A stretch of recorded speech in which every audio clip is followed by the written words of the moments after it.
Good afternoon, everyone.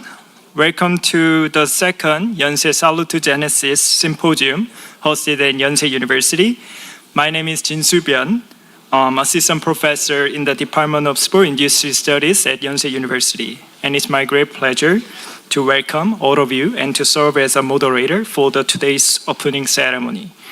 This year's symposium, titled Regrounding Health in Relational Ontology, builds upon the discussions initiated during the last year's symposium about the salutogenesis, and the concept of the perichoretic salutogenesis will be discussed throughout the 2 days during the symposium.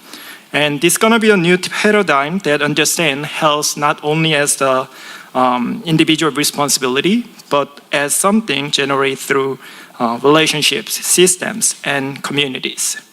Through today's symposium, scholars from diverse backgrounds and disciplines will come together to explore how we may move from individual level interventions for health promotion toward the system level transformation for creating health. At this time, it's my honor to begin the opening ceremony with the welcoming remarks from our honored guest. First, please join me in welcoming Mr. Sung-Hun Lee, Mayor of Seoul District, Seoul.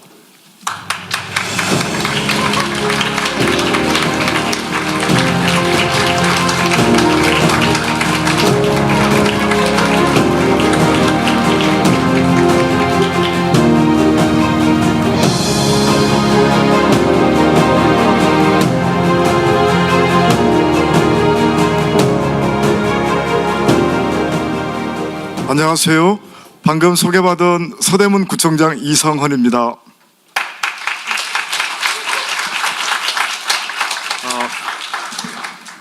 작년에 이어서 오늘 금년에도 살루토제네시스 포럼 하는 것에 같이 참여하게 돼서 진심으로 감사를 드리고 또 환영합니다.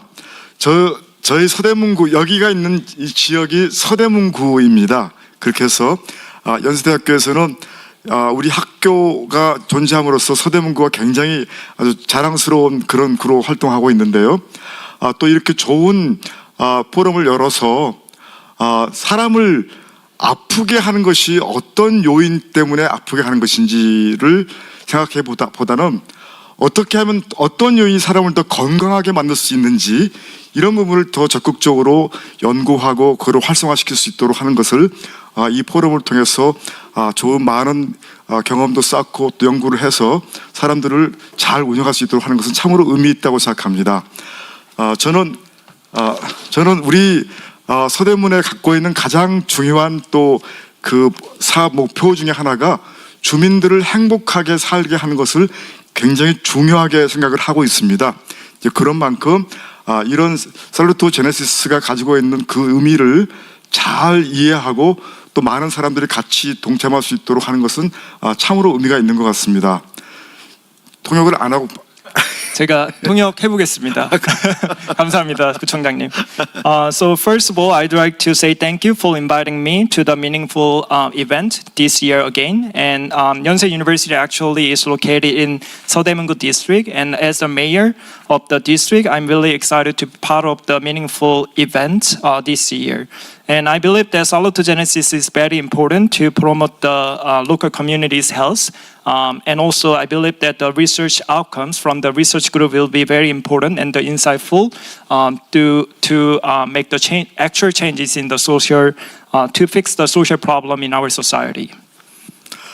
작년에도 이 행사를 같이 참석했을 때 평소에 암 환자들 중에서 치료를 하기 위해서 열심히 노력하고 있고 또 새로운 삶을 살기 위해서 애쓰는 모습을 여기서 같이 달리기를 하면서 서로 의지를 확인하는 그런 기회도 가졌었습니다. Last year, there was the on-call run event, which is a running event for the local community and the university student, and there were a lot of cancer survivors to participate in the event. So there was a very meaningful event to promote health through the sporting event, and I was really excited to be part of the event as well, and to be here once again. 그분들에게는 굉장히 그 시간이 아주 활기 넘치고 본인의 삶의 의지를 강하게 만들었던 아주 좋은 기회였던 것 같습니다. 이처럼 이런 온코론을 통해서도 많은 환우들이 함께할 수 있게 하면서 정말 더 좋은 사회를 만들어가기 위해서 저희 서대문고하고 우리 연세대학교 그 포럼하고 같이 거의 MOU를 맺었습니다. 그래서 저희는 앞으로도 우리가 할 수 있는 범주 내에서 최선을 다해서 이 포럼 활동이 잘 될 수 있도록 살루토제네시스가 잘 될 수 있도록 최선을 다해서 노력할 것을 약속드리면서 오늘 우리 학생들만이 아니라 많은 연구진들 또 외국에서도 오신 많은 전문가들이 계시는데 좋은 시간을 가지시길 바라고, 우리 나중에 시간이 끝나시고 나면 서대문에는 홍제폭포라고 하는 아주 멋진 관광 명소가 있습니다. 꼭 한번 오셔서 마음을 잘 추스릴 수 있는 좋은 시간을 가져주시면 고맙겠습니다. 감사합니다. 마지막으로 번역을 하도록 하겠습니다. So last year event was meaningful to make the contributions to the cancer survivors and to improve their willingness to survive in their life. And I believe the Salutogenesis Forum will be an important opportunity to promote our knowledge about that. And actually, Seoul District and Yonsei University made the MOU agreement to facilitate the forum's operation and continuously. And actually, there's a famous Hongjae Fall in Seodaemungu district. So after this event, if you have time and if you're from outside of South Korea, I strongly recommend you visit there to see the beautiful scenery. Thank you very much.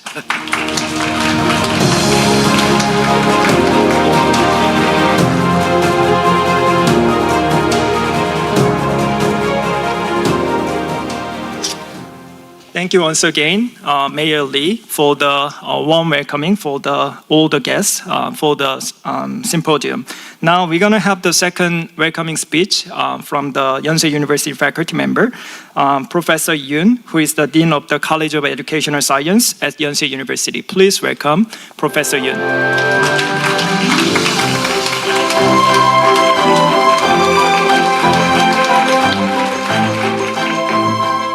Good afternoon, distinguished guests, esteemed colleagues, and dear friends. It's my great honor to welcome all of you to the second Yonsei Salutogenesis Symposium. On behalf of the Colleges of Educational Sciences at Yonsei University, I extend my warmest greeting and heartfelt congratulations on this meaningful occasion. I'd like to begin with a special word of gratitude to the Seong-Hun Lee, Mayor of Seodaemungu, for honoring us with his presence today. Yonsei has long been rooted in the heart of Seodaemungu, and the well-being of our community has always been a shared endeavor between our university and our district. Major Lee, your presence is a powerful signal that this vision of salutogenesis extends naturally from our campus into the lives of our neighbors. Today carries a double significance. We gather not only for our second symposium, but also to celebrate the official launch of the Yonsei Institute of Salutogenesis, which is a milestone for our university and I believe for the future of health research in Korea and beyond. For too long, our health system has been defined by what makes us sick. Salutogenesis invites us to ask a different and more hopeful question. What makes us well? It is a question that no single discipline can answer alone. That is why this institute matters. It brings together faculty from medicine, nursing, sports science, nutrition, psychology, child and family studies, architecture, theology, computing, and the humanities, all under one shared mission to understand and to generate health across the entire span of life. May this symposium spark conversation that endeavor partnership and grow, and the discoveries that bring meaningful changes to many lives, beginning right here in our own community. Once again, congratulations on the launch of the Yonsei Institute of Salutogenesis, and welcome to the second Yonsei Salutogenesis Symposium. Also, I'd like to mention yesterday and today we have a university festival on campus, so there is a lot of power booth and snack corner, so please enjoy the university festival. Thank you.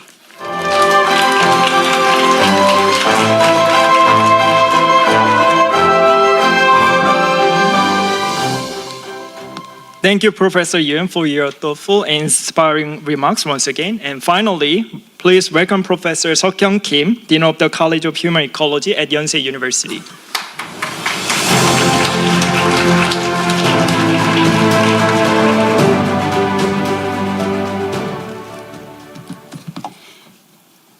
Good afternoon. Distinguished guests, respected scholar, colleague, and student, good afternoon, and welcome to the second Salutogenesis Symposium.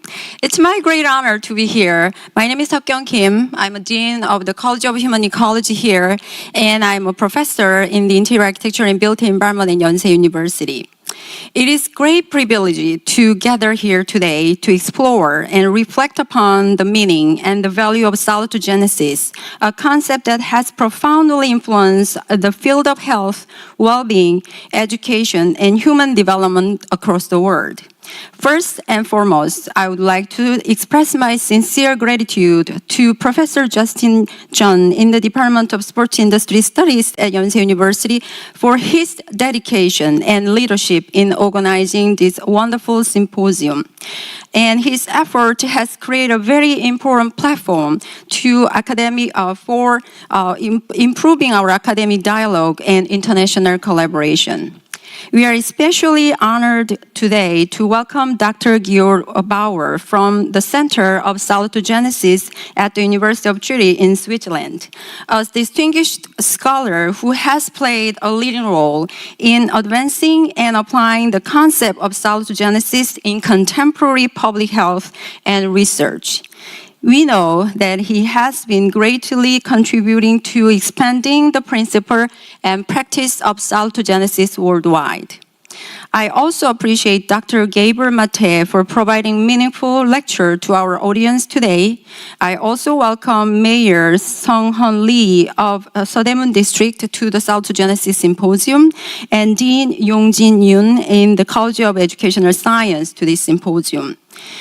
At a time our society around the world are facing major physical, psychological, and social challenges, the message of salutogenesis can create even significant meaning at this time. Salutogenesis reminds us that health is not simply the absence of disease, but the ability to find meaning, resilience, and well-being even in the face of challenges. For your reference, my background is interior architecture and built environment, and I've been studying about healing environment for patient, student, apartment residents, and also office worker. So we are always talking about how we can improve the environment for giving them better health outcome for our space users. So when I heard about salutogenesis from Professor Jeon, I was very fascinated by this concept and principle. So I was happy to support this symposium this year. So I sincerely hope that today's symposium will provide an inspiring opportunity for thoughtful discussion, new insights, and meaningful partnership among all participants. Thank you also presenters and speakers for sharing your academic insights with us. It's quite important for us to learn about it. Once again, thank you for joining us today, and I wish you all the productive and enriching symposium here. Thank you.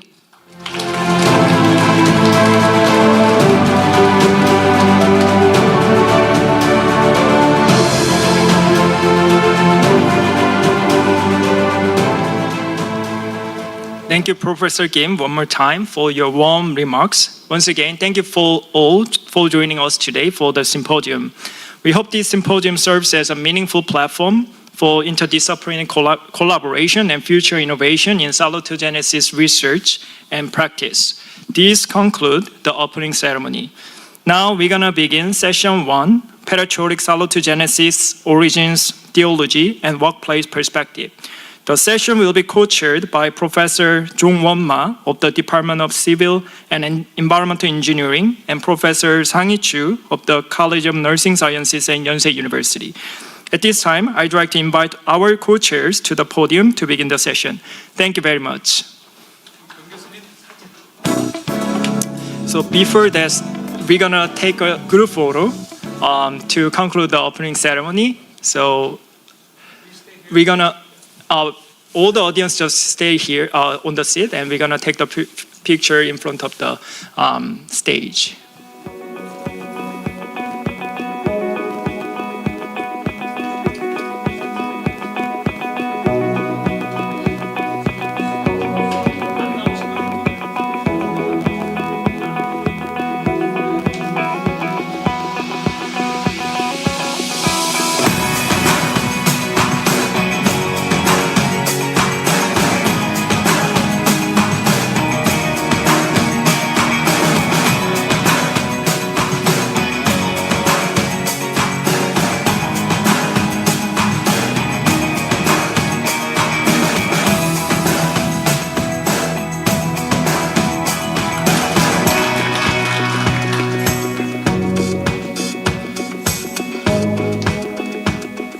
Please give a big hand of applause for welcoming our session chairs.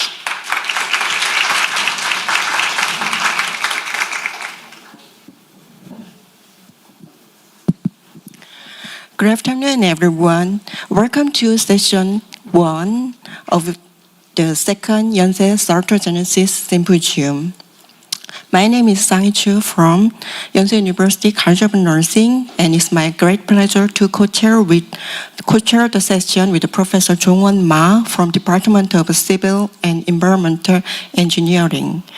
Today's first session invites us to step back and reflect on the conceptual foundation of salutogenesis and its application in the real world. We have 3 distinguished speakers in this session who will lead us to reflect on the perichoretic salutogenesis by exploring its origin, theology, and workplace perspective. Let's begin our first talk with Chung Ma. Hello, everyone. First of all, I really appreciate everyone for attending today's symposium. And Dr. Jeong, he told me to keep the introduction under 15 seconds, so I will be quick. So Dr. Jeon is a professor in the Department of Sport Industry Studies at Yonsei University. And he is the host of today's symposium, and he's a star professor in Yonsei University. So let's welcome with a big round of applause.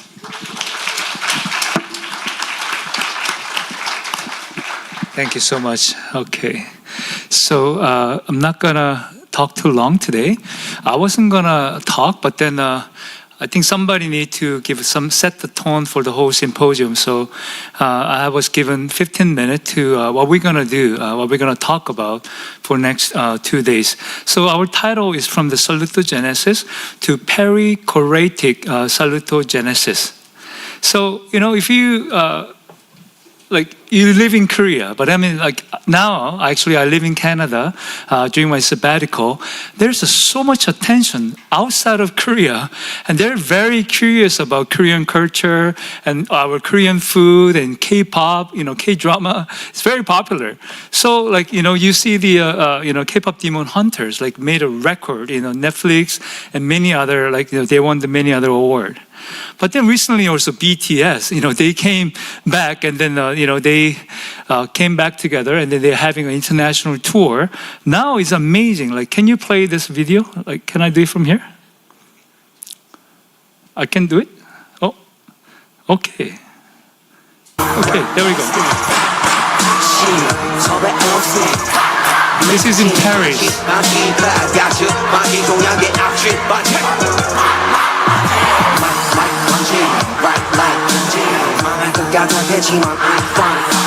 미안해 billboard 미안해 worldwide 아들이 넘쳐나가서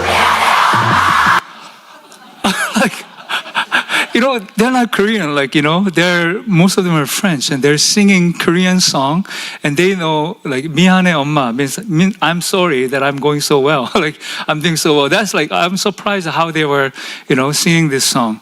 And I came back to Korea last week to organize the symposium, and then again, Korea is so beautiful. This is my home, and it's, I think I live in many other countries, and Korea is one of the most beautiful, and then most convenient country.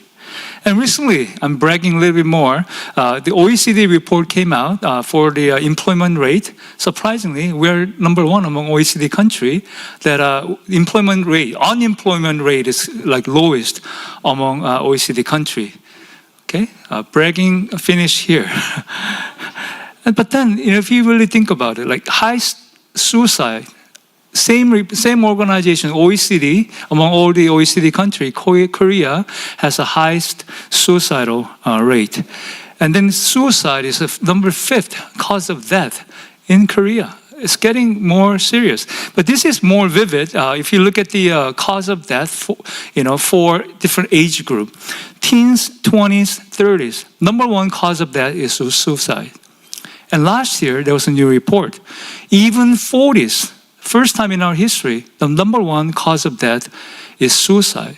So, in one aspect, Korean culture, K-pop is doing so well, very low unemployment rate. But then at the same time, our people are dying, and they're very unhappy. So, this is one of our study. I was surprised when we put this data together. 33.1% of our middle school and high school students, they feel sad and hopelessness. And then 16.6%, actually they thought about suicide. And surprisingly, 6.5% actually planned or they attempted suicide. What's happening among our young people and what's happening among Koreans. But then if you look at this data, in 2023, this report came out, 42.9%, they want to play with their friends. But then only 18.6% they actually play with their friends. What's happening? Those 80%, they don't play with their friend. What's happening? The kids, they're supposed to play with their friend. But then I was surprised it's only 42% want to play, but the actual number is only 18%. But then instead, they go to hagwon, they go to education institution, they study. So what are we doing to our kids?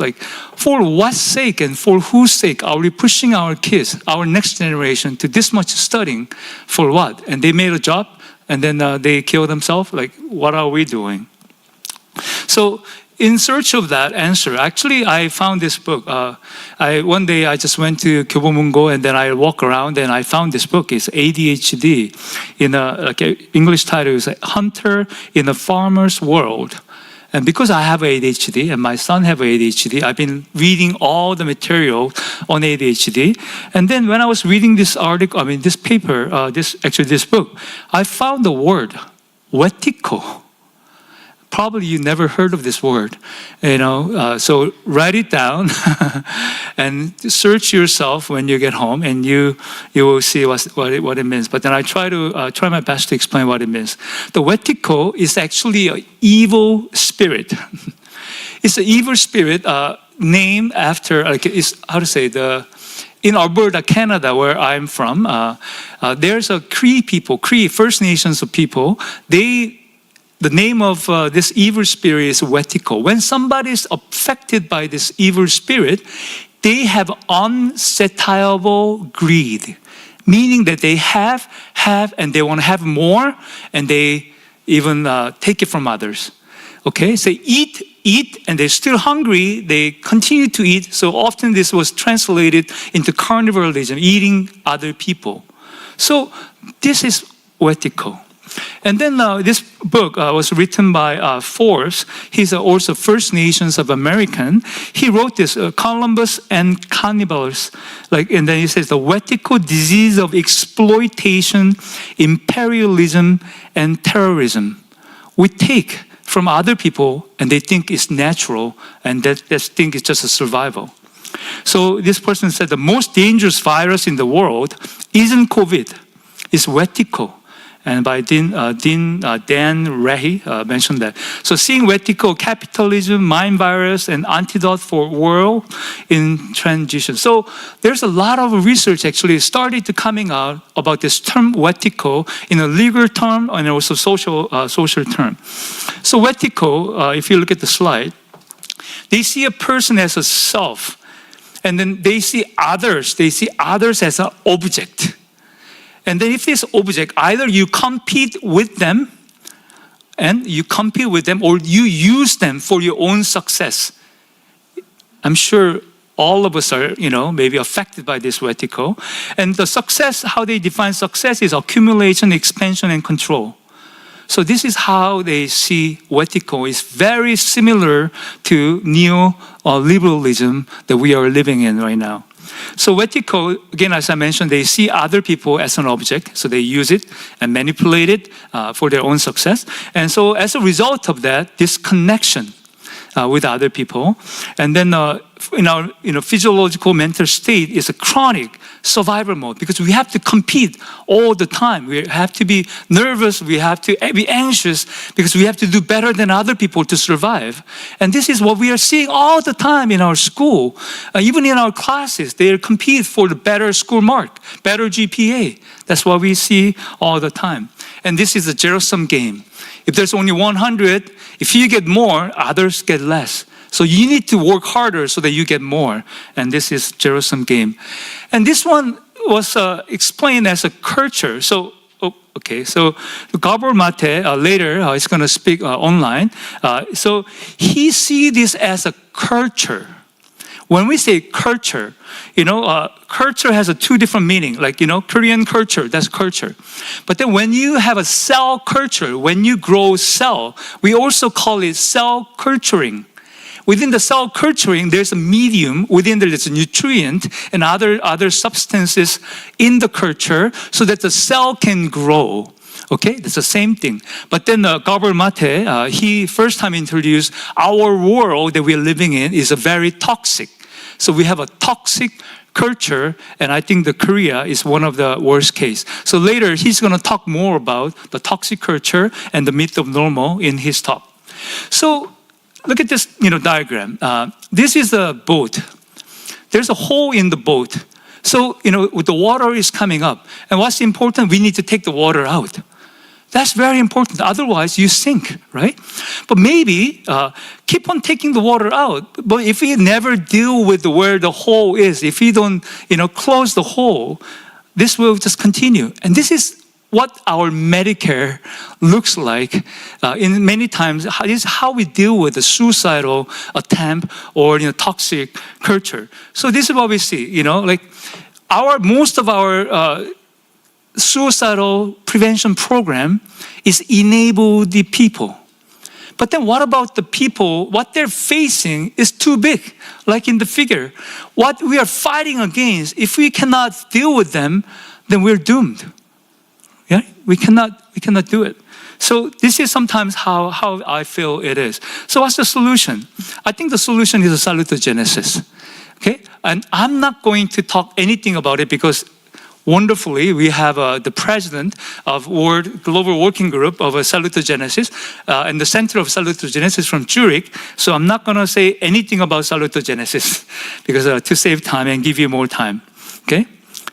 But then so one thing is, in a salutogenesis, there's a stressor. I know many of you are stressed, and I was stressed preparing this 10-minute, 15-minute talk. I couldn't sleep for last 2 weeks.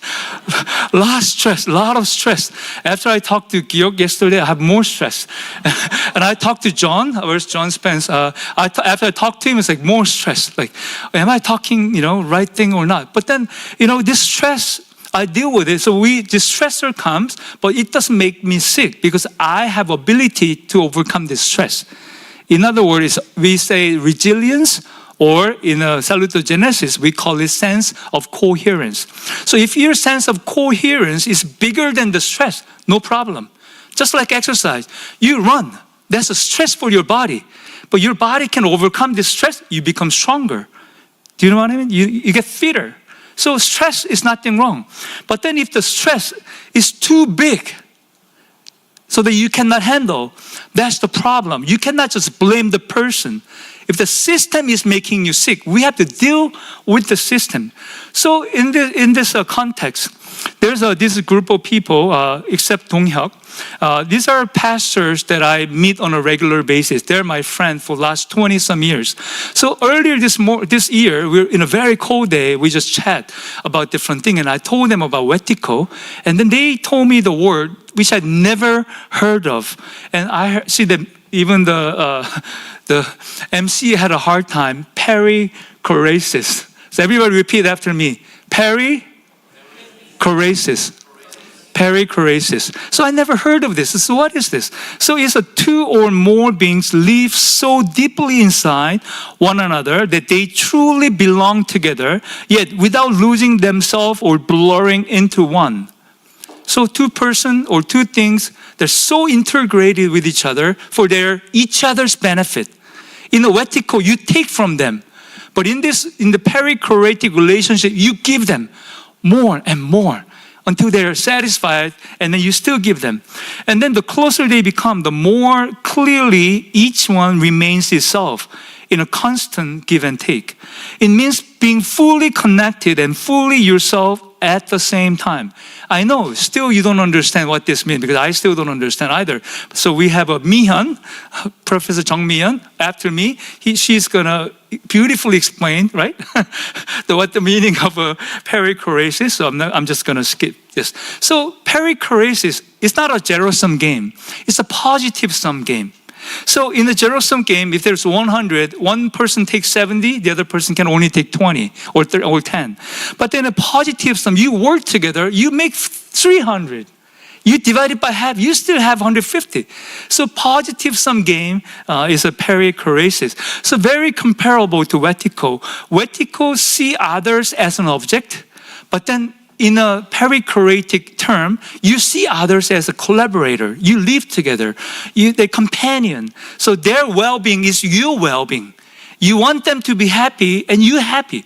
So me and my wife, let me brag one thing, and then I'm going to close really quick. So we never fight, me and my wife. My wife is not watching this. Me and my wife, we never fight. Ansuk, right? Yeah, we don't fight. But then one day, my son went out and they said, "Oh, my mom and dad always fight." So it's like, what?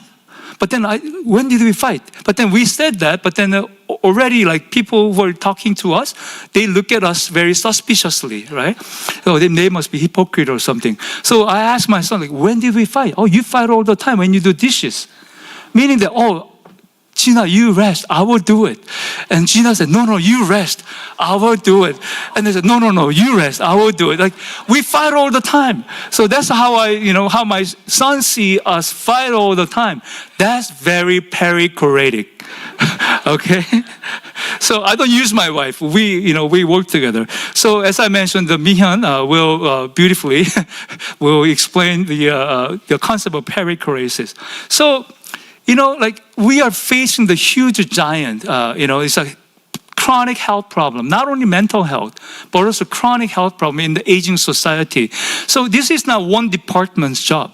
I'm exercise. I want to say the exercise is the most important, but maybe the interior design and architecture, built environment say maybe they are the most important. Maybe nutrition think they are most important. Maybe nursing, maybe medicine, but no.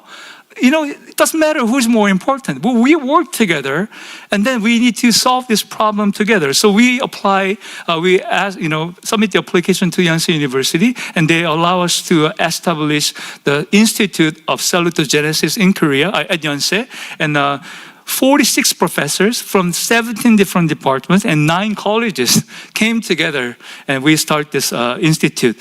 So maybe the big one was a Goliath that we were fighting. But maybe we are David and Goliath. So I asked Gemini to make a video, and then let's see.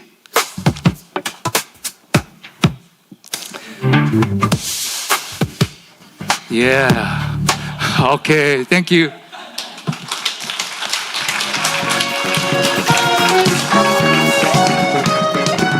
Peace. Thank you very much for your nice presentation. So second speaker is Dr. Meehyun Chung. She's a professor of systematic theology in the United Graduate School of Theology at Yonsei University. And she's also the director of Yonsei Center for Justice, Peace, and Integrity of Creation and the moderator of the Commission for Ecumenical Education and Formation of the World Council of Churches. And she has also published numerous books and articles on Reformed theology with gender awareness and eco-theology. And let's give a big applause for her. Thank you.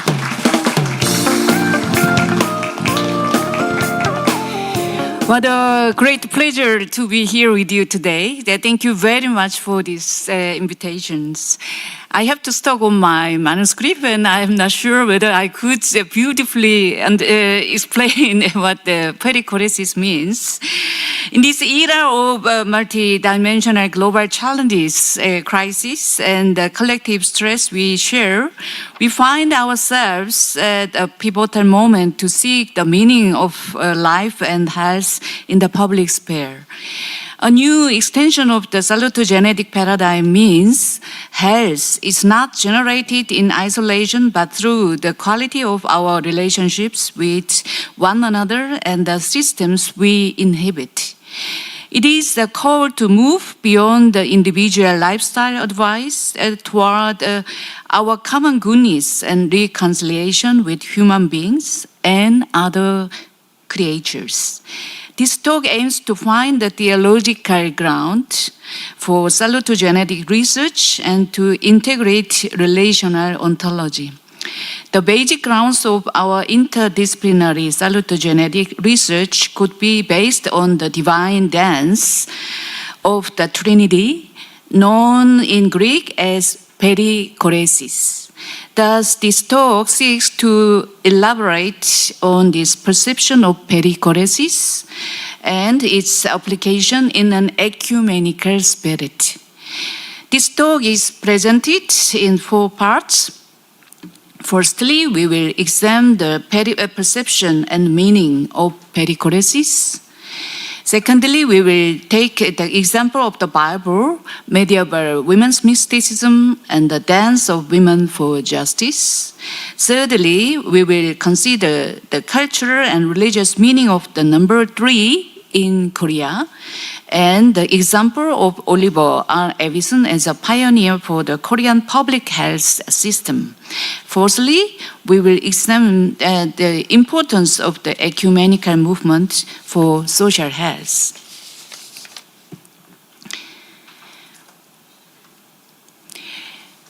Perception of perichoresis.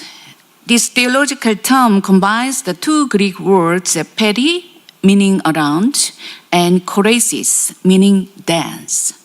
It is used to describe the triunion God, indicating the co-inherence of God as Father, Jesus Christ as Son, and God of Holy Spirit. God is then mutually indwelling in 3 persons. This Trinity refers to God's sharing of 3 divine essence in unity. God exists in a threefold form, each engaged in a dynamic dance and unifying relationship with the other. Perichoresis itself is not a literal term found in the Bible, although its meaning can be inferred from the Old and the New Testament. Isaiah 61 describes the relationship of God as the Father, Son, and the Holy Spirit. Quote, "The Spirit of the Lord God has taken control of me. The Lord has chosen and sent me to tell the oppressed the good news, to heal the brokenhearted, and to announce freedom for prisoners and captives. This is the year when the Lord God will show kindness to us and punish our enemies. The Lord has sent me to comfort those who mourn, especially in Jerusalem." Unquote. In the New Testament, in the Gospel of Luke, Jesus read this book of Isaiah in the synagogue of Nazareth on the Sabbath. Quote, "The Lord Spirit has come to me because he has chosen me to tell the good news to the poor. The Lord has sent me to announce freedom for prisoners, to give sight to the blind, to free everyone who suffers, and to say, this is the year the Lord has chosen," unquote. This internal and external dynamic of the triunion God is theologically expressed in two ways. The first one is economic Trinitarianism, and the second one is the immanent Trinitarianism.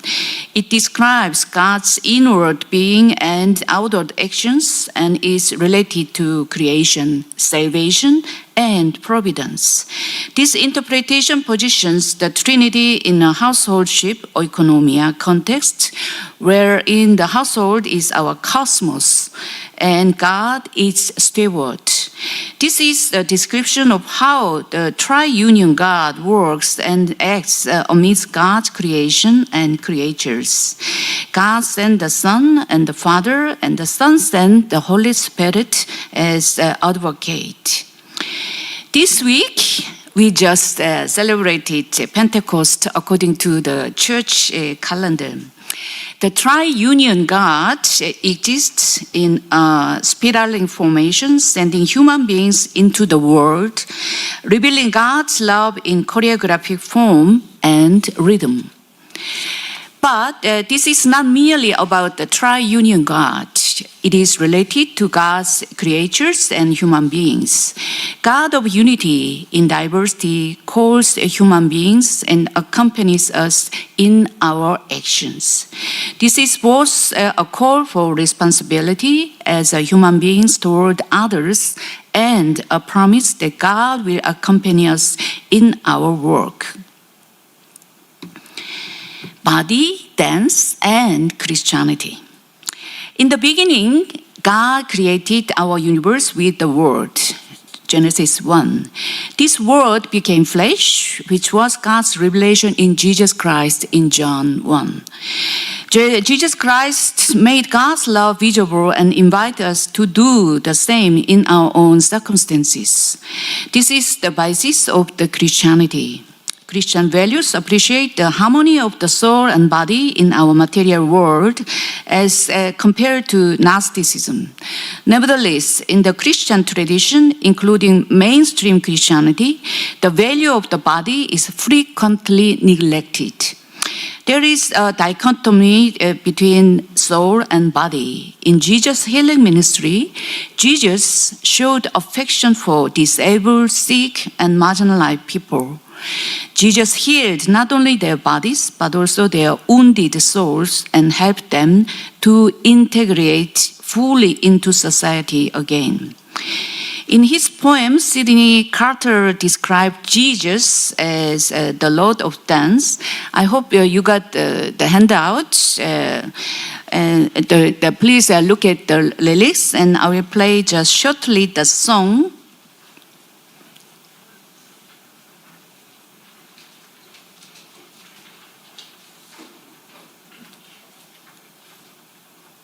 Lord of the Dance.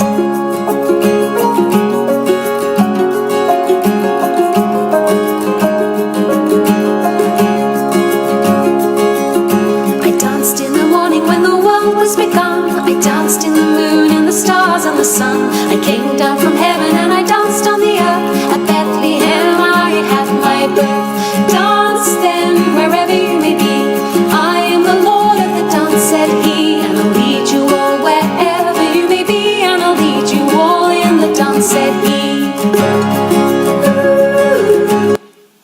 And two more examples from the Bible. That because of time constraint, I just skip. And Miriam from the Exodus story of the Old Testament, who encouraged and inspired the exhausted Israelis. And another example, King David, and Justin just mentioned David, and David expressed with his dance gratitude toward God. Despite the historical lack of recognition given to female leadership, the female mysticism of the Middle Ages can be highlighted for various reasons. One such reason is the term minne, love, which has played an important role in women's mysticism with its special reference to unity with God, unio mystica. One of the most significant figures in women's mysticism was Mechthild von Magdeburg in Germany, a pioneer who prepared the way for the Reformation. In the title of her work itself, The Flowering Light of Gottheit, das fließende Licht der Gottheit, she evokes the movement of God toward human beings. This is especially evident from the following quotation from von Magdeburg, which speaks of the dance of the soul with Christ. Quote, "I cannot dance, Lord, unless you lead me. If you want me to live with abandon, you must intone the song. Then I shall live into love, from love into knowledge, from knowledge into enjoyment, and from enjoyment beyond all human sensations. There I want to remain, yet want also to circle higher still." Unquote. The climax of this unity with God, which is life-affirming energy, allow us to share God's love with others. For fear of what pleasure and fleshly joy promised, dance was not seldom ousted and neglected in the history of Christianity. But despite all reservations, dance is a special way of praising God, a moving form of prayer, and not least an act of resistance. In numerous encounters with women of the so-called third world, I found this especially repeatedly confirmed. I saw a certain affinity for female mysticism among these women who suffer similar social and ecclesiastical disadvantages in many areas as the women of the Middle Ages. Their experiences of God moved them to a life of fullness, even though they themselves live in a fullness of suffering. Despite the difficult circumstances of their lives, they can master and achieve so much with scarce means and are oriented towards a God-given life. For example, in Chile, mothers danced La Cueca as a form of protest for their missing children and relatives in the public sphere, or the Korean mothers who went out demonstrating for similar reasons and for whom, among other things, and dance has become an expression of resistance against institutionalized violence.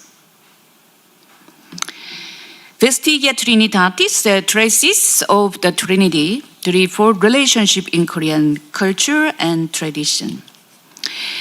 Based on the notion of perichoresis as a threefold divine dance, I posit the perception of the number 3 as a perfect number in Korean religious and cultural thought.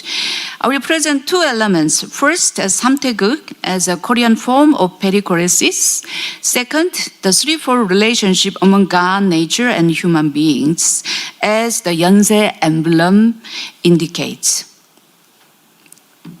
Samtaeguk is a conception of the universe in which three components play a significant role: God, human beings, and nature. The universe is composed of three elements. It is the basic grounds on which the universal principles and the dynamics of how the universe functions are founded. Korean samtaeguk use the colors red, yellow, and blue. Red denotes heaven and God's being and indicates creation. Yellow denotes human beings and indicates reconciliation. Blue denotes nature or earth, indicates change and growth. It includes the rhythm and motion in space. How the universe harmonizes in this dynamic circulation. It can be likened to a wheel rhythmically moving forward.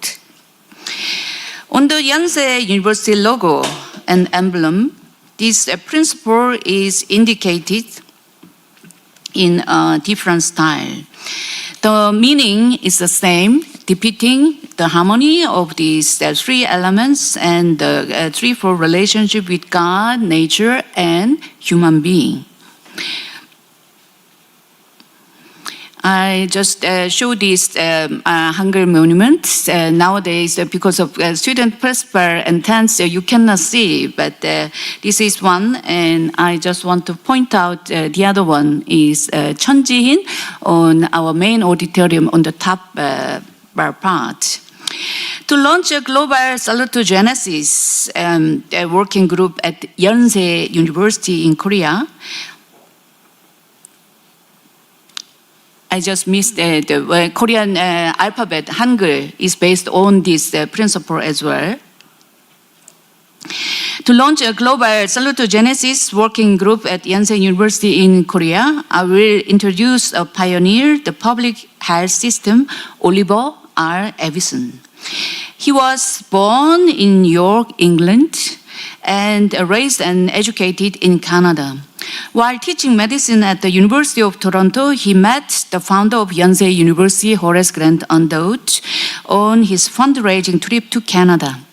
Despite his good social standing as a professor of medicine and personal physician in Toronto, a major Canadian city, Underwood succeeded in persuading Avison to come to Korea. Avison arrived as a missionary doctor in Korea in July 1893 from Canada with 3 children and a pregnant wife. Avison served as the director of the hospital, medical doctor, and principal of Joseon Christian College, former Yonsei University, as Horace Grant Underwood's successor. His attempts at establishing the healthcare system in Korea transformed the notion of the individual and broader social religious community. In the late 19th century, the majority of Korean people were very much affected by erroneous beliefs about the origin of epidemics and were gripped by fear of evil spirits. Overall, the methodology of medical missionaries and Christian volunteers in their treatment of the sick was successful compared with government efforts of conventional methods. Following the epidemic, the Joseon government recognized the work of Avison and his team, awarded them with cash to express their gratitude in a very grateful letter from the Korean Office of Foreign Affairs. These volunteers used these funds for the new church building, viewing it as a gift from God. The relationship between the church and the Severance Hospital was synergetic, with both entities supporting and reinforcing the other's efforts. Oliver R. Avison was an invited speaker at an ecumenical conference held at Carnegie Hall in New York City in April 1900. In his speech entitled Committee in Medical Missions, Avison emphasized cooperation and advocated for ecumenism in medical missions, citing the benefits of efficient resource allocation for large patient populations. He aimed to educate and empower the Korean people, not to dominate or exercise power over them. The goal of education was to prevent epidemics, to promote scientific medicine, and to propagate sanitation. Avison developed both his hospital and his medical school in an ecumenical way. As a result, Severance Union Medical College was established. The term union is worth nothing here. It denotes Avison's goal, bringing about effective development through working collaboratively in the service of medical treatment and education. Furthermore, his emphasis on educating indigenous Koreans in the medical field differed greatly from that of his contemporary Albert Schweitzer, Nobel laureate in Peace Prize, whose medical charity work was primarily in Africa. The critical question remains whether the introduction of Western medicine by medical missionaries like Oliver Avison reinforced racial superiority and racism and suppressed indigenous beliefs and practices. Generally speaking, the term mission carries a particular connotation and association with colonialism and Christianity in modern global history. Colonial medicine and medical missions were also not free from this kind of historical burden. It is intertwined with the shadow of effects of Christian missions in many parts of the world. Herbert Schreier and Lawrence Berger revealed a certain danger of multinational pharmaceutical companies and their misuse in the global south. They coined the term medical imperialism in their 1974 letter.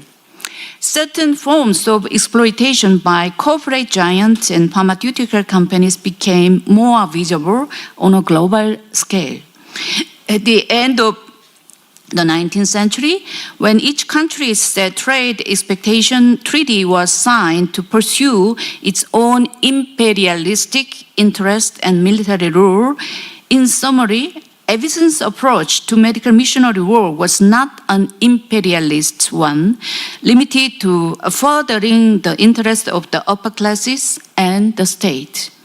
He believed that the healthcare system should be socialized rather than individualized, and that a public medical health system should increase awareness of the interdependence and interconnectedness of the creator, creatures, and nature for integrating relational ontology.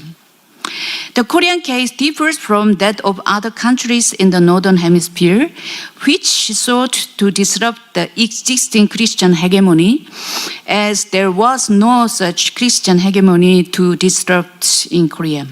Since Korea had not been colonized by any so-called Christian countries, but by Japan, Christianity was not associated with colonial power. Instead, it developed as an independent movement within a democratic society.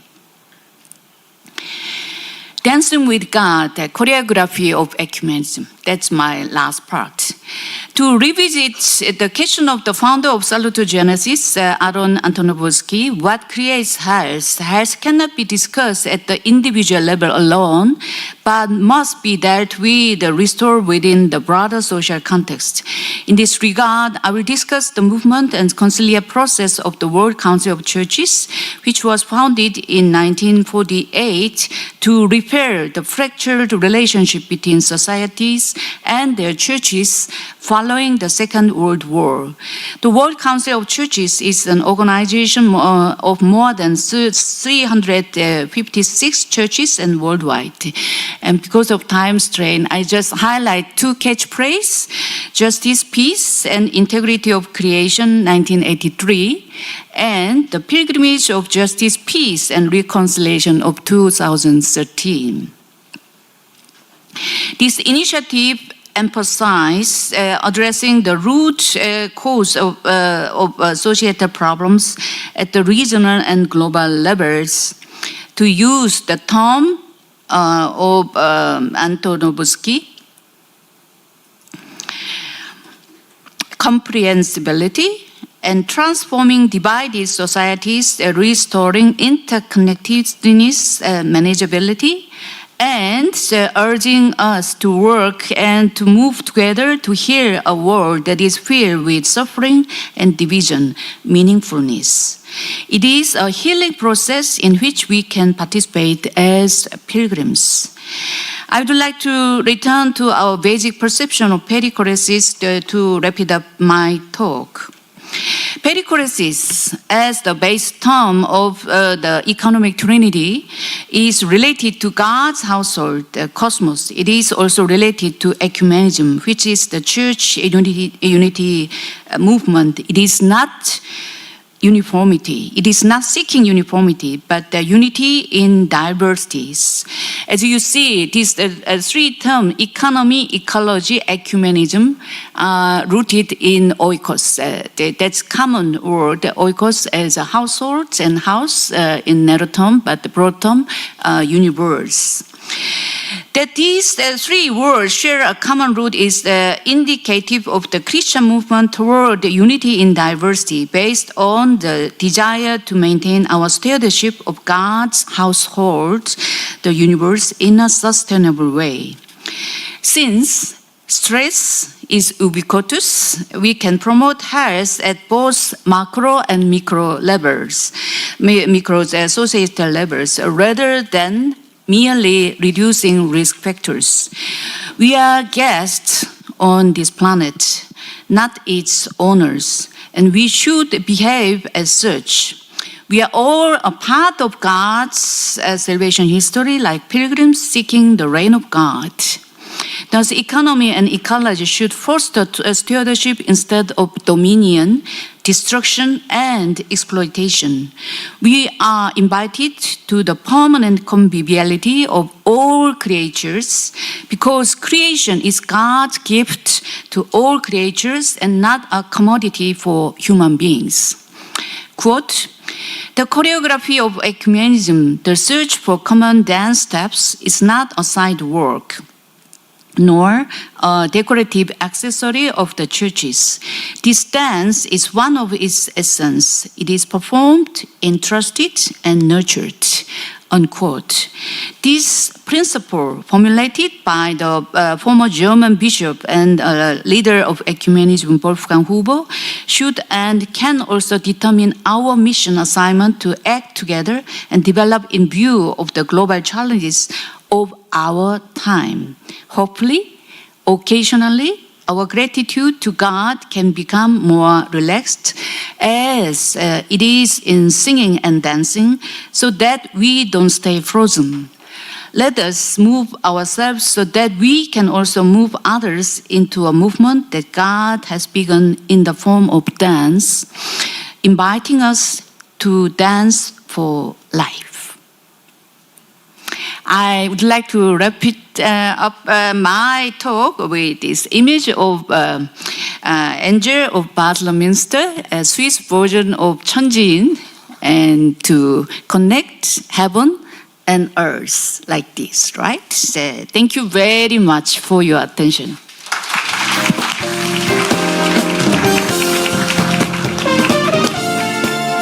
Thank you, Professor Jeong, for your inspiring presentation. As a faculty member of Yonsei University College of Nursing, I was particularly moved by the early history of Yonsei University healthcare systems pioneered by Oliver R. Avison, based on perichoretic spirit.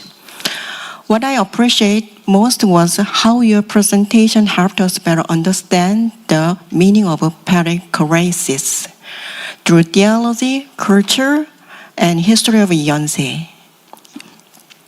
Okay, building on these themes of relationship and collective well-being, our next speaker, Professor Georg Bauer, will explore how salutogenetic principles can be translated into organizational and workplace settings.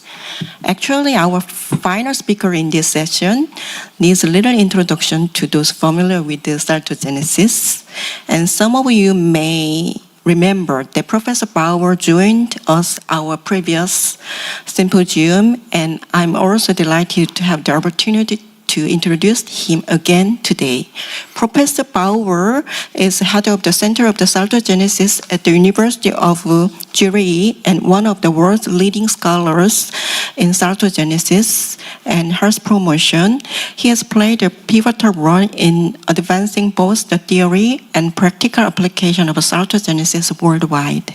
Today, he will present salutogenesis in the perspective of work. Please join me welcoming Professor Bauer.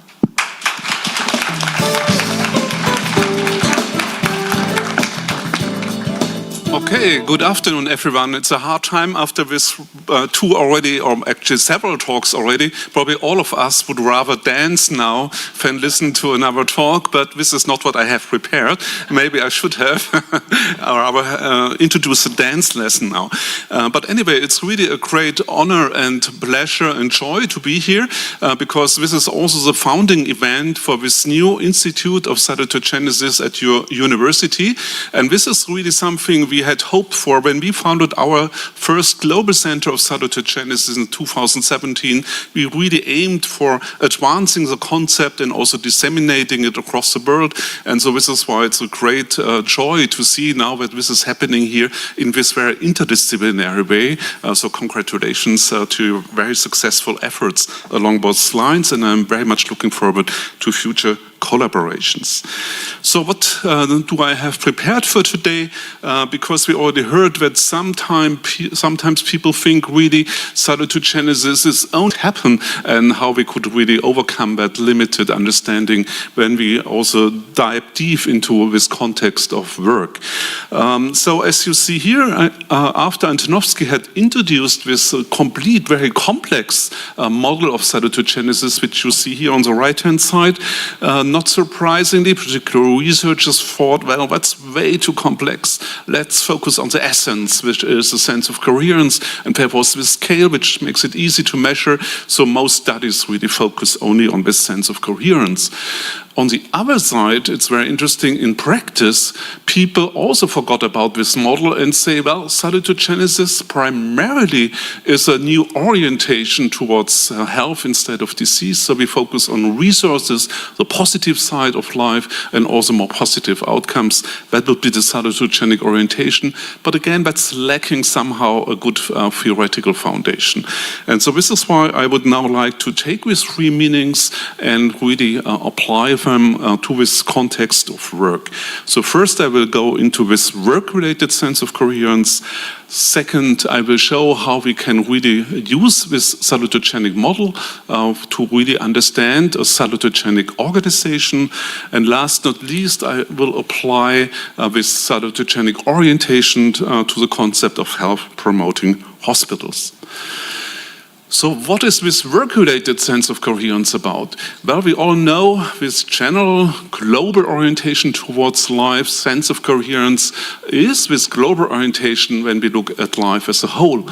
But our life experience can be quite different when you think what you experience at work compared to what you experience in your leisure time or the off-job time, which can be quite different again if you focus on your family or voluntary work you do. So in all these encounters, you might experience some differential way of comprehensibility, manageability, and meaningfulness. And so this is why we thought, well, let's really develop a context-specific concept of the work-related sense of coherence, which by definition would be an interactional concept, which means it's both influenced by my underlying sense of coherence, which is more stable, but then it's also influenced by the working environment, the job demands and job resources I experience, which will then really influence also this work-related sense of coherence. So it's a very much a relational concept. And certainly that also needs to be measured. So we developed a scale which would measure this comprehensibility, manageability, and meaningfulness of the working life. And as companies never like to spend a lot of time for a survey, we developed a very simple scale, as you see here, just using this opposing terms such as manageable versus unmanageable and so on. And this scale is a very reliable scale, and meanwhile has been translated into 11 languages.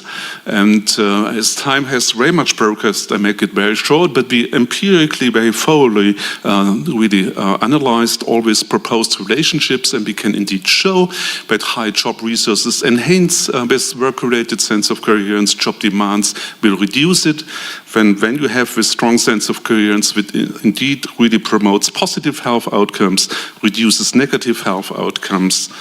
When you have a strong work-related sense of coherence, you are also more capable of building up resources even in your working environment, along with broad and build theory. And last not least, when your work-related sense of coherence grows because of good working conditions, this will also contribute to your general sense of coherence. So that was the first story of how you can really apply this general concept in a very, I think, meaningful way by really contextualizing to this work-related context. Now let's move on to the salutogenic orientation by building on the salutogenic model. Before we can do that, I really need to introduce this model first, because we saw this very complex model before on the first slide, which is not used because it's so overly complex. So what we tried here, really reduce it to its essence. And what you see here now with this arrow, again, it's a relational concept. So we, with a strong sense of coherence, are always interacting with this different life situation, may it be working life, leisure time, family life, and so on. And in all these life situations, in this relationship with others, with these different roles I also have in my life, I always encounter both stressors and with resources which help me to overcome these stressors. And if I do so successfully, when this model says it's successful tension management, I will experience less stress, and because of that, I will end up at this ease end of the continuum. So that's the model in its nutshell. Now, what is the problem with this model? Well, there are two things in here. On the one hand, most people think when we talk about this ease, disease continuum, that ease would be something positive. Well, it's not. When you look into the original model, ease is defined negatively as the absence of functional limitation, absence of pain, absence of need for medical treatment, and absence of medical diagnosis. So always it's only about absence of negative outcomes, okay? And already in 1948, WHO said health is more than the absence of disease. It's about complete state of well-being, mental, social, and physical well-being. So we need to move beyond that on the right-hand side. On the left-hand side, this model originally talks about general resistance resources. Resistance, by definition, you only want to show towards something negative. You would not talk in this wonderful relationship you mentioned, Justin, about you need resistance resources towards your wife. That would be really a strange conceptualization. So this model is really mostly covering only the survival mode of life, where you encounter difficult situations which you need to overcome and to resist and cope with, okay? But then, luckily, already the Ottawa Charter said health is generated and lived and experienced in the everyday settings where we learn, work, love, and play. And all these encounters, hopefully, are not only stressful, but also very resourceful and joyful by themselves. So here we also need to expand this idea of resources that are not only good to resist negative things, but also allow us to thrive. So that's the limitation. Now let's overcome it. And I should also say, well, some people say, well, yeah, why not say then ease is just not only the absence of disease, but ease would be also something positive. We would also encounter well-being and well-functioning. Well, but then you still have only a one-dimensional scale, which implies as soon as I would get some disease, automatically I would move away from the microphone, but I would also move away from my well-being. Or if I move more towards the east end, towards well-being, automatically I would get rid of my disease, which is also not always true, okay? So it makes much more sense to really conceptualize health as a dual continuum, which are certainly interrelated. And so on the one hand, you have this continuum of disease towards all the end of ease, where you have just no disease, you are free of these functional limitations of pain and so on. But in addition, you would have something like positive health, which can be very low, or very high, or high well-being, high well-functioning. And that really allows now to map people, like I did here with his pictures, like Frida Kahlo, one of the most prominent famous painters. She had very severe, long-lasting back pain her whole life. She was suffering a lot, and still she was thriving as the greatest artist. Same for Van Gogh, or with Paralympic player. So that's possible. You can have severe disease and still be thriving, and that model allows for that. So now we have suddenly 4 fields of potential combinations of health, which I think is much more meaningful. Having said that, now we can simply expand this regional salutogenic model by acknowledging, well, on the right-hand side, it's not only about coming all the way to the east, but going beyond, also adding positive health, well-being, thriving as an independent additional outcome. And on the left-hand side, now natural resources would have a double purpose, not only helping us to resist negative situations, but also to go with thriving path. So that's the groundwork I had to lay to now show how we can apply it to organizations. Now what we did here, we had a very large-scale studies with 3,000 employees in Switzerland, and what we aimed for to really identify the key job demands, the negative valued aspects of the job which really strain us and lead to disease on the right-hand side. And then on the other hand, the key job resources, the positive aspects of working life, which help us to overcome these demands, but at the same time would lead to these positive outcomes on the bottom right-hand side. And the challenge here was that we had really a study going with 8 companies from diverse sectors, hospitals, public administration, big production companies, and so on. And we need to really identify those demands and resources which play in all professions, and that we were able to identify. So on the demand side, it's really about the time pressure, interruptions at work, that you don't really know what your role is, and the qualitative overload, you don't feel sufficiently qualified. That leads to these negative outcomes on the top right-hand side. And luckily, with resources, very much also relational resources, how you relate to your job. Do you find it holistic? Does it also allow some autonomy with job? But certainly much more the social relations, how you relate to your supervisors and colleagues. Do you find their support and appreciation or not? And I should mention that's a structural equation model, so these are path coefficients, but you can roughly interpret that as a correlation. So 0 would be there's no association, and 1 would be the maximum possible association. So now what you do see here is a key message here: resources have a triple power.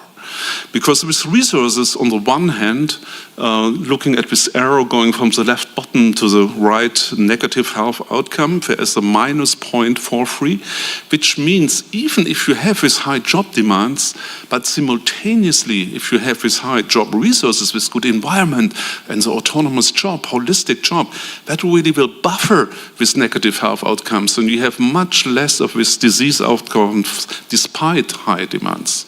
That's the first power. Second power, going from the left, from the bottom up, minus 0.63, means when you are working in this resource-rich environment, where you have good social relationships with your colleagues and supervisors and some autonomy, then certainly you can resolve the demands from the beginning, so you'll have less time pressure, less role unclarity, less lack of qualification, because you will approach your colleagues, get support, and then these demands are reduced from the very beginning. Second power. And the third power, which is why we need to expand this model, there is a very strong direct relationship between these job resources and these positive health outcomes. You feel more satisfied, engaged in your job if you have these high job resources. So that's a very powerful message to really focus on strengthening resources in the social environment, as we do always in health promotion. Now you certainly need to translate that in a simple way for companies, and so we developed this idea of a corporate health index. So we just measure with very few job demands, with very few job resources. When we sum it up, the amount of demands and resources, we build a ratio, so the amount of resources divided by the amount of demands. And this ratio now can be shown how many % of your employees are more in the red zone, so the demands overweigh the resources, or more in the green, so you have more resources than demands in your job. And you can see how many % of your employees are there. And then the very good message is we could really empirically show that when people move more to its resource-rich the end of this continuum, then they have less exhaustion, less absenteeism, more engagement, and are even more productive. So that's a very powerful message to organizations. Focus on this balance between demands and resources that, along the salutogenic model, would certainly improve your manageability. Use this very simple model because everyone can understand this balance. This will increase the comprehensibility of your organization. And last not least, do it together with your employees. Find solutions how to improve this balance in a participatory way, and that we know will increase meaningfulness of work. So again, it's a very simple framework which can also guide your interventions in all types of organizations. Okay, now to the last part, and I'm actually not too bad with my time, so that's good. Health promoting hospitals. Who heard of this concept of health promoting hospitals before? Okay. Very few persons. I was now looking up, actually, there is even a Korean network for health promoting hospitals besides this international network of health promoting hospitals. And the reason why I now bring this third part is really that I just gave a more longer keynote in front of this 550 people of this health promoting hospital network in Sweden, where I really was addressing a very, let's say, difficult issue in the healthcare system, which is certainly not just only thriving currently.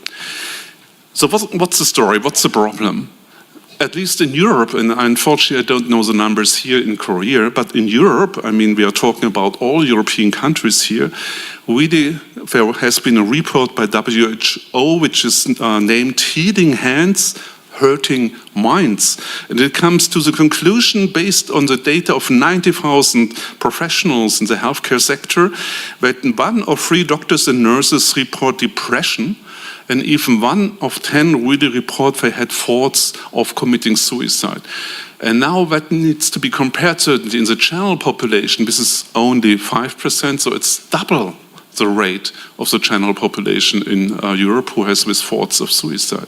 So it's really disconcerting. And when you now look on the right-hand side, so looking at the reasons, here this graph is really looking about how many people feel overstrained. They are in the red zone, and how large is the proportion of people being in the green zone. They have more resources, along this idea which I showed earlier, this balance of demands and resources. And when you see in the health and care workers are really at the bottom. They are really completely overstrained. 50 to 55% are overstrained, and only like 45% are in a good zone. And all other workers in all other sectors are much better off. Isn't that strange? I mean, it's a healthcare system which is supposed to produce health, and now what is it doing? It's really impairing the health of her employees. I mean, that's insane in the truest sense, I think. Why is it? Well, when some people say they are underfunded, there's lack of staff and so on, so they are overburdened, it's true. But why is there a lack of funding? Is there a lack of funding for selling cars? I mean, you have enough employees for selling cars. You have enough employees for selling all kinds of goods. In all these other sectors, people are much better off because evidently there's enough staff. So why do we understaff this sector? And finally, I was thinking more deeply and thought, what's really the root cause? And here it is. I'm truly convinced the underlying problem of which we take big advantage is that we always say patients first. Who heard that? Who heard that already in your own? No one here? Is it not common in Korea? It's interesting, okay. In Europe, everyone says patient first. This is what you get in your education. And I think it's not only true in Europe. I mean, here we have this global patient safety survey. And here it says, to ensure the safe and resilient health system, the health and safety of workers must be protected. But it's really for the patients we do it. And here on the right-hand side, that's really the World Association of Physicians, and it says, I dedicate my life to the service of humanity. Health and well-being of my patients will be my first consideration, and I will attend to my own health, but in order to provide care of the highest standards. So I always put my health second because I need to be fair for the patient.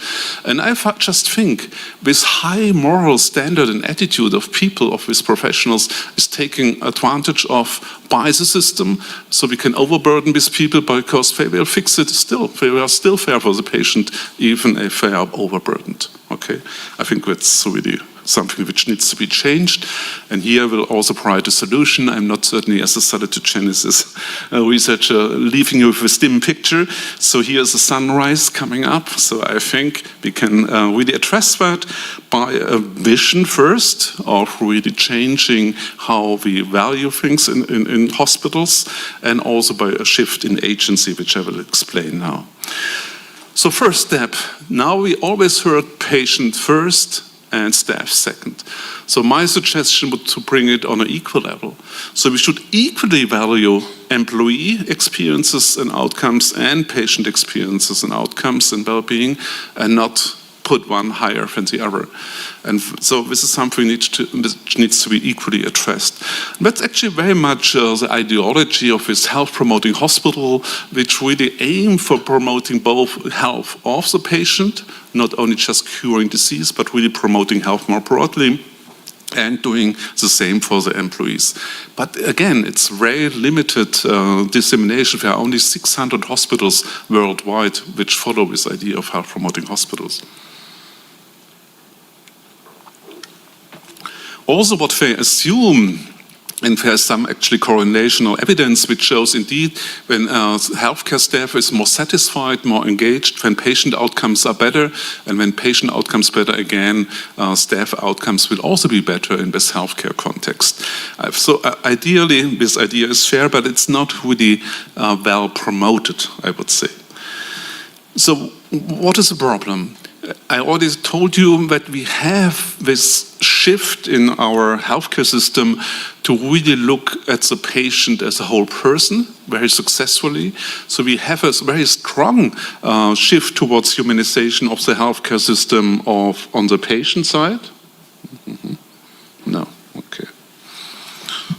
On the patient side, so there the call is that we should not really reduce the patient to his patient role and only look at his or her disease, but look at the person as a whole, and that you find here in these models also of person-centered care.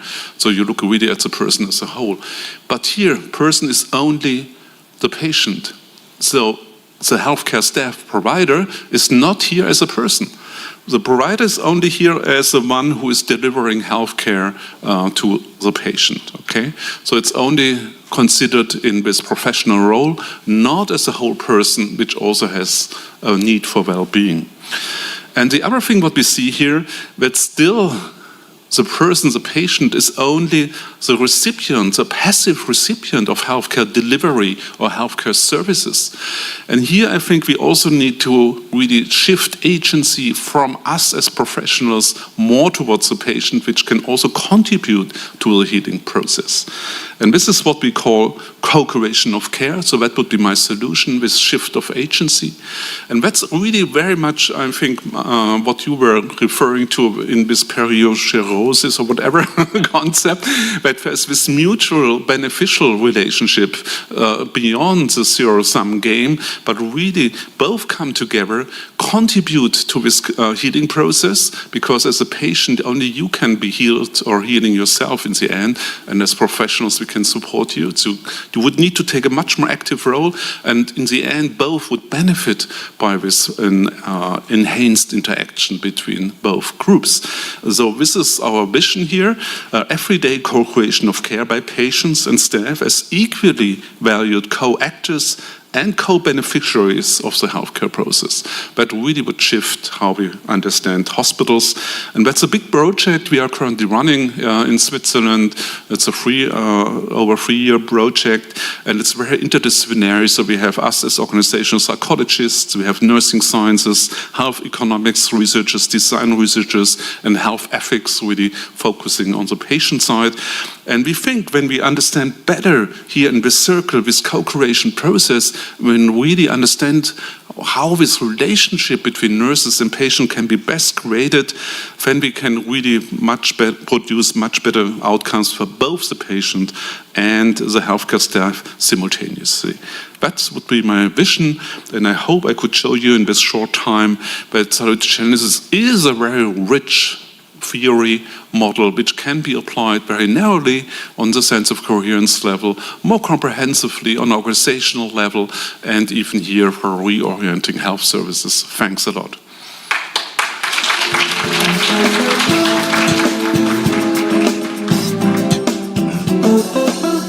Thank you very much for sharing your vision of the co-creation of care. Okay, so to stay on the schedule, we will have short discussion section, 10 minutes. Okay, so any questions from the floor?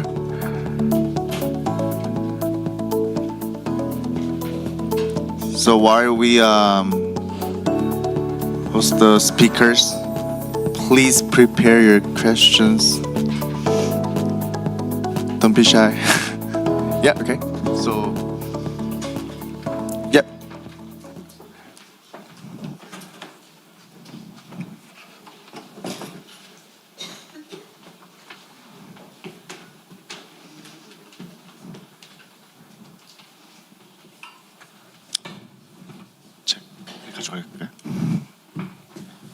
Do you have a mic on the floor?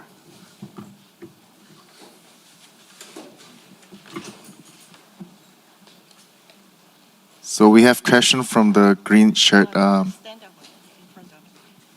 So we have the mic over here.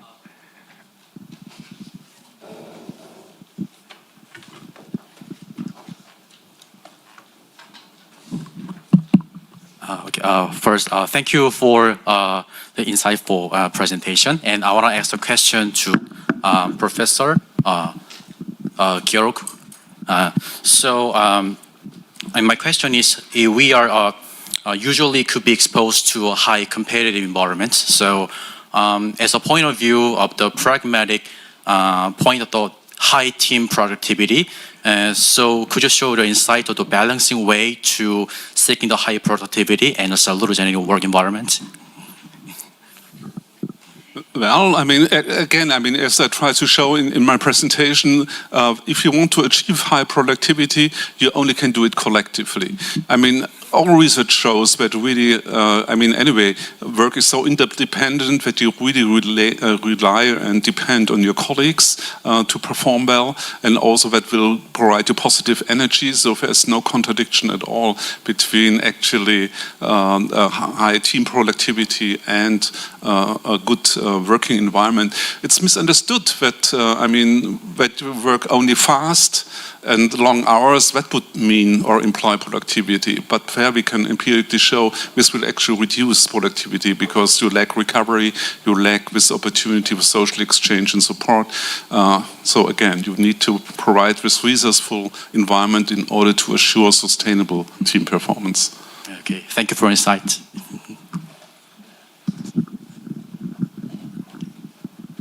Next question.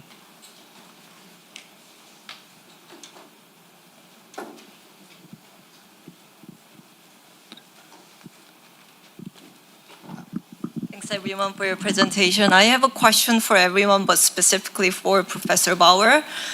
You mentioned the definition of health by the World Health Organization, and I cannot agree with you more that there is a limitation with that. So if you can change it, you said we need to go beyond that. So if you can make a recommendation, what would that be? A very good point. I mean, I only was referring to this original 48 definition for the purpose of my talk, but certainly there's a much newer definition of mental health, which is really saying, again, unfortunately, they call it a state of well-being, but then they differentiate and say a state of well-being which allows me to overcome stressors, but also to develop personally to the person I want to be, basically, and also to make a meaningful contribution to society. So I think that would be a quite comprehensive definition of positive health, which can be applied broadly. And what I would like to add, I mean, Antonovsky, he was so much opposed of talking about positive health and well-being because he was fearing that when higher powers like Nazi Germany would impose on others what means positive health. And this is why I think we need to be very cautious. Certainly on the disease side, the experts define normally when you have a disease or not, and you get diagnosed and treated and paid for. But on the positive health end, I think it's completely up to the individual or collectives to define health themselves. And so following with that, so Dr. Jeon, you work with clinical populations, so you work with basically sick populations, right? And the definition can be a bit limited for them. So how would you, like philosophically, like what, like do you think, you know, using the alternative definition that integrates salutogenesis would work for your population? Sure, I can give you a 10-minute answer, but I can give you one sentence. One word. I believe is a perichoretic health. But in perichoretic health, it's not just about relationship with others, but we have divided body and mind. Seems like we separated them, right? But in the perichoretic health, I believe body, mind, and the spirit, is circular. We cannot divide them, right? So when I say perichoretic health, I think that's something that we need to reconcile when we define health and then when we develop health model, which we will hear more from the Gabor Maté in the coming talk. So wait for the next talk. Okay, thanks. Okay, so next question.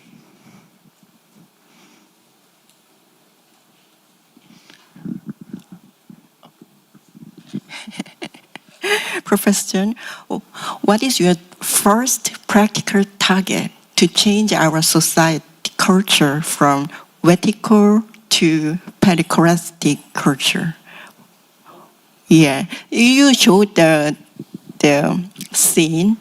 Yeah, David struggled to fight from Goliath. There are so many targets. So what is your practical first step or target? Okay, very difficult question. But I believe if we want to build perichoretic society, I think we have a very strong resources already.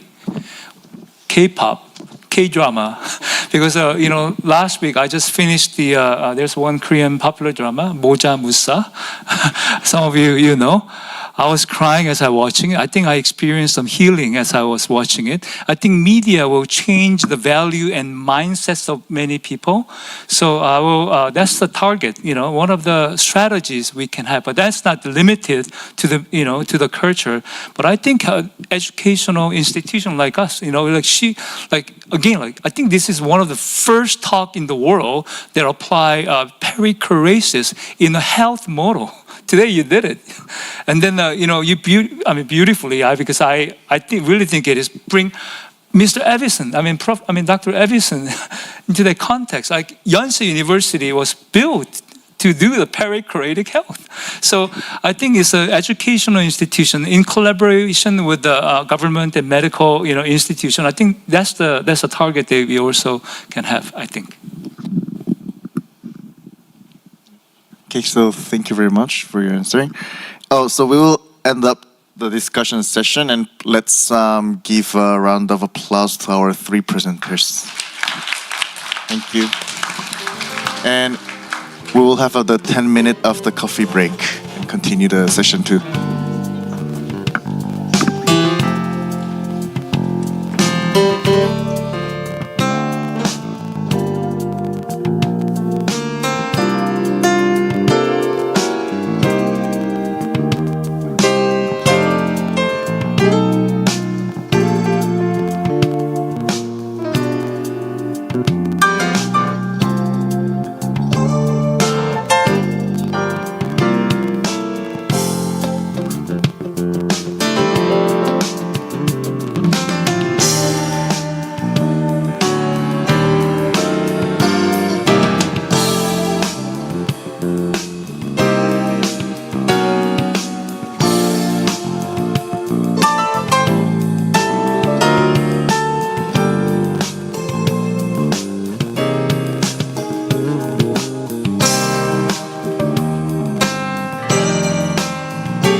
네. 안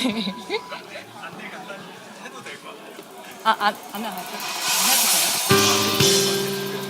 지금 알겠습니다.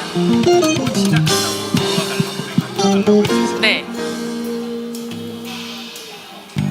Alright, thank you so much. We will get ready to start section 2, and please take your seat and we will get ready.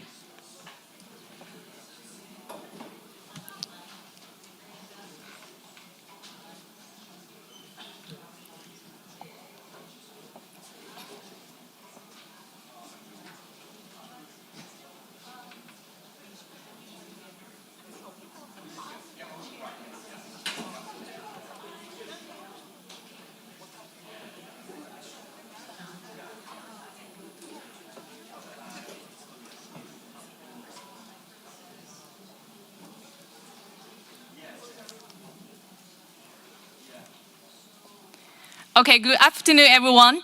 Welcome to the second Yonsei Salutogenesis Symposium. My name is Won Ting-sun, and I'm a PhD candidate from Department of Sports Industry, Industry Studies at Yonsei University. And also, I am a founded scholar of BK21 Salutogenesis project. So I'm very thanks to Professor Justin and my professor Choi give me the very meaningful opportunity to Hong Kong Metropolitan University for study 3 months. So I'm very, this is my very meaningful moment. I'm very glad to be here to start section 2, which will focus on trauma, resilience, and curiosity, psychological foundations of salutogenesis. It is my pleasure to introduce the co-chairs for this section, Professor Chung Meehyun from the Department of Psychology at Yonsei University, and Professor Paul Tonks from the Underwood International College and University. Let's give them a very big hand and warm welcome.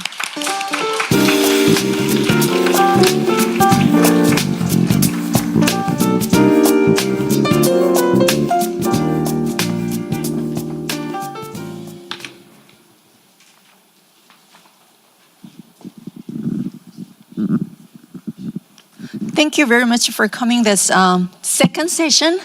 The topic for this session is trauma, resilience, and curiosity, the psychological foundation of salutogenesis. So we're gonna have 3 presenters for this session, but the first session, I think Dr. Gabor Maté, unfortunately he wasn't able to come here, but greatly he sent us a video. So that will be introduced by Dr. Chung. But here. So we're gonna watch the video first.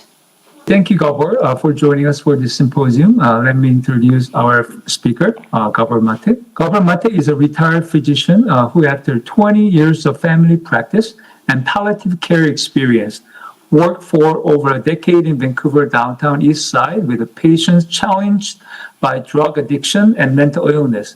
The best-selling author of 5 books published in nearly 40 languages, including the award-winning In the Realm of Hungry Ghosts, Close Encounter with Addiction. Gabor is an internationally renowned speaker, highly sought after for his expertise on addiction, trauma, childhood development, and the relationship of stress and illness.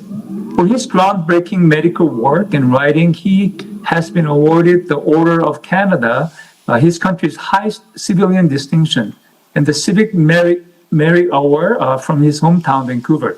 His most recent book, The Myth of Normal, Trauma, Illness, and Healing is a Toxic Culture, is a New York Times and international bestseller, sold over like 1 million copies. So please welcome Dr. Maté for the symposium. Thank you for inviting me. It's my, I believe it's my first experience speaking to a Korean audience. When I prepared the book, The Myth of Normal, Trauma, Illness, and Healing in a Toxic Culture, I actually researched Korea a little bit, and I'll be referring to some of the articles that I collected in a little while. But let me first talk about what I mean by the myth of normal and what I mean by a toxic culture. As a physician, as a medical doctor, I'm trained to understand the parameters, the boundaries of physiological states that can sustain life and health. So an obvious example, blood pressure within a certain range is healthy and natural. Too low, you're at risk of death. Too high, you're at risk of death. Within that normal range, it's healthy and natural. In other words, the word normal denotes the research spanking children is highly traumatizing with very negative effects. So we confuse the word normal in the sense of healthy and natural with what we're used to. And what I'm saying is that in this society, many behaviors, features, beliefs, dynamics, institutions, ideologies are normal in the sense that we're used to them, but they're neither healthy or natural. And I'll be talking about some of that. The subtitle of the book is Trauma, Illness, and Healing in the Toxic Culture. So what do I mean by a toxic culture? Well, if you're a scientist, a biologist, microbiologist, growing organisms in a petri dish, that's called a culture.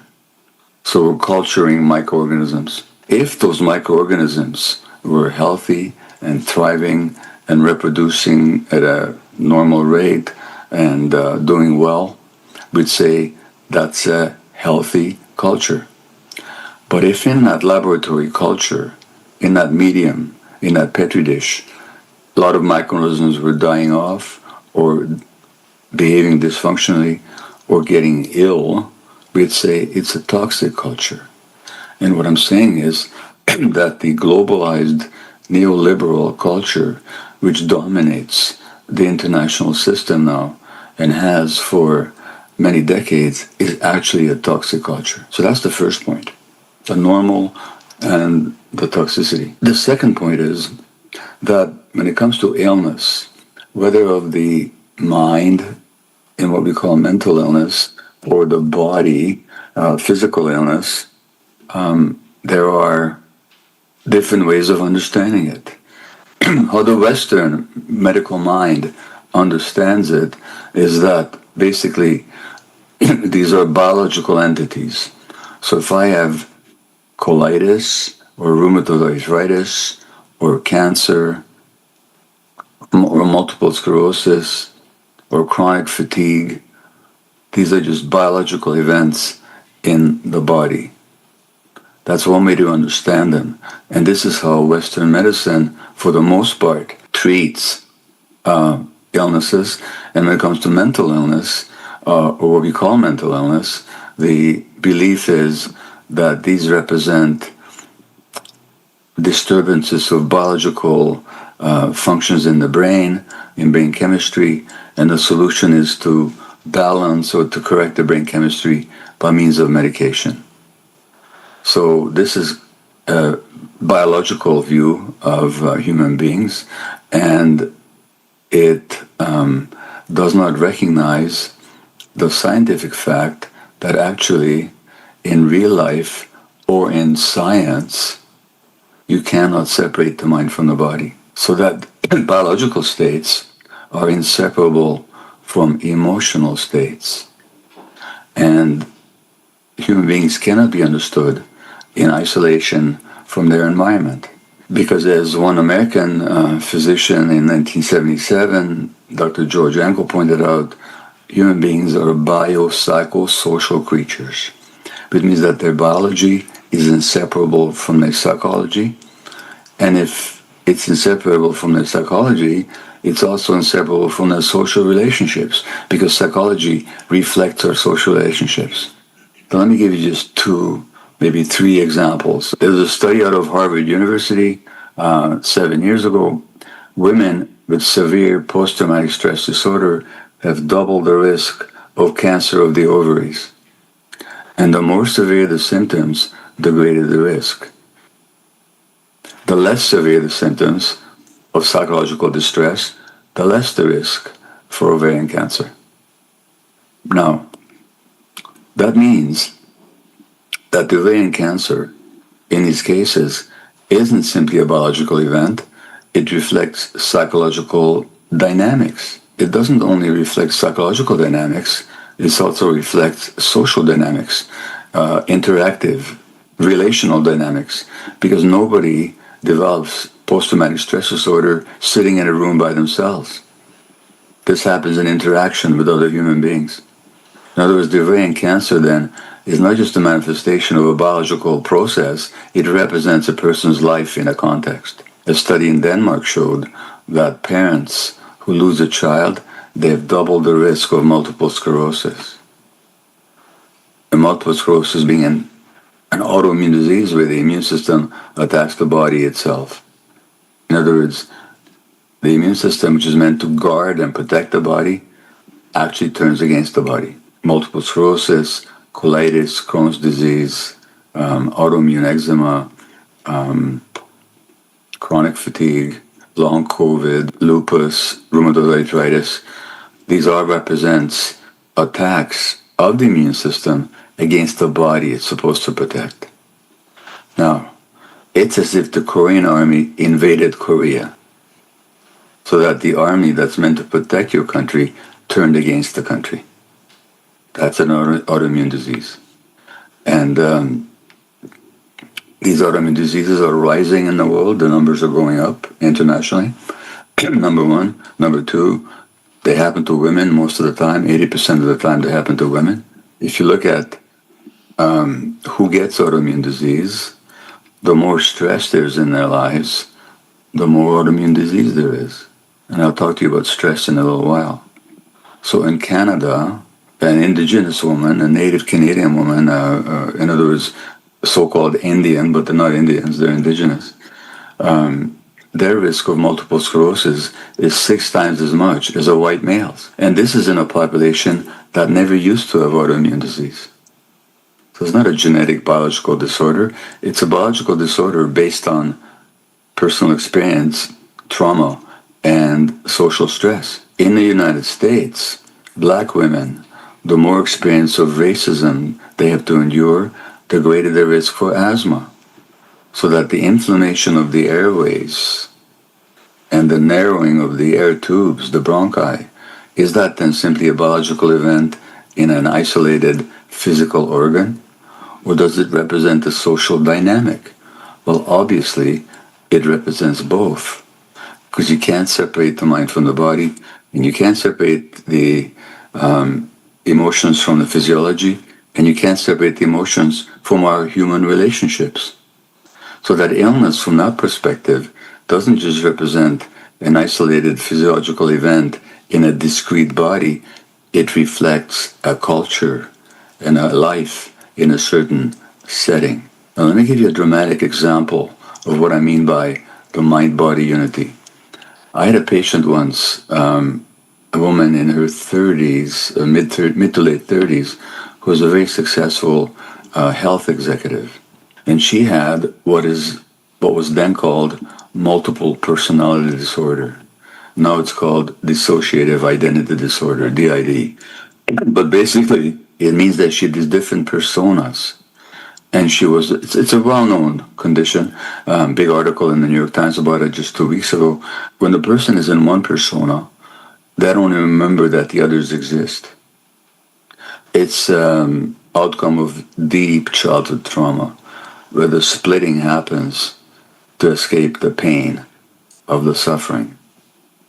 So this woman had a number of different persona. One of them was an 8-year-old boy. Now, she had asthma, and I prescribed a medication for her called theophylline, raminophylline, which is a medication to keep the airways open. So it's a preventive of asthma attacks. Like any medication, theophylline has its benefits, but it can also have its side effects, especially if you take too much. One day, I got a phone call from the 8-year-old boy, and he had every sign of theophylline overdose, you might say. Nausea, stomach aches, vomiting, headaches. What was going on is that the dose of theophylline that worked for the adult patient was too much for the 8-year-old. In other words, the physiology of that person, when she was in the mind state of an 8-year-old, become the physiology of an 8-year-old. And you might say this is incredible to believe, and at first, I was puzzled by it. But then I read about it. It's been described. So people with DID, in one persona, their wounds heal faster than in another. In one persona, they'll have markers of cigarette burns on their skin that they won't have in another persona. In one persona, they'll have allergies that in another persona they don't have at all. So they have a cat allergy in one persona, they get coughing and sneezing and asthmatic. In another persona, the cat is there, no response at all. What's really interesting is when you do brain scans and electroencephalograms, studying of the brain waves of the different persona, they look different. But when you get and this has been studied, but then you get an actor pretending to be different people, it's the same EEG, it's the same brain scan. I'm saying that the mind state of the individual governs the physiological state. Now, this is true for all of us. So that the mind state that we're in actually has a huge impact on our physiology. And the mind state that we're in has much to do with the social relationships. So let me here come to a few articles that I collected about Korea. Until 2018, it turns out that in South Korea, the average work week was something like 68 hours, which is incredibly stressful for people. Then they passed a law making it only 52 hours, which is still inhuman. Now, this is very stressful. And the South Korean police, I understand that there's a very high rate of suicides in Korea, one of the highest in Asia. And the South Korean police said that work pressure played a role in more than 500 suicides a year. Because the stress isn't just an emotional event. Other stresses in Korea. There's an article in the Telegraph from England. It said, "Don't force us to have facelifts," say South Korean women in the world's plastic surgery capital. So in South Korea, according to this news report, there's tremendous pressure on women not to look the way they look. In other words, they're not accepted for who they are and how they are. Now, not being accepted for who you are is a major stress on human beings. And it's a significant contributor to ill health. And I could go on about other articles about South Korea. There was that wonderful film that I'm sure many of you saw called Parasite. And it showed the underclass and the inequality. Well, there's tremendous inequality in South Korea. Not the only country with that. The inequality has spread throughout the world and is magnified in the last 40 or 50 years. But we know that the more inequality there is, the more illness there is in a culture. We know that from multiple studies. So that's what I mean by a toxic culture. And your country certainly qualifies in that sense. Despite all the beautiful traditions and cultural legacy that you have, you've also been taken over by the global neoliberal system with its inequality, with its greediness, with its competition, with its ideology that we have to be the best and the biggest and the richest. And that's a tremendous stress on people. It's a tremendous stress. Now, how does that show up in illness? I mentioned autoimmune disease, where the immune system attacks the body. So why does that happen? So when I was in family practice, and I did that for For 22 years, I had a family practice. I looked after people from birth until death, really. As a matter of fact, speaking of death, let me mention something to you. There was a woman in Australia who worked with dying people in palliative care. And for 7 years, in addition to my family practice, I also did palliative care, looking after terminally ill people. When you talk with dying people, you learn a lot, because death, or impending death, really concentrates the mind. And so Bronnie Ware, this Australian woman, wrote this book called The Top 5 Regrets of Dying. The top regret, when I read this to you, just see how it applies to you, or if you're lucky, it doesn't apply to you. But the top regret was, I wish I had the courage to live a life true to myself, not the life others expected of me. That was the top regret. The second one was, I wish I wouldn't work so hard. Nobody on their deathbed regrets that they didn't go to the office one more time. The third regret was, I wish I had the courage to express my feelings. So these are some of the top 5 regrets. Now, in a minute I'll tell you what's wrong with that formulation. But first I'll tell you what I noticed when I was in practice, who got sick and who didn't. And as a family physician, you have an opportunity to see people before they get sick. The specialists don't do that. By the time you go to a specialist, you're already sick. But I got to know people before they got ill. And I began to notice certain patterns of who got ill and who didn't.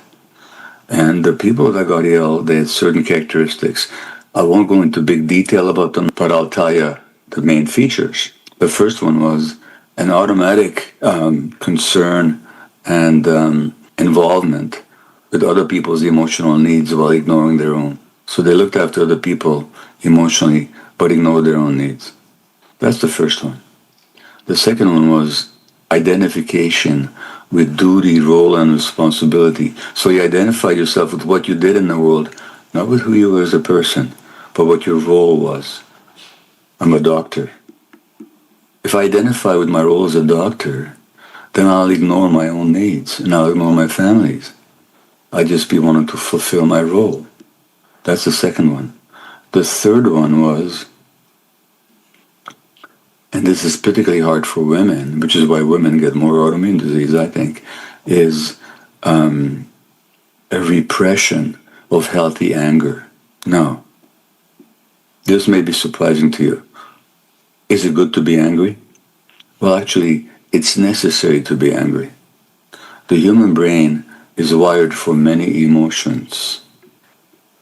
Love, caring, we're wired for it. Evolution has given us circuitry in our brain with its own chemistry for love and caring. Why did evolution do that? Because otherwise we wouldn't survive. Otherwise the mammal, whether it's a dolphin or a dog or a cat or a rat or a human being, wouldn't survive if the adults didn't care for and love their children. So we're wired for that. We're wired for fear, obviously, because without fear we don't survive. Don't forget, we evolved out there in nature. If we didn't have fear, how long would we survive? Out in nature, in the wild, which is where we lived for hundreds of thousands of years. We're also wired for anger. Nature gave us circuitry in our brain for anger, because anger is a boundary defense. Healthy anger, I'm talking about healthy anger. There's unhealthy anger. But healthy anger simply says, this is my space, you're invading it, get out. That's healthy anger. And once it's done its job, it's over. If you don't have that, what's going to happen to you? People will take advantage of you all the time. You're always trying to please people, not expressing your emotions. Remember the regret of these dying people? I wish I had the courage to express my feelings. So the repression of healthy anger. 2 more beliefs. One is that I'm responsible for other people feel, and I must never disappoint anybody. I got news for you. There's only one time in life that you're responsible for how other people feel. That's when you're the parent of a young child. Otherwise, you're responsible for how you show up, how present you are, how compassionate you are, but you're not responsible for what other people feel. If I ask you to do something that you don't want to do, and you say no to me, and if I'm disappointed, that's not your responsibility. It's mine. Remember I said that the top 5 regrets, I wish I had the courage to live a lot true to myself. I wish I had the courage to express my feelings. There was a study in the United States that looked at 2,000 women over a 10-year period. In a 10-year period, those women that were unhappily married and did not express their feelings were 4 times as likely to die as those women who were unhappily married and did express their feelings. So the issue wasn't happiness. The issue was authenticity. Did I express my feelings? Now, there's only one problem, and I'm telling you, in all the cases of autoimmune disease that I've studied in malignancy, and not just me, but other people have studied the same thing, same conclusion. People that suppress themselves to please others, they're at high risk for disease. But this society expects all of us to suppress ourselves in order to please others. That's one of the toxicities of the culture that I talk about. Now, you might say, are you blaming people for being sick? Are you saying that people are responsible for their illness? The answer is yes, and the answer is no. Yes, people are responsible in the sense that how they live their lives did contribute to their illness. And nobody argues with that. If I said somebody is a smoker, did that smoking contribute to their illness? Obviously it did. Same with emotional dynamics, because scientifically you can't separate the mind from the body. So that the immune system and the hormonal apparatus and the emotional system and the nervous system are not separate systems, they're one system. And this is studied by the science of psychoneuroimmunology. So it's all one. I'll come back to healthy anger for a minute. But when people say, I wish I had the courage to live a life true to myself, they're not being kind to themselves. I'll tell you why not. Because courage had nothing to do with it. And blame has nothing to do with it. And these people are blaming themselves. Because actually what happens is early childhood programming. Children come into the world with certain needs.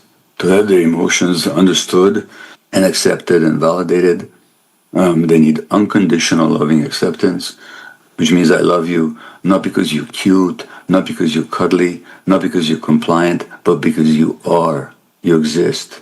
That's unconditional loving acceptance. Children have these needs. When these needs are not met, the child will mold themselves into ways of being that's acceptable to the adults. Because the child cannot live without that adult-child relationship. That's called attachment. Attachment is our drive for closeness, proximity with another human being for the purpose of being taken care of or of taking care of the other. And we're wired for attachment. Evolution wired us for attachment. That's a need that we have. It's a need that we have all our lives, by the way, but it's especially strong when we're small and helpless. But we have another need, and the other need is to be our true selves. And by that I mean connected to our gut feelings, connected to our emotions. That's a need. That's a survival need. Because if you look at, again, human evolution out there in nature, how long does any creature survive if they're not connected to their gut feelings? They don't.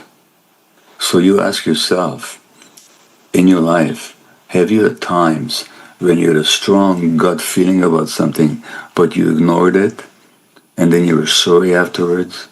And whenever I ask this question, whether it's 10,000 people in a room, or 1,000 people, or 500, almost everybody puts their hand up. What are they telling me? They're telling me that in early childhood they learned that if they pay attention to their feelings, that'll threaten their attachment relationship. So when it comes to attachment and authenticity, ideally we can have both. So Justin and I are friends, then ideally I can be myself, have my own opinions, express myself. He can have his own personality, his own views, his own perspective, and we can still be friends. So we can have authenticity, being true to ourselves, and attachment. But what happens if that's not possible? Now, Justin and I being adults, if I can't be myself around him, he just won't accept me that way, or vice versa. I can make a decision, or he can make a decision saying, I don't want this relationship. I don't want to be in a relationship where I can't be myself. But a 2-year-old, a 1-year-old, a 3-year-old, a 5-year-old can't make that decision because they can't survive without that attachment relationship. So they suppress their authenticity in order to be acceptable. And so that we mold our personality in ways that are acceptable to other people.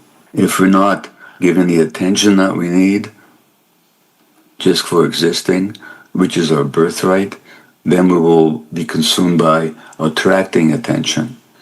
And now you have South Korea, the Asia's or the world's plastic surgery capital, because people have to be attractive in order to be acceptable. If we don't get the approval that we need just for existing, then we have to win approval. Then we have to work all the time to get other people's approval. In other words, we lose the capacity to be ourselves. If you weren't esteemed just for existing, you'll be trying to impress others. If you weren't made to feel important just because you exist as a human being, you'll become a helper. No, you'll be important all the time. And I can understand that one because much of my motivation, not all of it, fortunately, but some of my motivation to be a busy doctor was the need to feel important. I wanted to help people, yes. And I wanted to make a good living, yes. But I also had this need to be important. And so that we do whatever we can to be important to other people, sacrificing our true selves. Now, how does this lead to disease? I told you that the immune system, the hormonal apparatus, the emotional circuits in the brain, and the nervous system are not separate systems. Scientifically, they're one system.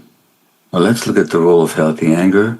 I said that it was a boundary defense to keep out something that doesn't belong there. That's healthy anger. The role of emotions in general is to let in what is healthy and nurturing and loving, yes, and to keep out what isn't. What's the role of the immune system? Well, if you think about it for a moment, you recognize it's got the same role, to keep out what is toxic and dangerous, viruses, toxins, let in nutriments, vitamins, allow healthy bacteria to live in the gut.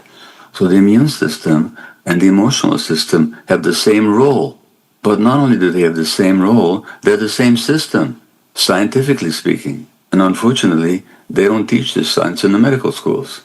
Not because it isn't validated, not because it hasn't been published and studied and overstudied, but because the Western medical ideology separates the mind from the body. And so what I'm saying is that when it comes to physical illness, we have to be looking at not just the biology, but how the biology is actually affected by life experience and these emotional patterns. And the good news is, and I could show you examples of it if I had time, but I don't, is that people who get physically ill, I'm not saying they should reject medical treatment. I'm a medical doctor. I have great regard for medical treatment. It's miraculous. But we should also pay attention to the other side of things, to the psychological, social, emotional side of things. Then we could have a much fuller and a much more effective and potent form of healthcare. And again, unfortunately, for all kinds of reasons, Western medicine and the Western mindset makes these separations. And it's a tragedy. That's what I have to say about physical illness. In the myth of normal, if you're interested in the book, I make the case that what we call mental illness is also a response to life. It's not just a biological, psychological, or genetically determined inevitability, but it actually is a normal response to abnormal circumstances. Let me just give you one quick example before I finish speaking. Take a condition like depression. But if you look at the word depression, in English at least, what does it mean to depress something? It means to push it down. You push it down. And what gets pushed down in depression are emotions, especially anger. Now, why would somebody, you've never met a 1-day-old baby that pushes down their emotions. Doesn't happen. So depression happens when a child learns that their emotions are not acceptable to the adults. When we tell kids, good little kids don't get angry, the message they get is not good little kids don't get angry, but that angry little kids don't get loved. And the child is desperate to be loved, they're pushed on their emotions. Now they're diagnosed 20 years later with depression, and they're told that there's something wrong with their brain chemicals. Well, the evidence for the brain chemical theory of mental illness, you know what it is? It's zero, none. Which doesn't mean that medications can't help. They can sometimes. I've taken them myself. But that doesn't mean that the original problem was caused by a lack of brain chemicals. So what I'm saying is, to sum up, is whether we're looking at physical illness or what we call mental illness, we're looking at the unity of mind and body, the biopsychosocial nature of human beings. We're looking at life experience, and that to properly care for ourselves and for others, we have to respect and understand that unity. And this is true whether or not we're looking at physical or what we call mental illness. Well, thank you. That concludes what I have to tell you. I'm open to questions now if you like. I really enjoyed your presentations. I completely agree with your point, but my concern is how to convey to our people this very important concept like healthy anger. As you may know, Korean people are full of angers. This is an angry society. How can people distinguish from healthy anger from unhealthy anger? How can we teach them? So first of all, there can be healthy anger and unhealthy anger, and there can be healthy kindness and unhealthy kindness. Healthy anger is in the present moment. So that you come into my space and I say, please move back, and you don't. Healthy anger says, you're in my space, get out. When you're out of my space, the anger is over. It's finished with. It has no more reason to hang around. It's just in the present moment.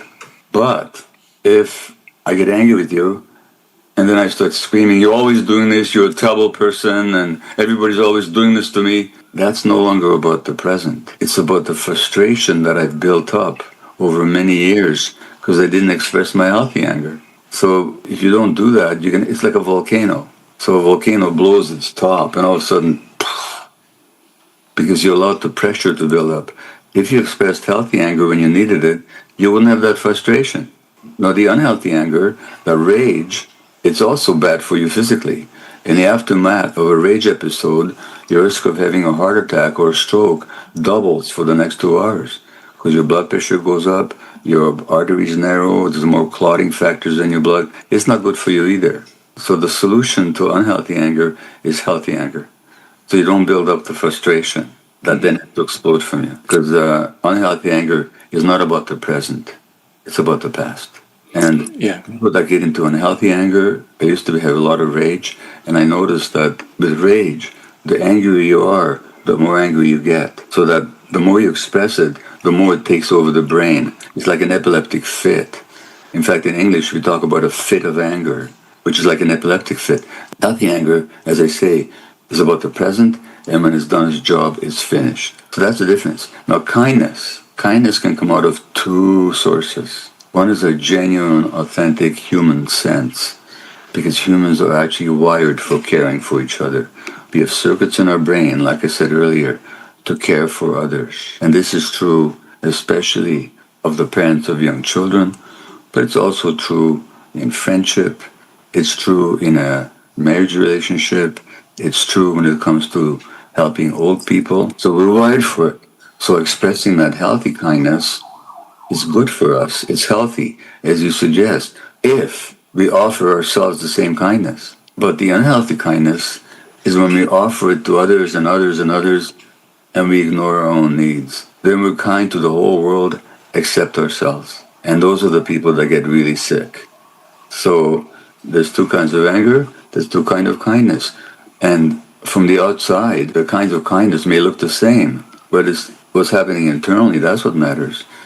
I should be kind to you, but if I'm kind to you consistently at the expense of my own needs, that's unhealthy. Gabor, you mentioned that, human being, actually, you quoted someone else, we are psychosocial creature. And then, we talk about, how people get sick due to childhood trauma or emotional, status. But then we didn't talk too much about social factor. You mentioned about neoliberalism a little bit there. Maybe can you elaborate a little bit more on that? Because we understand about human, personal factor, but then what about the social factor for Korea for such a high suicidal rate and other things? Can you elaborate a little bit more on that, please? Well, I did mention some of the social factors. Certainly in Korea, the pressure on women to look beautiful, the need to respect authority at all costs, stress of working too much. As I mentioned, some of the social factors. But in general, to speak about neoliberalism, the essential ideology of neoliberalism and its view of human beings and human nature is that we're individualistic, competitive, aggressive, selfish, greedy creatures. That's supposed to be human nature. Every society will have a view of human nature that reflects its own values.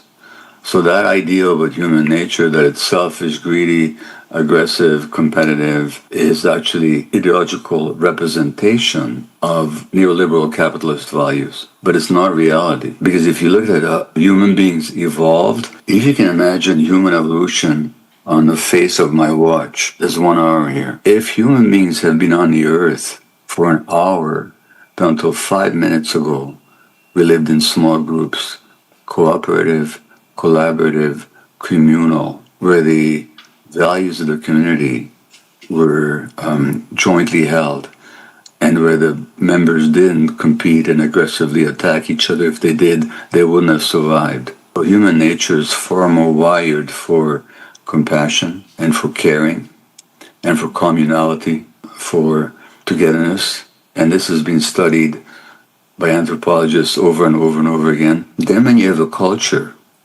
such as the incredibly selfish and greedy neoliberal dispensation, which is prepared, and I don't know if I have to convince anybody here, but nobody that knows the science can possibly deny that climate change is a reality and that climate change is a result of human activity. What kind of values do people have who deny climate change, or even if they don't deny it, they continue to pursue policies for the sake of profit that may destroy humanity? And we already have hundreds of thousands, if not millions, of people who are climate refugees, particularly in the poorer countries. So when you have a society that's so completely devoted to values that are completely contrary to evolutionary human experience, those are the social factors. We know from multiple studies that the more inequality there's in a society, the more illness there is. It points to a whole social, cultural problem, and the solutions cannot be simply individual ones. So the title, subtitle of this symposium is Healing the System That Heals Us. You elaborate quite well about the societal cause of illness and the problem. So what could be the solution for Korean society? Maybe can you give us just a couple solutions? I know that you particularly are dedicated to what you call salutogenesis, which is the generation of health. And the question is, what can any of us do in the context that we live to create structures and institutions that promote health? Because we know how to promote health. For example, we can stop eating junk food. It's very simple. That wouldn't solve all the health problems, but there's a worldwide epidemic of obesity. That's not genetic. It's simply one of the features of this particular society. So what can you do in Korea to get people to eat healthy and to stop the corporations from lying about their product? Now, I don't know how to do that. That's for all of us to figure out together, in the long term. I think my role is, and I think an important role for everybody, let's at least begin to look at the truth. Let's talk about what's really going on. Let's not deny what's going on. So, just to the audience of the symposium, can you just say one last word? Work on stress was actually done here in Canada. It was here in Canada that a great medical scientist, physician and scientist, whose name was János Selye, he came from Hungary like myself, and he came to Canada after the First World War, and he's the one in the laboratory who showed that stress diminishes the immune system, it enlarges the adrenal glands, and it ulcerates the intestines. So he's the one that showed the physical impacts of stress. And he's the one that coined the word stress in the way that we use it today. And here's what he said. It may be said without hesitation that for man, for human beings, the most important stressors are emotional. And he said, most of our tensions and frustration stem from compulsive needs to act the role of someone that we're not. So my message to audiences is, for God's sakes, be yourselves and don't be hard on yourself, but look at the programming and the training and all the pressures on you not to be yourself, but find a way to be yourself. That's my message to people in general.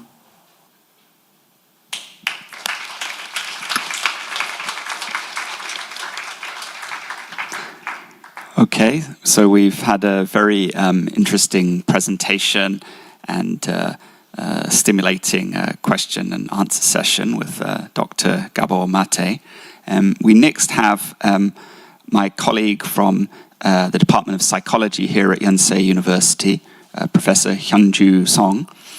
Professor Song is a very distinguished and leading psychologist in Korea, especially in terms of childhood development psychology. She has many roles. I think too many to list, but perhaps most prominent at the moment is she is director of the AI Humanities Center, the Institute of AI and Social Innovation here at Yonsei. She's also director of the graduate program in psychology and chairing Yonsei's Vision 150 Strategic Planning Committee. So we're very grateful for her sharing her valuable time today. She will be giving a presentation on the topic of promoting curiosity in childhood, a question-generative intervention from a salutogenic perspective. Professor Song. Okay, thank you. Yeah, I'll try to be myself while giving my talk. So the talk before my talk was very helpful in to reduce the stress before my presentation. So hello everyone, thank you for being here today. I'm Hyun-Joo from the Department of Psychology, and today I'll be talking about promoting curiosity in childhood. Developmental psychology has traditionally focused on identifying risk factors and preventing developmental problems. But salutogenesis offers different perspectives. It focuses on how individuals stay well, even in the face of adversity. So rather than asking why do some children struggle and have developmental problems, we ask how children stay healthy and thrive. Imagine two children growing up in economically disadvantaged neighborhoods. Both face stressors such as family instability, limited access to resources, and unsafe environments. Traditional developmental research might focus on identifying which risk factors could lead to negative outcomes like poor academic performance, behavior problems, or mental issues. But what if one of these children is doing really well by being engaged in school, emotionally regulated, and socially connected, despite all stressors? So the Salutogenic framework allows us to ask this question: what is helping this child succeed despite all the risk factors? Maybe it's a strong relationship with a caring adult, or a supportive school environment, or the child's own internal traits like optimism, resilient temperament, or sense of meaning, etc. So these can be protective factors.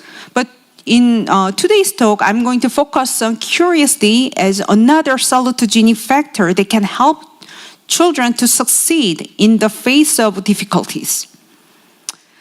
So here's one study showing why curiosity matters for children's learning. Choi and colleagues in their 2018 studies, they examined about 6,000 kindergarten children.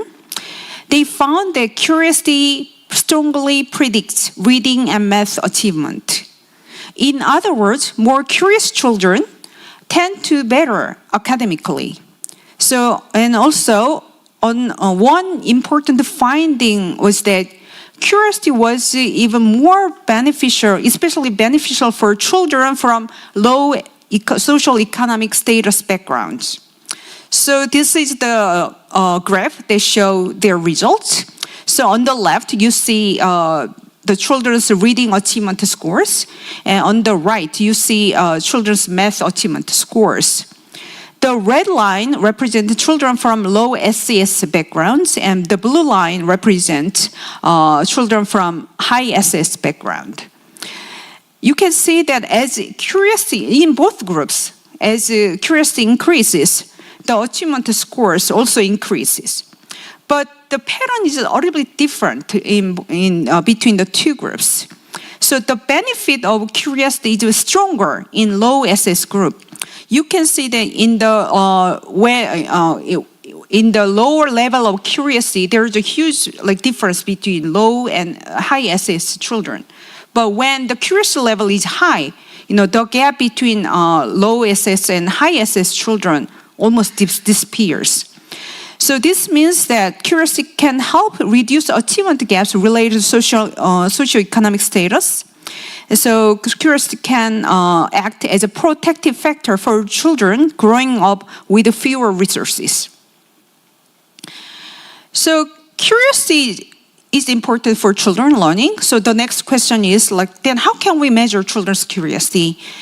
One way is to look at children's nonverbal behaviors like explorative behaviors. So we can observe how children interact with a new object or novel environments. But another important and also very common way to observe children's curiosity is just look at their verbal behaviors like questions. When children are curious, they are likely to ask questions. So in developmental research, children's questions can provide a useful window into their curiosity.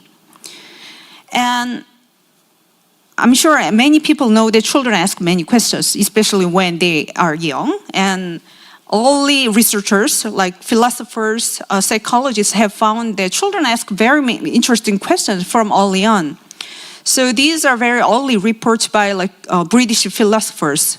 So James Sully found children's questions of metaphysical or scientific flavor, like who made God, and why don't we see two things with our two eyes? This is my favorite question, actually. And they sometimes ask why does the window blow, right? And Nathan Isaac also found that children try to make sense of an anomaly, and so when they do that, they ask questions. So they ask questions like, why do animals not mind drinking dirty water? Although my mom, tells me not to, drink dirty water. And why can we see lightning better at night? And why doesn't the ink run out when we hold up a fountain pen? So these philosophers have reported very interesting, questions by children like this. But these early reports have important limitations. These data are very highly selective. They only focus on very interesting questions, memorable questions. And also, many of these parents are very highly educated, people, respective philosophers. So these parents might not be representative of the general population. And Schuiner's 2007 study was one of the first large-scale attempts to systematically analyze everyday questions from ordinary children. So this study used open child language corpus called like CHILDIS. And the data included the children, like 3 children's data from 13 months to 5 years of age. And okay, oops, this is not updated slide, but okay. Okay. So these, so these include, the data included like 2 middle-class European American and 1 middle-class African American and 1 working-class European American children, and they looked at 200 hours of recording, and they basically analyzed 25,000 questions. Somehow, the slide here is not updated one, but okay, I'll just tell you the result. So their main result was that they found that children at this age ask 1 to 3 questions per hour, per minute. So more than 60 questions per hour. So can you imagine that children ask like 1, question every minute? So at this age, children ask so many questions. And they found that children, also adults are very responsive to the children's questions. They respond to more than 2/3 of children's questions. But they often sometimes fail to provide the information children asked for. If adults do not provide satisfying answers, children do not stop. They sometimes persist asking questions like this example. The child first asked, "What's cooking there?" And the caregiver responded, "Listen, do you want your burger?" So the child find this answer unsatisfactory. So the child repeated the same question. So children they found the children was very active in seeking for information they want. And they also examined the types of questions children ask. So when children are younger, most of the questions are like what question, what or where questions. Then as they develop, they start to ask more questions to get explanations like how and why questions. And the shift occurs around 30 months of age. It reflects their cognitive development and language development. And I also so the data were from American children, and I wanted to see Korean children's question asking abilities development. So I also analyzed Korean children's data, and our data are limited because the available data are limited in the CHILDIS corpus.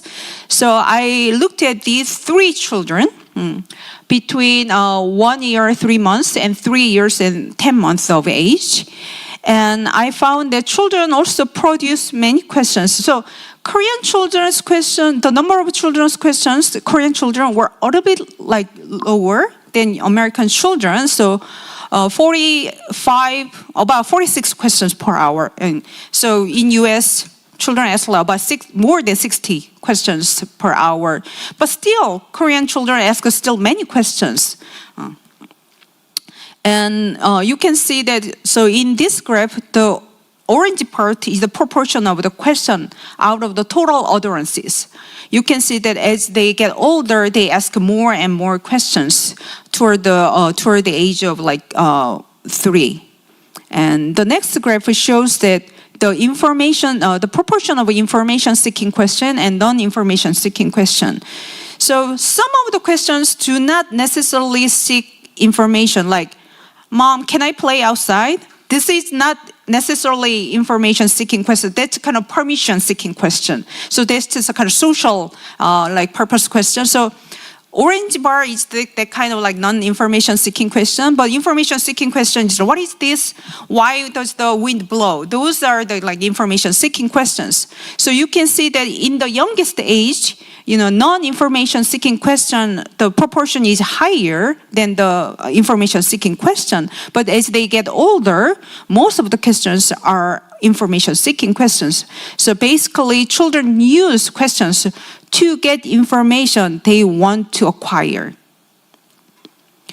So to wrap up, these results show that children might persist until they have obtained the information they seek, and children's follow questions sometimes intended not to supplement the answer they received, but rather they qualify or carry the answer. And here, I want to summarize some of the previous evidence on the major benefits of curiosity-related behaviors.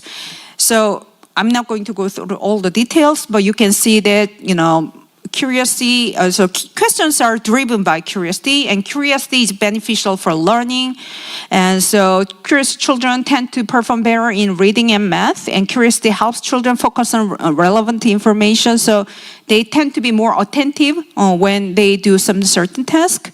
And curiosity enhances memory, and also curious children ask better questions, and curiosity can help children's problem solving, and curious children are likely to get involved in creative explorations. So we know that questions are good, and curious children are better in learning. So then we may know that, we may realize, so it's important to encourage children to ask questions. So to figure out how to encourage children to ask questions, it would be important to know when children are likely to ask questions. One important factor is age. Research shows that somehow children's questions decrease sharply over time. So preschool children ask many questions, but once they enter elementary school, their questions decrease somehow. And then the number of questions decrease over and over time, over age. And college students, they are they are the population they ask the least number of questions. And also social class also matters. People have found that middle class children in the United States tend to ask more causal why questions than lower income children.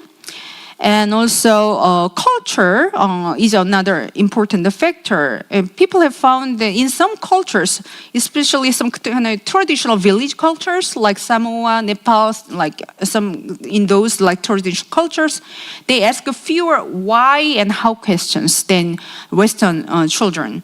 And finally, people have found that context matter. Like I said, children usually ask fewer questions at school than at home. Because school classrooms provide fewer opportunities for open questioning in educational settings. So this suggests that children's questioning behavior is shaped not only by their curiosity itself, but also by social and cultural environments. Oh, okay. It's not working, okay. So, but now, we all know that now AI is becoming very important, social context for children. So AI systems are becoming everyday conversational partners. For the first time, children can ask almost any question and receive immediate responses from always available AI agents. This creates important developmental questions. So how does generative AI change the way children seek information? And this is an example of a question I have recently received from a mother of the first grade child, first grade elementary school child. So you can read her question. Basically, she explained that her son enjoyed interacting with the ChatGPT, but most of his questions were simple fact-based questions aimed at getting very quick, simple answers. And she wondered, how can AI be used not to just provide information, but to help children learn how to ask better questions? So very important question, but I couldn't really answer her question. So I said, good question, but so maybe I have to do research on that. And so I'm trying to find answer to this question, and I'll show you some of the findings related to this question. So this that kind of issue leads to important educational questions. So what happens to children's inquiry when answers become instant and effortless in the presence of AI? Traditionally, learning involved uncertainty, exploration and follow-up questioning. But AI system can provide immediate and highly fluent answers to almost any question. So this creates both opportunities and risks. So if AI provides complete answers immediately, would children stop asking following up questions? Or another important issue also involves autonomy and dependence. Like philosopher like Rousseau long argued that children learn best from their own exploration and discovery. So this is some kind of excerpt from the famous book, like Rousseau's Emile. So Rousseau writes that we should not rush to satisfy children's curiosity immediately. Instead, adults should pose questions children can explore and gradually resolve on their own. So I think one sentence here is especially important in the context of AI. Let him not know anything because we have told him, but rather because he has understood it for himself. So Rousseau's concern was that if authority replaces children's own reasoning processes, children may stop thinking independently. So interestingly, this concern feels highly relevant again in the age of AI. If AI instantly provides every answer, we must ask, are we supporting children's thinking? So to answer question, we first need to better understand how children interact with AI, and so that's what I'm going to. That's the topic I'm conducting some kind of preliminary research on. So we recently examined the kind of questions children ask ChatGPT. In ongoing study, children between 4 and 10 years of age freely interacted with ChatGPT, and they were allowed to ask whatever questions they have.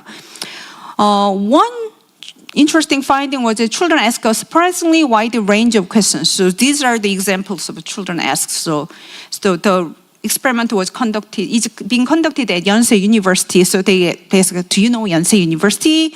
When was Yonsei University founded? Blah, blah, blah. And so like they sometimes ask like, how was heaven created, right? Can you give a quiz? And do you want to be friends with me? So they ask like all sorts of questions.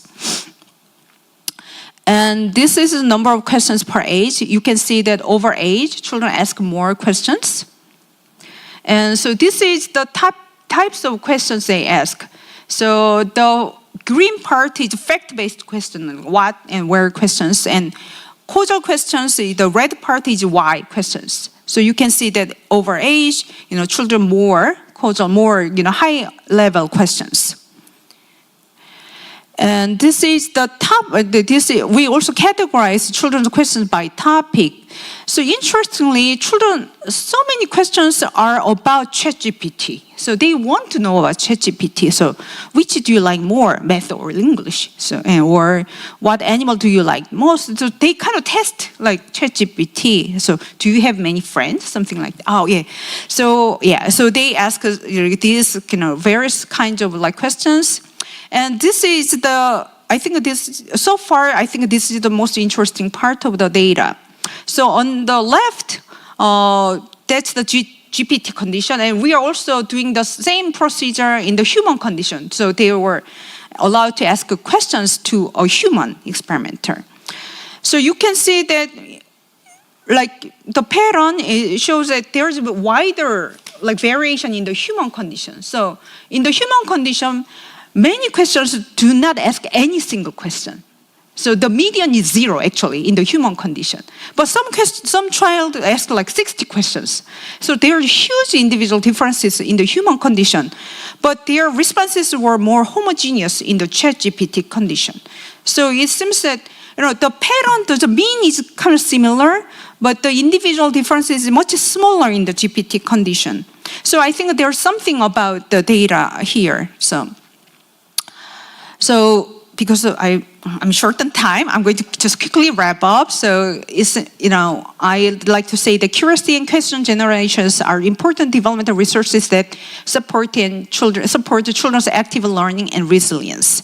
And in the age of AI, educational challenge is not only giving children information, but preserving and strengthening their capacity to wonder and question and think independently. From salutogenic perspective, supporting children's curiosity may be one of the important ways to promote lifelong learning and well-being. Thank you.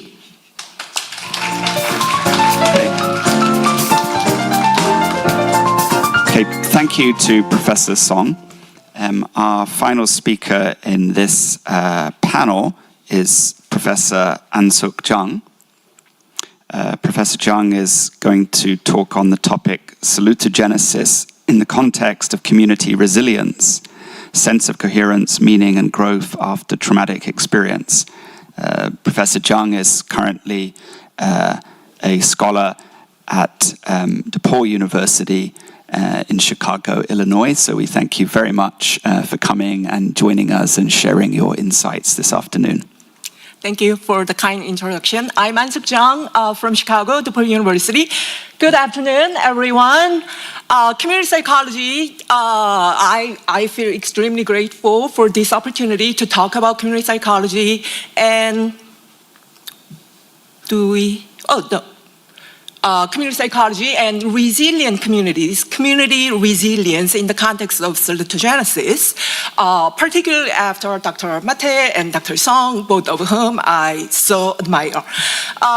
Community psychology is about one, context that we have been talking about today, and two, resources and strength, not necessarily what we cannot do, what we don't have, but more so about what we have, what we can do, and then the actions, the actionable items to create these resilient communities. So as a psychologist, everyone put your phone up and go to this site, paulev.com/salutogenesis, May 29 today, and tell me what stressful event or episode you experienced recently in one word. We have been talking about stress for the whole day today, so maybe you are primed of your event. And then Dong-hyuk 선생님 is going to present the results on the screen.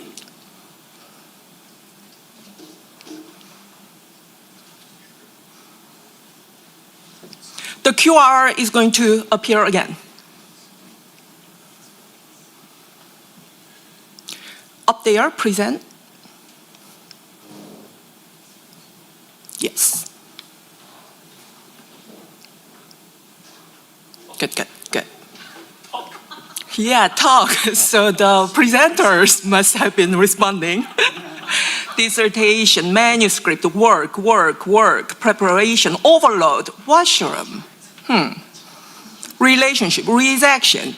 Good. Research, yes, we're serious researchers here. Manuscripts, sounds good. Okay. So look at our own answers here and think about, admin stuff, research, but admin, proposal. Hey, everyone here is very serious about your research. Excellent. 연구 proposal. Good. So here we can see, yes, go back to the, yes.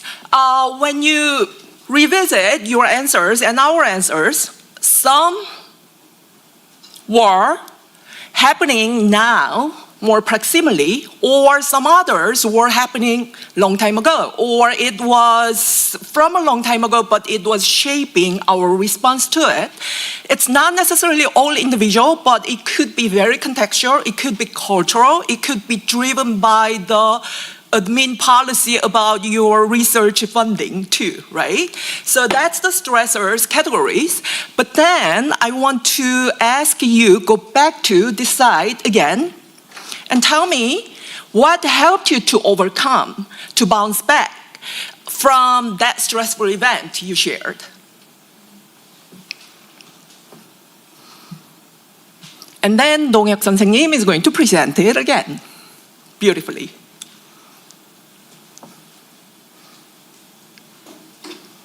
So number 2 question. Oh, number 2, could you activate it? Yes, that's the question. The resource that helped you to get over that event. Oh, work itself?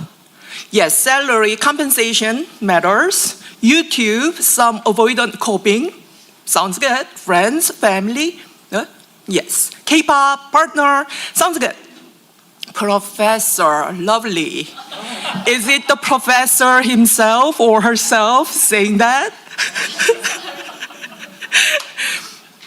Okay, all these wonderful movies and dramas, series, that helps you to get over. Again, all of these answers might be happening at the moment, or it has been accumulated over time in history, in cultural context. And then what I want to share is the resources. Yes, our classic approach, we're talking about the risk factors. By identifying it, we want to lower the risk factors are heightening your chances of developing illnesses and diseases, stresses, but protective factors, by identifying it, we want to promote your well-being. That has been the classic approach. But then, what we talk about when we transition from childhood to puberty, adolescence, or adulthood, what if this kid gets bullied because of anything you can name about individual factors, contextual factors? Did he have any resources to resort to turn to get some good well-being? Or in this movie, Anthony Hopkins was developed this Alzheimer, and he was perceiving the caretaker who is daughter at one point of time as Sarah, at another point of time, Megan. At another point of time, she was telling him that they are living, the couple with the son-in-law, leaving for Paris, but at another point of time, they are divorcing. So she's living only. So all these perspectives, not necessarily coherent to the person who has Alzheimer. Not only that, then caretaker who's providing this sincere care for their loved ones, do we have any support systems for these caretakers who are not recognized? Midlife crisis is a real thing. We can talk about it for the whole day. And do we have good resources as a community to support the people who are experiencing hardships, challenges in lifetime, to turn to experience some meaningful moments so that they can have some positive change even after traumatic events? For example, cancer. When you have cancer, yes, we want to remove it, definitely, but not only because of the tumor itself physically, then your psychology changes. Not only that, the primary caregivers, when we talk about one spouse or partner, we talk about depression, anxiety, all these self-esteem, social support. We do.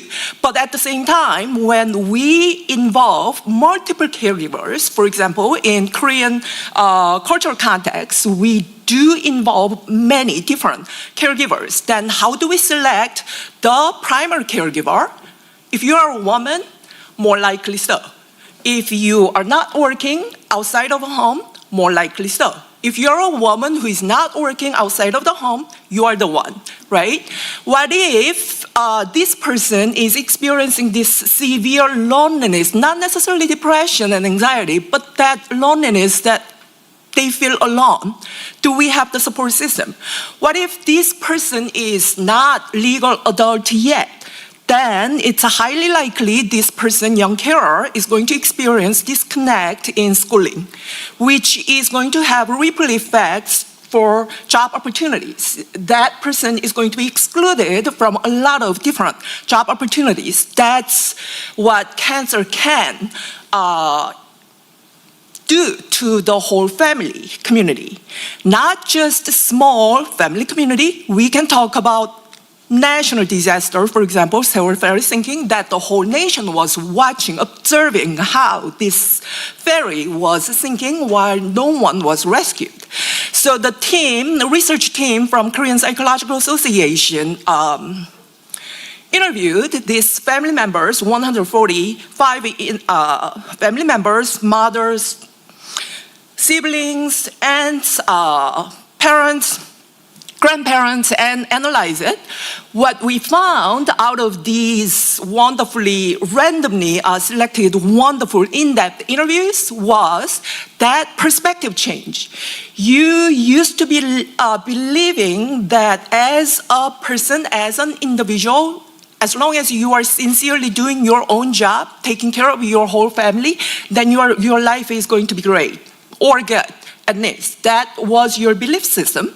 But by experiencing this constant betrayal of their trust in the system, because it wasn't working, operating the way we believed or wanted to believe, they changed this perspective from individual family, individual life to collective, community-driven approach. That's what they were experiencing, the whole family members. And then they were experiencing a lot of solidarity experiences with other victims of trauma, national trauma, traumatic events. So what I want to talk about at the end here is the resilient communities. What's resilient community? When we talk about community resilience, 공동체 회복 탄력성, then it is about empowering community. Yes, it is very supportive. Yes, it is very compassionate. How so? By including, by being more inclusive, so that everyone who is very different, maybe because you have disability, maybe because you don't have disability, maybe because you are gluten sensitive, maybe because you need halal food in cafeteria, right? That's safe space creation for everyone, every individuals in the community. That's empowering community. So that the members could participate in important decision making instead of just listening to obeying these top-down approaches. That's more empowering community. And then by having these participation channels, you are going to experience some small wins. And then that's going to develop your sense of collective efficacy. Collective efficacy meaning when all together we work together for the common goal, then you achieve it. That's the collective efficacy. This group of researchers named it as disaster readiness. When your communities are more empowering, more resilient, we are readier for potential disasters, because disasters happen all the time. What it was, yes, economic development is important on the condition that we are committed as a community for resource distribution, equal distribution of resources for particularly the marginalized population. Social capital with individual sense of commitment and information sharing, which is very transparent. And based on all of these, the community is experiencing some competency collectively again. What is about this empowering community is, it's not something that's going to be given by God or from heaven. It's going to be something that we are going to create as a member of the community that we want to experience it. And how do we do that? Action item number 1, be aware of positionality. Positionality is different from personality. Personality is the trait that you believe an individual does have, and that doesn't change much, right? That's the trait, personality. But positionality is depending on the social position that you are aware that you are being expected, you have this norm, and you are treated differently. Maybe better, maybe not better, worse.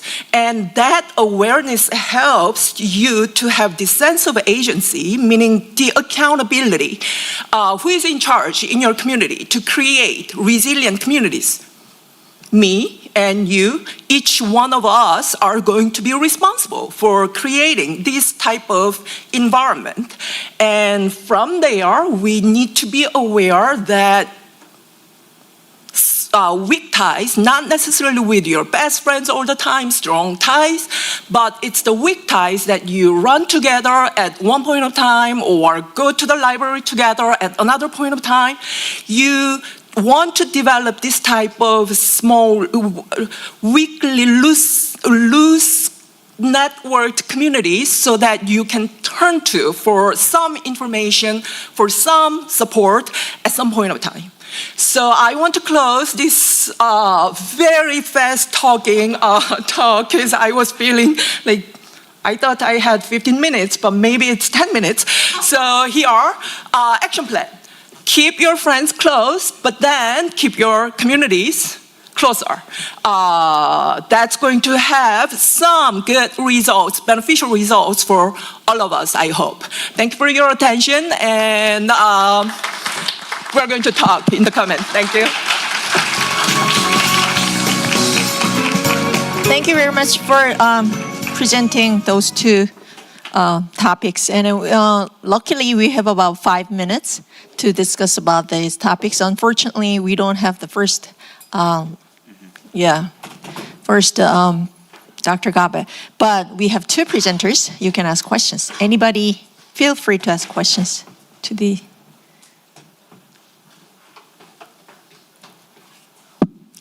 Yes.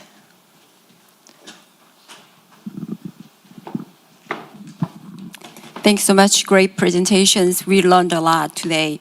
I have one comment, one question. One comment for Dr. Maté's presentation. This is as an observer. I work in the US for 18 years and I came back to Korea like 7 years ago. And he was talking about plastic surgery as one of the social condition in the society. But I would like to little bit share my insights about it.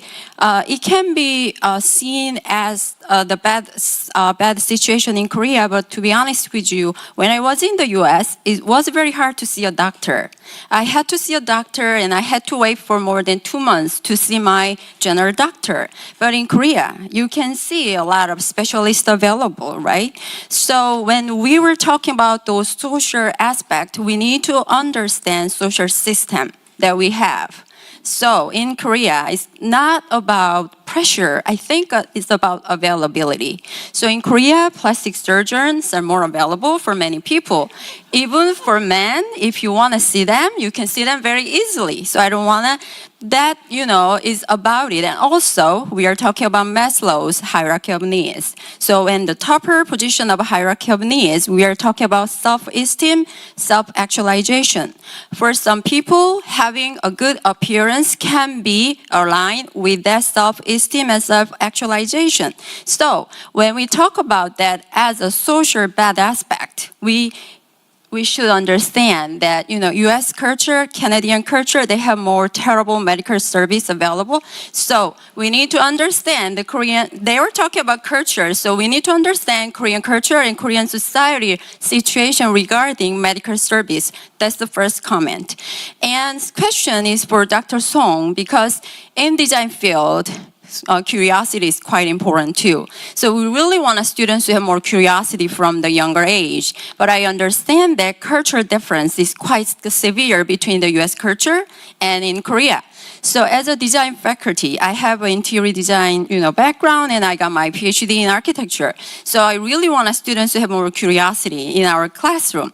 So is there any strategy or is there any recommendation for you for us to teach, and what is the good strategy for university faculty to improve the curiosity from the college student? You said that college student has less question. I think they already know everything, so that's why they have the less question. And sometimes when they ask a really silly question, their peers really, make them silly. So I think they try to avoid that. But, still, when I compare US student and Korean student, college student, yes, our student has less questions and less curiosity aspects. So as an expert in this field, I would like to get some more recommendation. Thank you. Yeah, that's very good and important question. And okay, so question asking behavior, I think we should view question asking behavior as a social behavior, especially in this kind of culture. And students and also children are very sensitive to feedback or like, environmental factors. And like literature suggests that even when teachers, encourage questions, they are more likely to praise good answers than questions. So although they say, feel free to ask questions, but they say, it's good, they praise answers. So that's kind of implicit message students receive. So I think the teacher should make more effort to praise more questions than children's or student effort to provide good answers. And also the literature suggests that the most effective strategy to encourage children's question is modeling. So if parents, if they use questions themselves as a way to seek information. If children observe, my mom likes to ask questions, and my mom expressed, I'm so curious about this, they learn from it. So modeling is, I think, a good, good strategy. So the professor or teachers can, they should show, express their curiosity, their own curiosity. Not only say, please ask questions. They should show that, I want to ask this question like this. So I think that kind of simple strategy, and also praising, making more effort to praise questions. Yeah. And also, I read the recent papers showing that if children overhear adult praise other, child questioning, they can also affect their questioning behavior. So, we should constantly ask, praise, questions, by, many, by people. Okay. Yeah, I hope that answers your question. I wish we have more time to get questions because of the curiosity thing. But anyway, because of the time constraint, we have to end this session. And then hopefully you can ask questions personally after this session. Thank you so much for your presentation.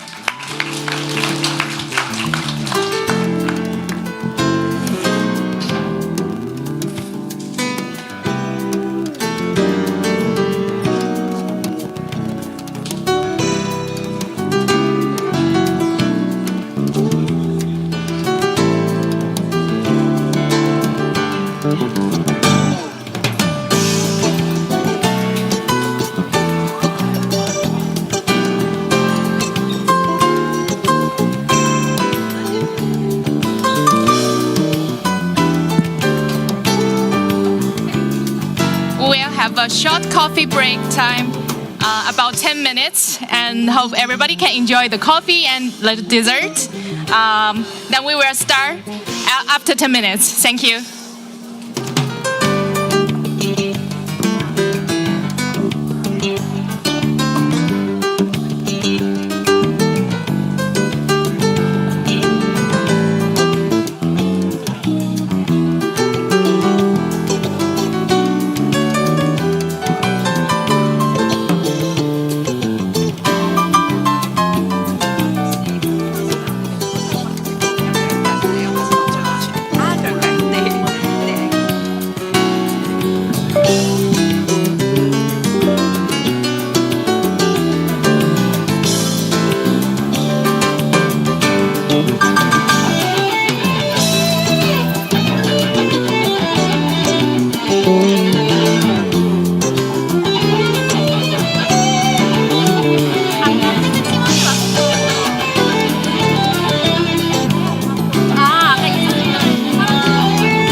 Okay, we'll begin in 1 minute, so please take your seat. Thank you very much.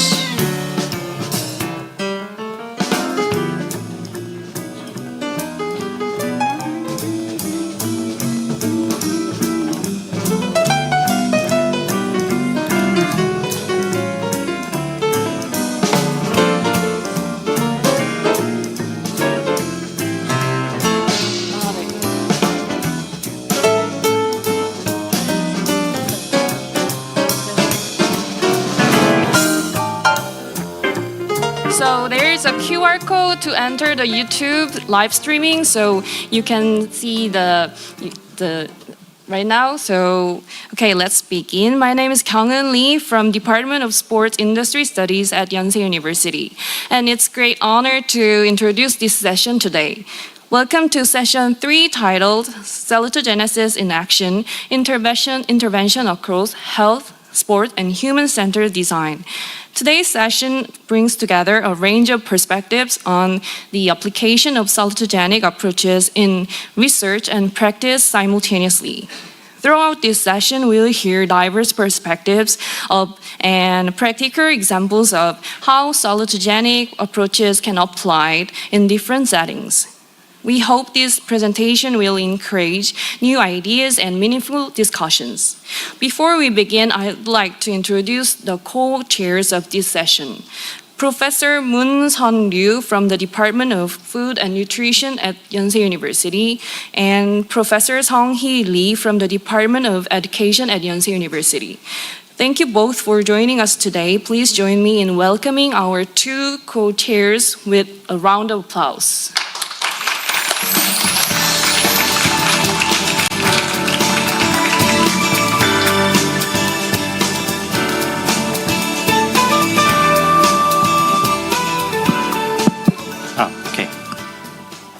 All right, good afternoon, everyone. As been introduced, my name is Moon-sun Ryu from Yonsei University, and it's a great pleasure to co-chair this session together with Professor Sung-hee Lee, also from Yonsei University. We have 4 excellent speakers for this session. Each presentation, it will be approximately 15 minutes. Thereafter, we'll follow by a joint discussion and Q&A session at the end, okay? So without further delay, we'll start. Our first speaker is Professor Hyangkyu Lee. I thought, but is it Dr. Okay, yes, okay. All right, sorry.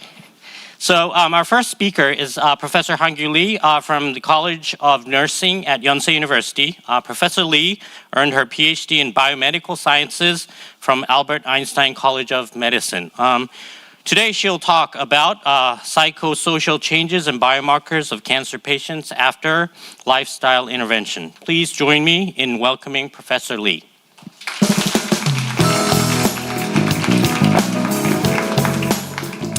Good afternoon. My name is Hyangkyu, and I'm very glad to be here today because a few years ago, when I participated in this symposium, I talked to Dr. Jeon.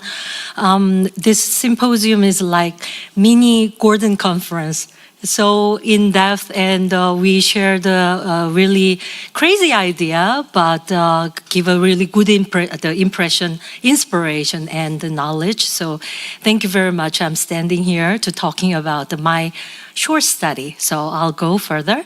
So my talk is not the exercise, but I'd like to focus on more behavioral changes that makes some genomic or biological changes. So in that, we use the intervention with the food. So I will just introduce the good food, and then there's psychology. And when I look at the session, there are so many people from psychology, the scientists. So how dare I say about the mental thing in front of them? I'm so embarrassed. So, okay. Now, probably more than half of global population is obese, and now the prevalence of metabolic disease is more and more and severe. So it will relate it to obesity, type 2 DM, hypertension, and also metabolic dysfunction, associated with liver disease. Now we don't call NAFL, we say MESL. So this is the high BMI and the aging, poor lifestyle, and the socio-economic disparities are major contributing factor. Everybody knows about that. So how do we do? There are so many different ways, but probably one of the diet, Mediterranean diet, that is the good healthy dietary pattern WHO recommended. So everybody should know. I must know about this is the Mediterranean diet. So I don't need to really explain in detail. Okay, so you can follow how much you follow the Mediterranean diet well or badly by just using simple the questionnaire. As a 14-item questionnaire, we say Mediterranean diet adherence screener. It's available everywhere, but the very long time ago, like 5 or 6 years ago, I and then Dr. Chu is over there, and then today she's not here, but a very good friend of mine and a long-term collaborative, Jeon Lee in the medical center, tried to look at some Korean eating pattern, and actually original medas is not really good for Korean culture. So we modified and developed the Korean version of Korean Mediterranean adherence screener. So there are 14 questions, and originally we translated into, but they'll need to have a little bit of a modification because olive oil is really popular in Korea, but not generalized. So when we look at the component of the olive oil, perilla oil is exactly same. With the olive oil. So we replace that. And then one of the questions is asking about the sofrito. I don't know whether you are familiar with that. This is the Italian basic gradient stir fry with the carrot, celery, and then onion with the tomato sauce. But in Korean, we don't use that ingredient all the time for cooking. So we deleted the sofrito. Instead, we added the whole grain intake into the 14 items.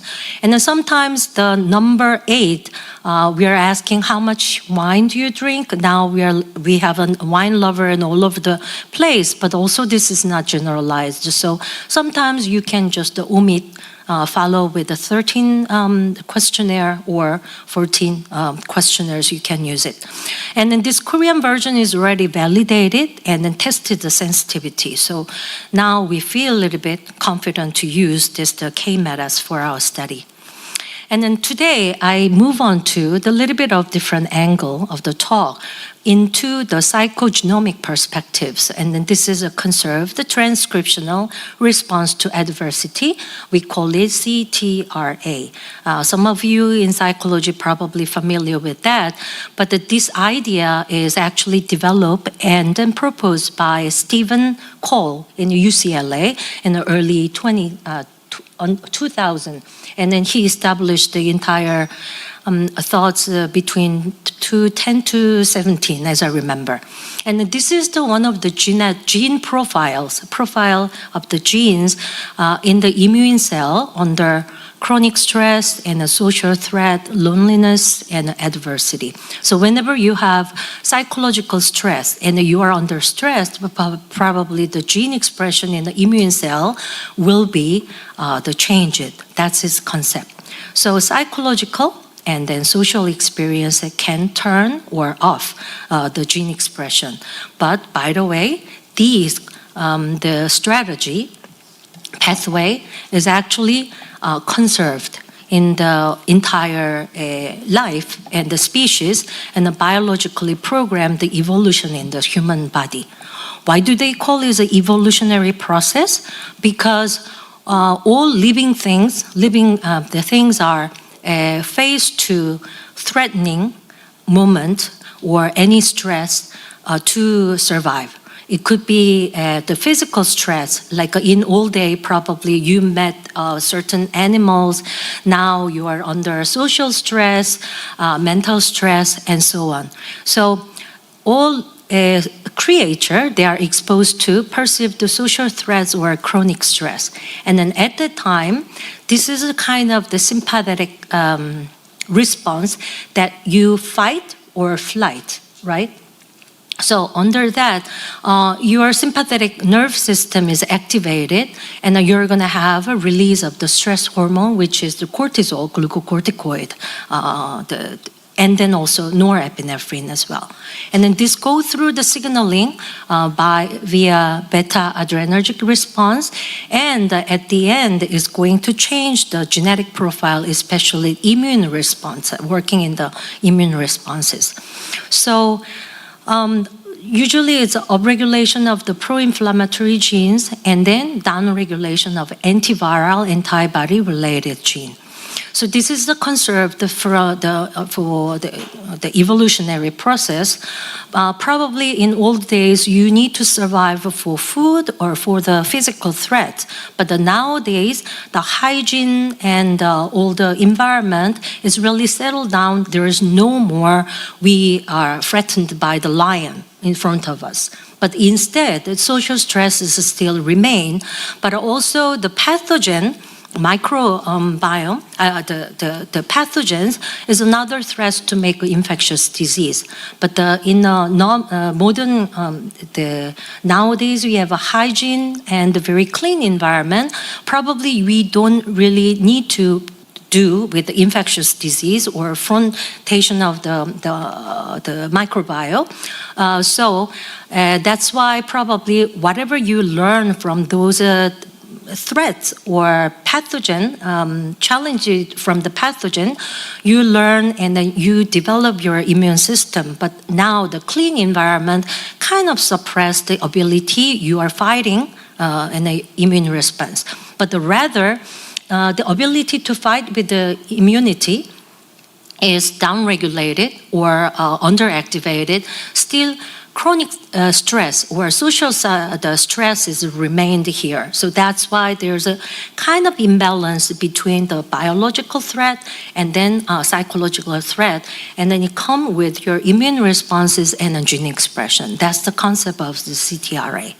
So actually this concept is we learned from the psychology department, and one of my really smart, bright students got the idea when she took a class about the CTRA in the psychology department, as she approached to this idea to our study. So, okay, we're going to do, and we will see whatever we did with the Mediterranean diet, and whether this behavioral change also changing their sociology and the psychology in the same context. So I have to talk about a little bit of our original study. I would say this is the mother study. We actually developed the Mediterranean diet in a Korean version, not only the questionnaire, and then also recipe for the people. So we named it Mediterranean Proper, Optimal, Balanced Diet, and conducted the RCT with the people. So participant was the 80 people, 80 women with a breast cancer, with the pre-menopause the stage. Their cancer stage was 1 to 3, stage 1 to 3, but completed all the cancer treatment and then passed more than 5 years. So we say they are kind of cancer survivors, right? But still they're receiving the adjuvant hormone therapy, and because of their, they are premenopause women, and also with the hormone therapy, start to gaining weight, and they increase the BMI, and they become obese. So we recruited BMI over 23. And then randomized into two groups, and then did the RCT. So one control group is just giving a conventional educational program, but intervention group, we supplied 8 weeks of a Mediterranean diet, which is in the package. It's not you have to follow the Mediterranean pattern of the Mediterranean diet. Actually, we deliver the lunch box and the dinner box for 8 weeks. Spend a lot of money, actually, right? But so in that, in the original study, as you see on the right side of the diagram, we recruited 80 people, and then also collected general characteristics and the body composition, blood work with CBC and the biochemistry, their nutritional parameter, which is what kind of food, what kind of ingredient they eat in each meal. And then also we draw blood from peripheral, the blood, and run on the transcriptome. So our RNA sequencing we utilized, and also collected the urine and then tested the microbiome as well. So it was a pretty huge study. And then also in a questionnaire, we asked those Mediterranean screener and then also psychological changes with the questionnaires.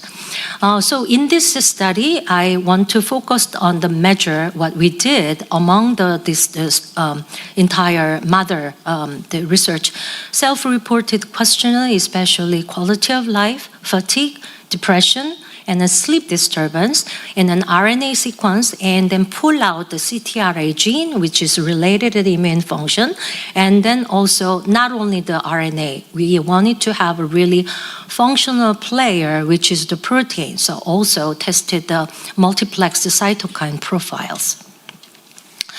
So from the original study, pretty much people did very well. And then body weight, BMI, body composition, waist circumference, and the nutritional parameter, especially because we're giving a lunchbox. So their intake of protein, intake of MUFA, PUFA, and a MUFA-PUFA ratio, and omega-3 and omega-6. Those intakes were all increased.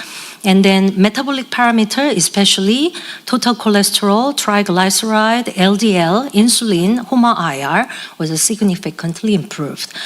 In our study for this CTRA, we look at the changes in the waist and then BMI, which is a significant differences. This is also from the very last conclusion of the mother study that we did the RNA sequencing and then look at the gene expression pattern and divide it into the different pattern, what their functional network is. So altered gene by this Mediterranean diet is associated with the mitochondrial function, energy metabolism, inflammation, and proliferation, which is perfectly fit with your energy expenditure, and then cell proliferation in terms of the cancer development and then inflammation as well. And the clinical features in the nutrition and the genetic correlation in this circus plot that shows the positive relationship and then the negative association. So on the left side, this is the one of the two of the highly modified or altered gene profiles or gene group. And then I really didn't put my data in here. We replicate exactly same Mediterranean diet to the mice model. You're giving a high-fat the food to mice and then giving the same ingredient with the Mediterranean diet and then did the RSEC. So human on the top two, the last line is a mouse. Whatever you did the gene expression, exactly same. So we also did the cross-species validation in the genomic study. And on the right side, these whatever the genetic changes are related to clinical and then nutritional parameters. Okay, from now, we are moved to psychosocial the domain. So first we look at the quality of life after Medipop diet. When you check their mental status or the psychological status, we use the quality of life. But actually the question of the quality of life has a several domains. So I advise you or recommend you, when you do the analysis, total number or total score of the QOL is not really, it's kind of superficial. I'd rather go into the subtype of domains you need to analyze. So this plot, there are 6 different domains in a QOL, quality of life, and especially Mediterranean diet that shows the improvement in emotional and cognitive functioning. And on the right side is the more table-like, the significance we show here. So whatever the behavioral changes improve the quality of life, but specifically in the domain of emotional and cognitive function. And then we look at the CTRA expression. Their expression baseline is really different from baseline between groups after intervention. But after we normalized the expression pattern, and we got this graph. So the left one is the total score, and then second one is the pro-inflammatory, the domain, the group. And then right side is the antiviral group, and the result is all of them shows the downregulation of these inflammatory genes after the Mediterranean diet, and especially within the intervention, before and after, total CTRA composite score was improved, which is the downregulation here. So whatever we saw in a mother study, that it improved the immune response and then modulate the immune system, and then CTRA also shows the exactly same the result. More interestingly, probably it's a Mediterranean diet works better because pretty much people know this is anti-inflammatory and a healthy diet. And when you maintain the healthy diet, you feel better and you are more energetic. So it sounds really natural and normal. That's nothing new. But the graph show whatever their medical or healthy diet pattern, which is bad or good, because there's individually change their habit, right? So regardless the control group or intervention group, we just divided entire participants into low MDS, whoever follow their bad habit or not healthy diet pattern, and then usually in the baseline they usually have a good diet pattern, and then look at the changes after the intervention. I'm sorry to interrupt you, but time is up. Okay. Could you please finish in 30 seconds? 30 seconds, okay. All right. So the CTRA composite score in the low MDS, which means even when you have not a good diet pattern, but if you switch it, the effect is even better than usual. So it's a kind of encouraging. And finally, we check the inflammatory cytokine as well. And then as you see right here, IL-12, which is kind of the regulating between the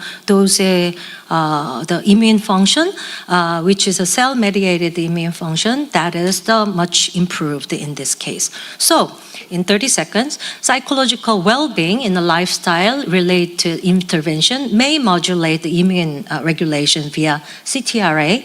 And then CTRA is a biomarker, not only psychological, the domain, but also you can work with the lifestyle changes for your study. And the further development, this kind of a study will be expanded into the field of precision lifestyle medicine. Thank you very much.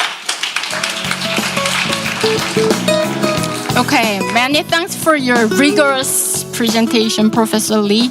Our next speaker is Professor Minjung Kim from the Department of Kinesiology and Sports Management at Texas A&M University. Professor Kim earned her PhD from Florida State University. She will present how shaping the future of the sport industry, a salutogenetic perspective. Please welcome Professor Kim.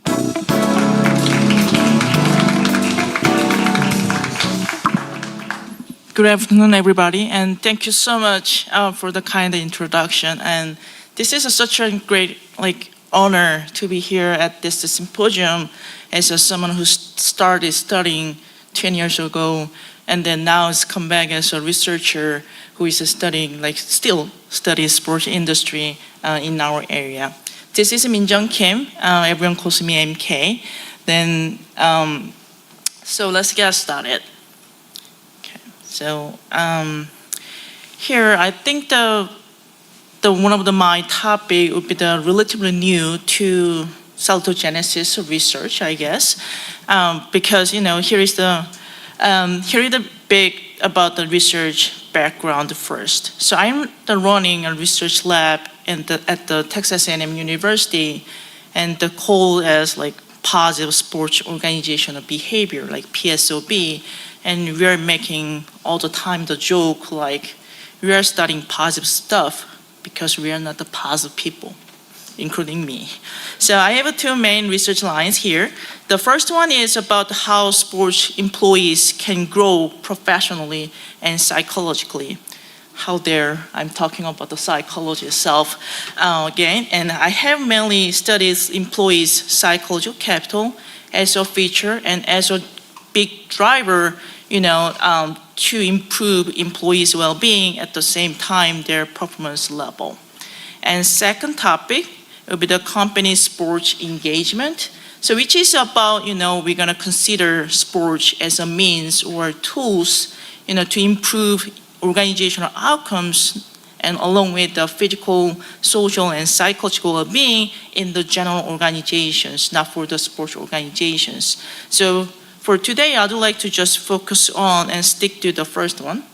And to frame our conversation here, the central theoretical approach I have been working as positive organizational behavior, like a POB, and which is the study and application of positively oriented human resource strengths and psychological capacities. So here are some of the keywords here that I really want to highlight.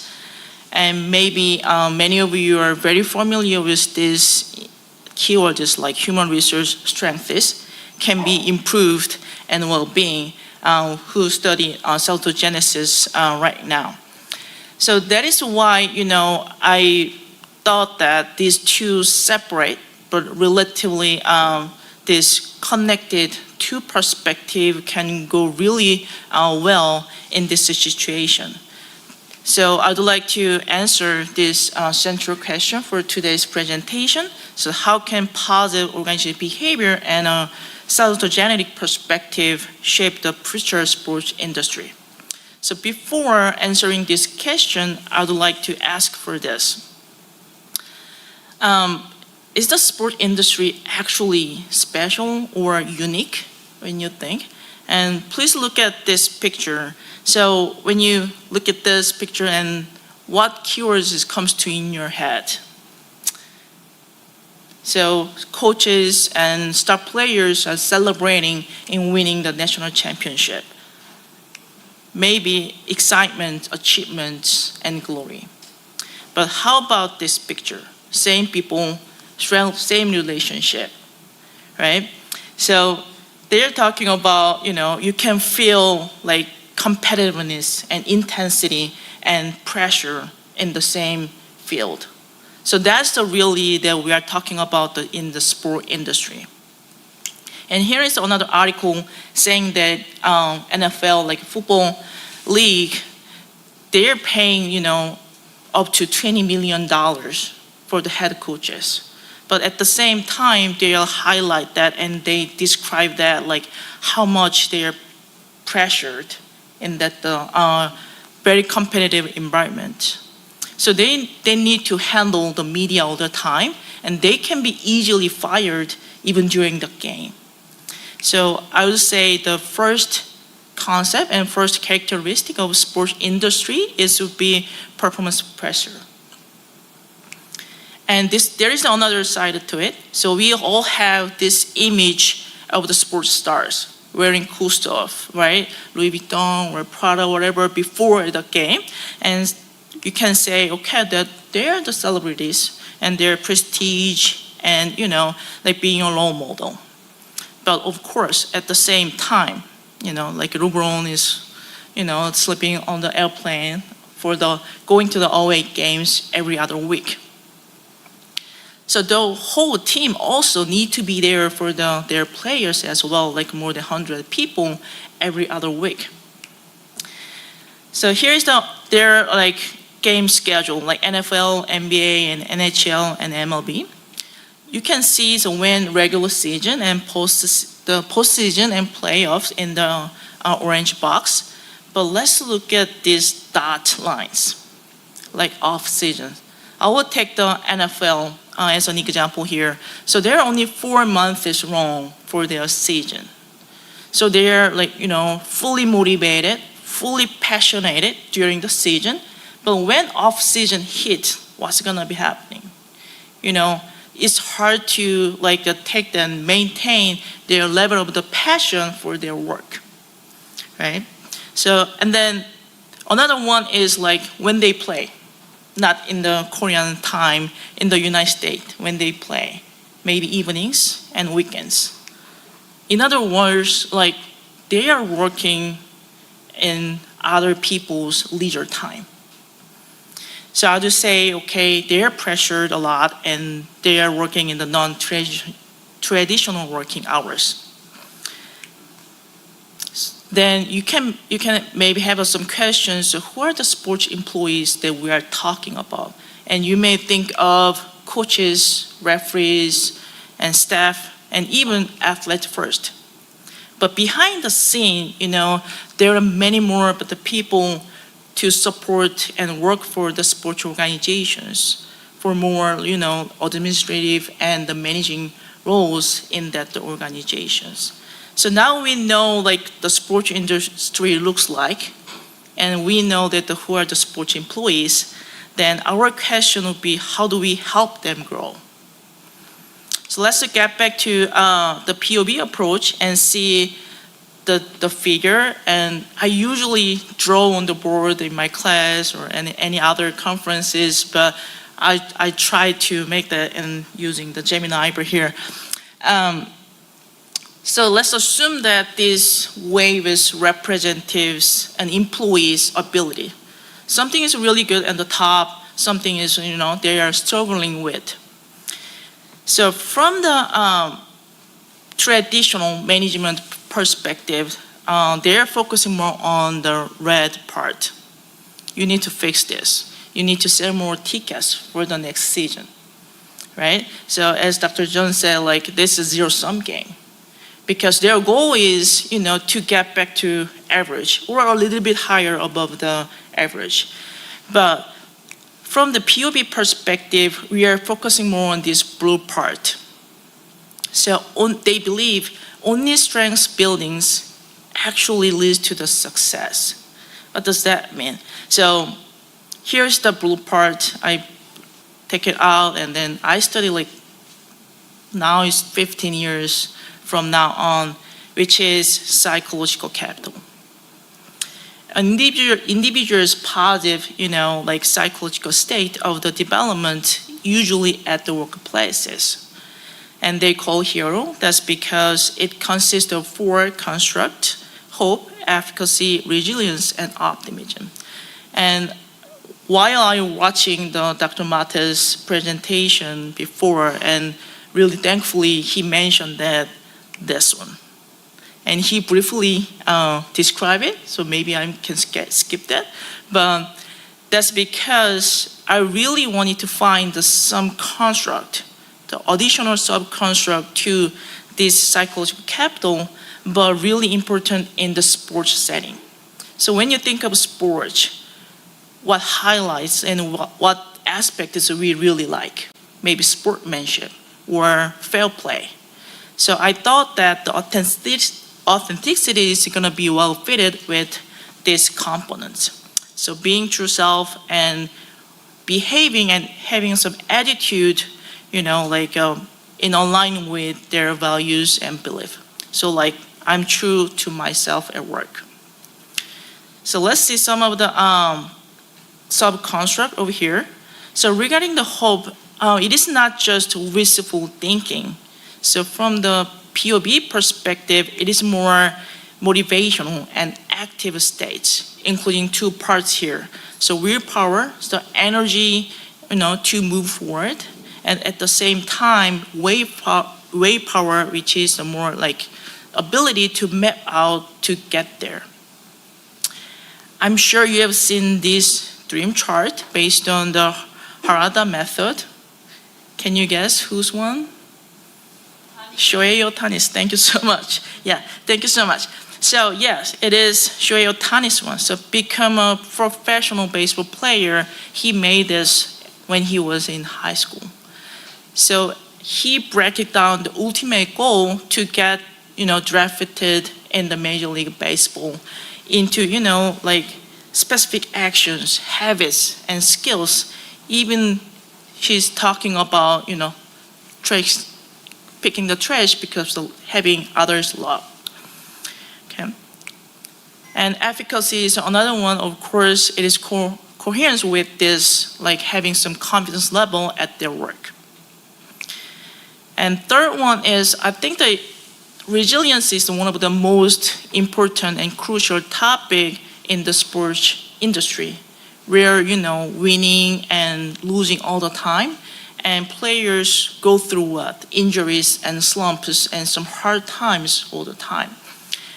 And then optimism is about, the way of explaining their, in hard times. For example, like, how can I reframe my failure as a strategist?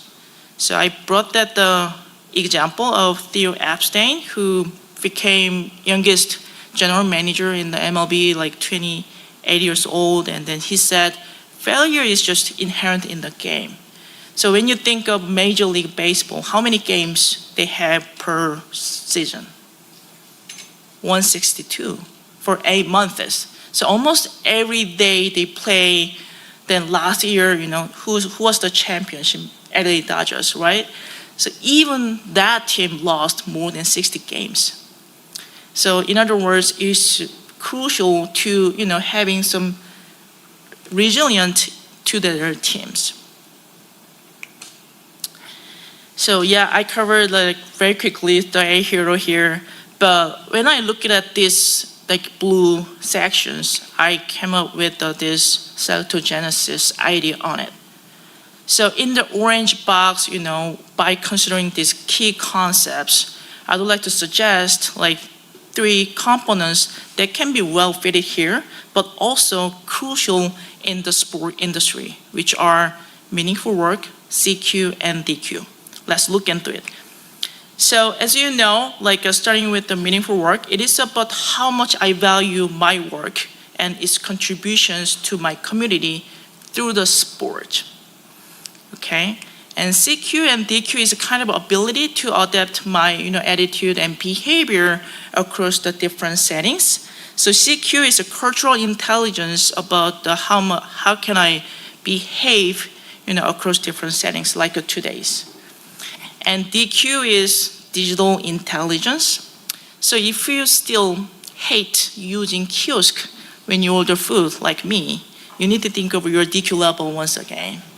Okay, then finally, I'd like to briefly share my ongoing research right now, which is about the future sports employees, interns.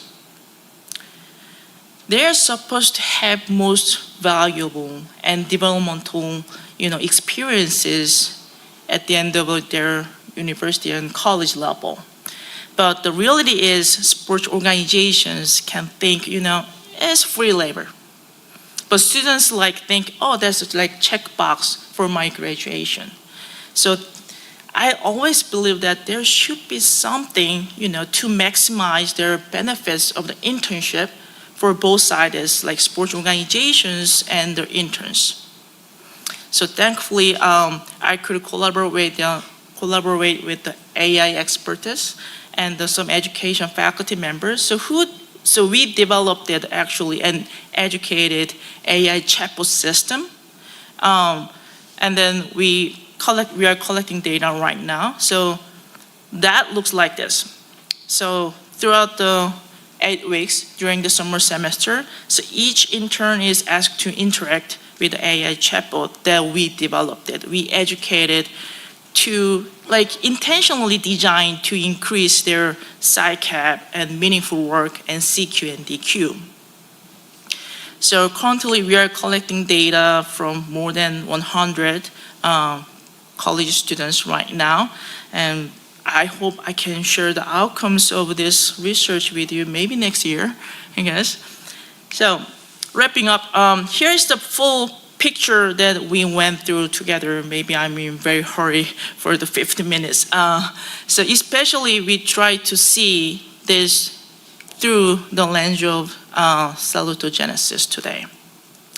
And that brings us back to today's question before. So how can POV and salutogenetic perspective shape the future of the sports industry? So I believe the answer starts with the people. So here, when sports employees develop and grow, that means they'll have higher level of psychological well-being. I think that is the key part. So when each employees, sports employees, feels I'm really thrive at work at the same time in my lives, then I believe that will be the starting point, the very great starting point for the sports industry success. So I hope this presentation could give you some ideas to make a better future for sports industry. And that's all. And thank you for having me again and for your attention today. All right, Dr. Kim. All right, so we'll move to the next speaker. Our third speaker is Professor John Spence from the University of Alberta, where he serves as Associate Dean International in Faculty of Kinesiology, Sport, and Recreation. Professor Spence received his PhD in Science from Concordia University and is internationally recognized for his work on physical activity and health promotion. He is a fellow of the Canadian Academy of Health Sciences. Today, he will be presenting on active living and salutogenesis. The floor is yours. Thank you. So I'm very pleased to be here. I love coming to Korea. I've been to many countries in the world, and Korea is definitely one of my favorite places to go to. And I'm not even a fan of K-pop, so there must be some other reason why I love coming here. So part of the reason why I'm here is to participate in this conference, but I'm also here with two of my colleagues, Liz Halpenny and Amber Moskowitz, as part of a meeting that we were having around our joint degree that we have with Yonsei and the potential of some other partnerships. So it's been very helpful in that regard. So today I'm going to talk about a connection that I would propose between active living and salutogenesis. And this comes out of presentations that were made here last year by myself and Eun-Young Lee. And after we had finished our presentations, we were having some discussion about pulling together a paper to summarize some of the things that we were talking about in our presentations and hoping that it would be useful for any of you who are interested in working around exercise, physical activity, even in the sport context, to be thinking about how what you're doing would relate to, or how salutogenesis might relate to what you're doing. So I'm going to touch upon briefly today this notion of active living, because as we were pulling together this paper, it was becoming apparent to us that active living is where the action, so to speak, would be in a salutogenesis context. So hopefully by the end of my presentation, you'll agree with the point that I'm going to try to make here. So, two questions. First of all, what is active living? And then how it may relate to salutogenesis. So that's what I'm going to cover here. First of all, in terms of what is active living, so I'm going to tell you a little story about how the term active living came to be. And then I'm going to tell you about a little bit of tension or conflict that exists in the literature around active living. So in 1986, there was a fitness summit in Ottawa in Canada, our nation's capital. And at that summit, there were professionals, representatives from non-government agencies, practitioners in the area that we might call now physical fitness, physical activity area. And what was discussed at that summit was what the future around quote unquote fitness, physical fitness would be, where the industry would be at. And particularly looking toward the year 2000, setting a goal around this. But what became very apparent coming out of that summit was that physical fitness was not inclusive. It was more potentially elite. It was not inclusive of where the practitioners felt things needed to be. And this was the impetus coming out of that meeting for the development of the term active living.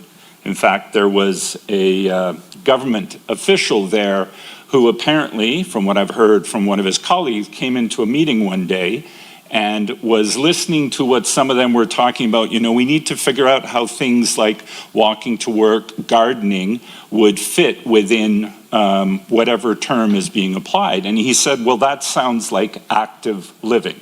So that's apparently the origin story around that. And I'm going to come back to that in a second. In 1988, and then followed up by 1992, there were two significant conferences held in Toronto. These were the forerunners to what became the Surgeon General's report on physical activity and health, released in 1996. I wouldn't be standing here today if it weren't for those two conferences and the Surgeon General's report. I suspect Justin may not even, whatever his research program is now, it may not have looked the same absent of what went on here. These conferences were significant in terms of pulling together and developing a consensus around the evidence for the health outcomes and health impacts of physical fitness. And then you'll notice by the next conference, it moved to exercise, and by the next conference, it was physical activity. So there was a change in terminology that was happening that was trying to accommodate that explicit focus on physical fitness.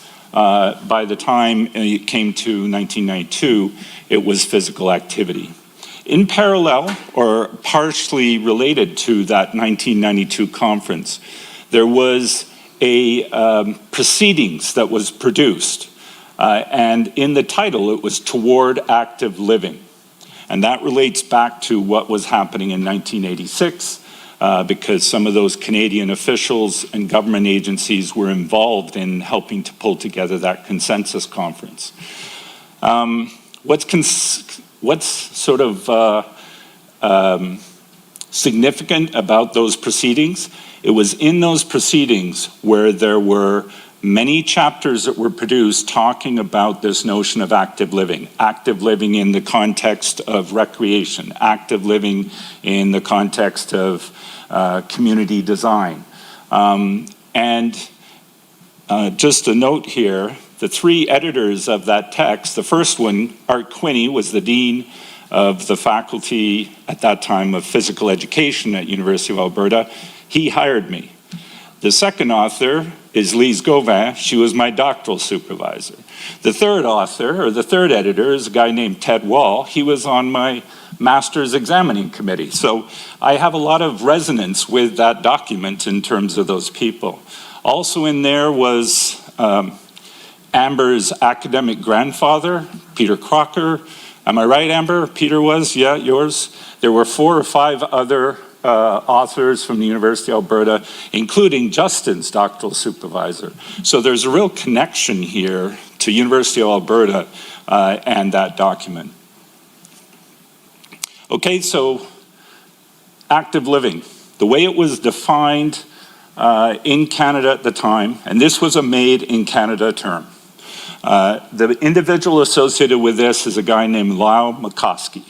So the definition you see up here is a way of life in which physical activity is valued and is integrated into daily living. And I've highlighted valued there, and I'll come back to that in a second. McCoskey, in those proceedings, says active living moves away from physical activity, the notion that physical activity is only good for your body, and the idea it is good for the whole person. So this may not sound all that shocking right now, But at that time, remember, there was this tension between physical fitness and then exercise. So to come along and say, we're talking about something now that is perhaps not so explicitly focused on health outcomes related to physical fitness. And then third, and one of my favorite one is from Peggy Edwards, the one that told me about Lau coming in and saying that sounds like active living, where she describes active living as a democratic idea that is concerned with equity, values, personal choice, and healthy, sustainable living. So you see this now becoming a bit different than the physical activity up the top, which is any bodily movement produced by skeletal muscle and requires energy expenditure. All right, so what you've just heard in terms of that definitions of active living, I would argue if we look at salutogenesis, whether it be the sort of the orientation or the concept overall, or even when we look at constructs in it such as sense of coherence, I see synergies around active living. For instance, there's less of a focus on the pathogenic sort of lens of physical activity with a health outcome. It has an emphasis on meaningfulness. Remember I talked about there's value, that you're valuing that in your daily life. It supports personal choice. So personal choice being that you define what would be active for you. Instead of having a guideline that say you must engage in X amount of minutes of aerobic activity per day, you may choose to be walking the dog or gardening. And then I would argue it presents some sort of potential structure for you in that you're going to be figuring out perhaps how you are going to be engaging in active transportation that day. Now here is where the fork in the road occurs around what is active living. And so we have the McCoskey definition, and then we have something what I'll call the Salas definition. So here is the definition proposed by another group about 15 years later. And it says active living is a way of life that integrates physical activity into daily routines. So that's quite similar to the first definition I showed you, but there's one word missing there, valued. So in essence, this is about physical activity across the day is what Salas is describing there. Another one is just saying that it's basically a turn away from exercise. But again, there's no mention of that equity, personal choice, valuing that I would say is represented in the McCoskey definition. There's no citation even of that consensus that I just mentioned. No citation of McCoskey. It's like they never existed. It's like everything started in about 2005 from the Salas perspective. So here is an ecological model that was published by Jim Salas and gang in 2006, and it places an emphasis on 4 domains of active living, which were active recreation, household-based, recreational, and active transportation. So what this model does in this perspective on active living is about these domains, environments, and policy that influences. But it's devoid of any of that sort of personal connection, that valuing that was part of the McCoskey definition. So what's the legacy here? Well, this was a big machine. This is the dominant definition now in the literature, is this Salas-based one. There was a whole active living research funding agency that was established in the US, and it focused on these active living environments. There's a conference that's held annually, and there was even one this year, Active Living Research Conference, held in the US. There's special issues that have been published in American Journal of Preventive Medicine over 2005, 2009, 2014. And so, as I say, active living is being used here, but it's very different from that McCoskey definition. So as a project that's ongoing, I'm just going to briefly tell you about something that I've set out to do, where there's a journal that was established by some of the same people involved in what I've just mentioning here, called the Journal of Healthy Eating and Active Living. So I set out to read through every single paper that's published in that journal over its first 5 years of existence and see how active living is being mentioned or used. So there were 88 articles, commentaries, or reviews in there. 66 were including movement behaviors, which could be physical activity, sedentary behavior, sleep, and 64 were specifically around physical activity. I'm going to speak to using 66 as the denominator for what I'm reporting here. So I was looking to see, is active living mentioned in the title, in the text, if it's being addressed as part of the study, if it's defined, and if what is being done in the study would be consistent with notions of active living. So across these studies, there's only one out of the 66 that actually defined what active living was. And even that, it's a bit sketchy as if do they really define it. In essence, they were just assuming that we all knew they're talking about physical activity. And again, it had no connection back to that original definition of active living, the valuing, the personal choice, so forth.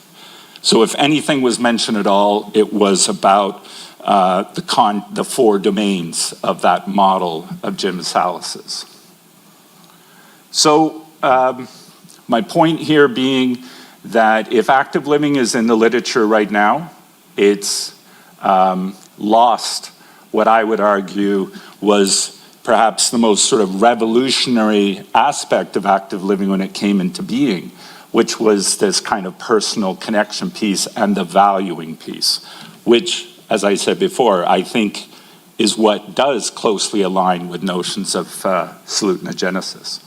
So I started off my presentation last year telling about the previous week I had been house sitting for a hobby farm. So these people owned over 50 animals, 50.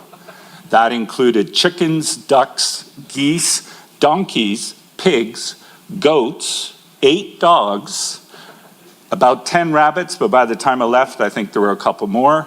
And then some even ducks that I had to monitor, have them hatched and put them in an incubator. And when I asked the individual that owned this property what this was about, he told me he was in the military and he had been in a very special force in the military and had seen quite a lot of action. And he said he was doing this for his mental health. He was doing this for his mental health.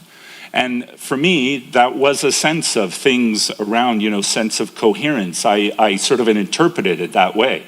That's the way I introduced my talk last year. I'll finish with my talk this year saying, after working there for a week, I was exhausted. I was laying in bed every night, feeling every muscle aching, because pulling the food, this microphone doesn't like me. I was exhausted, but I was active. I was active throughout the day. I was feeding, I love animals, so I was engaged with these animals. I was feeding them, looking after them, breaking up fights with the dogs, all those types of things. So for that individual, it was a sense of coherence and perhaps a source of mental well-being for them. But you could argue for me, it was I was engaging in active living. So in summary, if you're interested in physical activity and the role, relevance of salutogenesis or vice versa, I would highly recommend that you at least familiarize yourself with active living, but as it was originally defined by Mikowski and Gang. I see clear synergies there.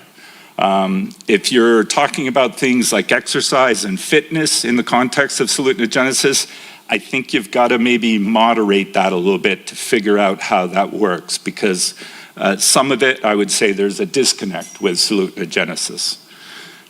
Second, there's 2 different definitions out there, and the dominant one right now, I would argue, is somewhat inconsistent with salutogenesis. And then finally, what are the to-dos? I see two right now, and one is that I'm involved in my project, where we need to revisit and reaffirm those aspects that distinguish that pathogenic lens on physical activity from the original definitions of active living. I think it's a message that we've been doing for far too long, that the reason for exercising, being physically active, walking the dog, are all focused on physical health outcomes, and that's problematic for a large proportion of the population.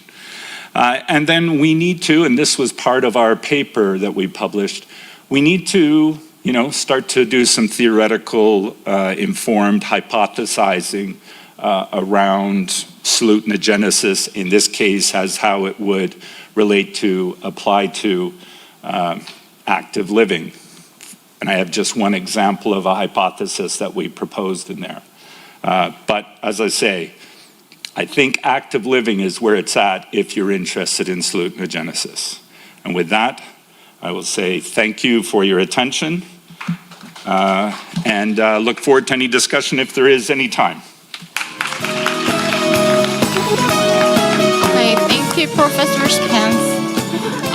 Thankfully, our final speaker is Professor Jeong from Underwood International College, Yonsei University. She received her PhD in electrical engineering and computer science from the University of Michigan, Ann Arbor. She will address designing intelligence augmentation for inclusive health, a human-centered approach. Please welcome her. Hello, everyone. Thank you for having me at the second Salutogenesis Symposium. Today, I'm going to talk about designing intelligence augmentation for inclusive health, especially in the perspective of human-centered approach. And I have a background of human-computer interaction field, so I am a computer scientist, so I feel like I'm the least interesting person for this symposium today. And I'm pretty nervous because I'm not sure any of you would be interested in the topic, but I'll try my best. And here, what I mean by intelligence augmentation is basically artificial intelligence. And if you think of artificial intelligence, these days, almost overnight, many AI applications have become part of our daily lives. So if you think of how you get to places, if you take Kakao Taxi or Uber or Lyft, it's all the AI algorithms that matches you with a driver so that you can get to your destination as soon as possible. And if you think of content that you consume every day on platforms like YouTube, Netflix, TikTok, like there are so many platforms, and all the contents that you consume are actually all very carefully curated by AI algorithms. And creativity. So creativity has been long a field, or I guess like domain, that we thought that people will still excel compared to machines. But these days, most of the AI algorithms draw pictures better than me, and writes a novel much better than me, and I guess better than any ordinary people. And programming. So these days, vibe coding is a thing, right? So anyone who has zero coding knowledge can also create their own application. And I think in healthcare domain, the design of human side of interaction is more critical because it's one of the most high stakes domain.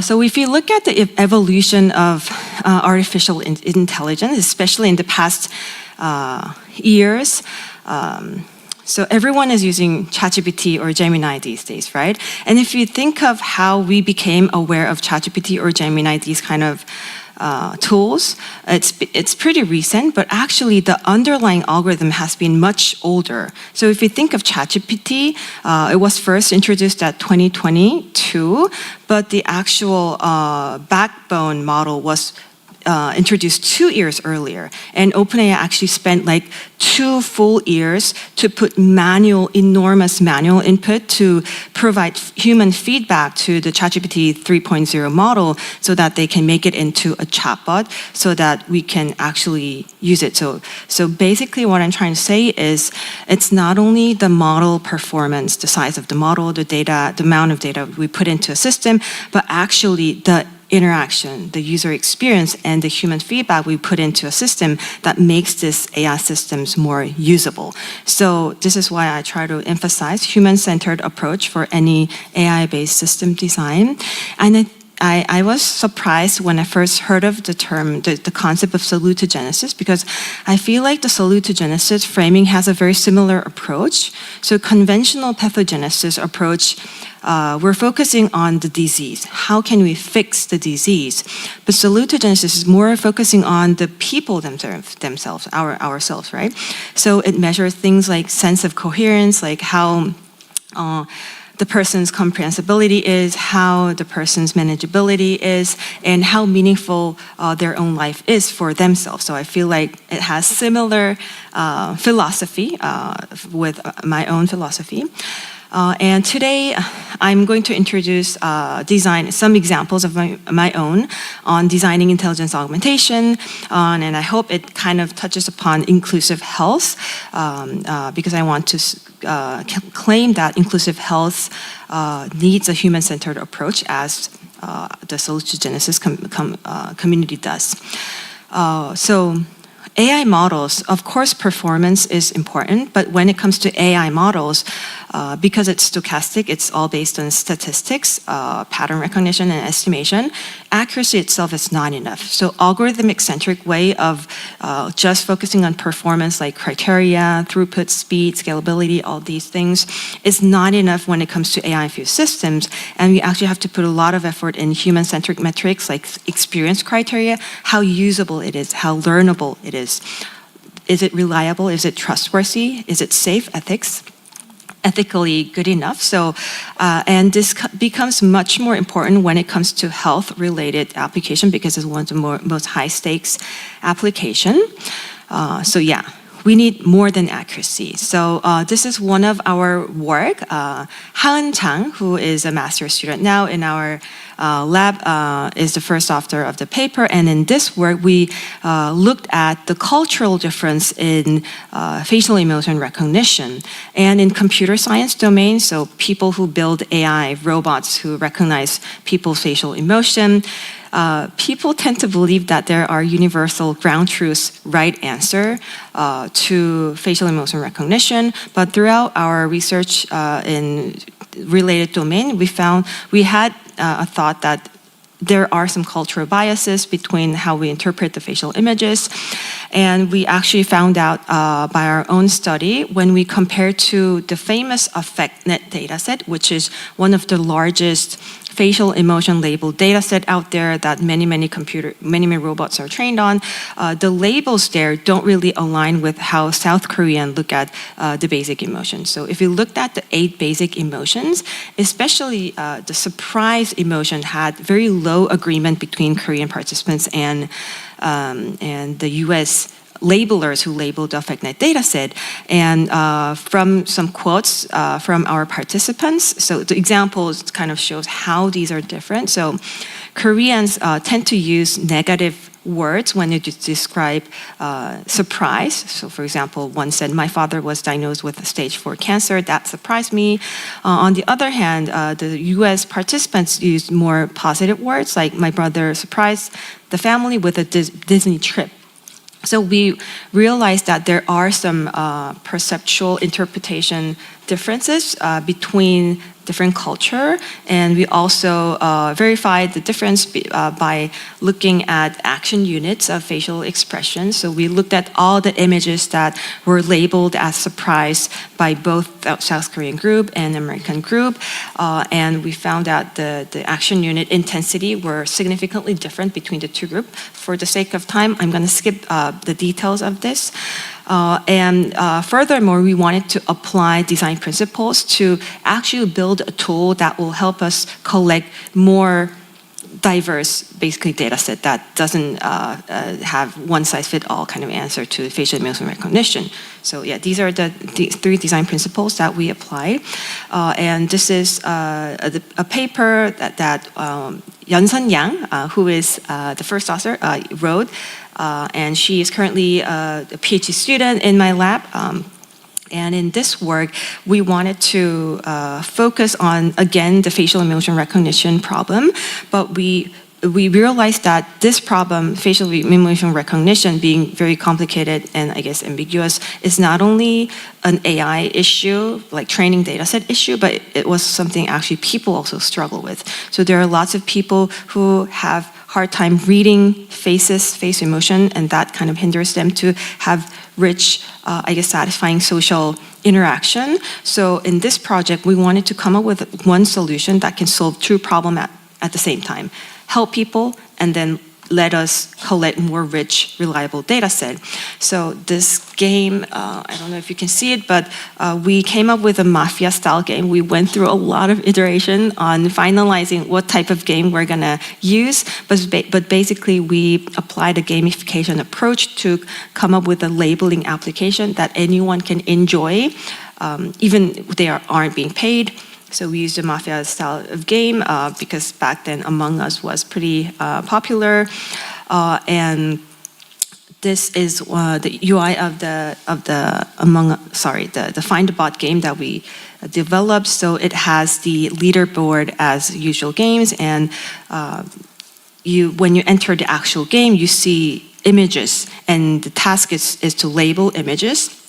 And once all the labeling is done for all the 5 players who join the same game, you have to find a secret bot. So you don't know who's a bot, but among the 5 players, only 4 are people and 1 is a bot, and you have to spot a bot, and the assumption is bots are bad at doing emotion recognition. So this kind of implicitly makes people to do better emotion labeling and also kind of learn how others label images, and this can help increase their facial emotion recognition skill.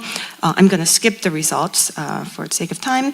And yeah, so that was that. And lastly, I also want to emphasize that to do more inclusive health and build more inclusive AI systems that also considers user experience, we have to consider actually a lot of people. So we tend to only think about end users, but in surrounding an AI system, we have other people like collaborators, like clinicians who use AI tools to make a diagnosis, or supervisors who will verify or approve AI's recommendations.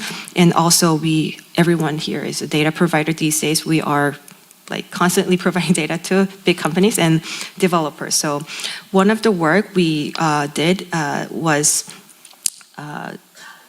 this work was done by Do-Gyun Lee, Lee Do-Gyun. He's also a PhD student in my lab. And here we wanted to focus on the crowd worker who are geek worker. So these people are considered to be ghost worker because they do ghost work, which we can't really see, but they do this to make the internet seem more smart. So many AI curated tools actually have many people who collaborate with these AI tools, but in a very poor working conditions. So they generate training data, flag bad content, manually fix AI errors, and they're very prone to being exposed to violating content or many harmful content. So we wanted to come up with an intervention which will still let them do their work, but will let them be less affected by any mental harm. And we tested 6 different interventions and found out that among those 2 interventions, which were basically making the content cartoonized so it doesn't look that realistic, and also priming with positive videos in every sets of data, were actually good at reducing their mental harm. So this is one example that we try to do some inclusive work. So yeah, I am a researcher in human AI interaction, and what we do in the field is we try to design interactive systems that not just replace human ability, but also enables humans and augments human ability so that we can collaborate with AI, solve problems that were previously very challenging for anyone to solve. So for example, climate change. We hope that we can collaborate with AI to change these problems. And we apply human-computer interaction methodologies. We are good at asking what people are good at, what people needs. And then we also study AI capabilities so that we know what part we can automate and then create an AI-infused system. So yeah, that's, for the sake of time, I'm gonna stop here, but I actually don't have many health-related work so far, but I'm really looking forward to be a part of the community and do more health-related, especially in the salutogenesis perspective, health-related work in the near future with my students in the lab. Thank you.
Okay, we have now heard from all four of our presenters, and I hope you enjoyed it.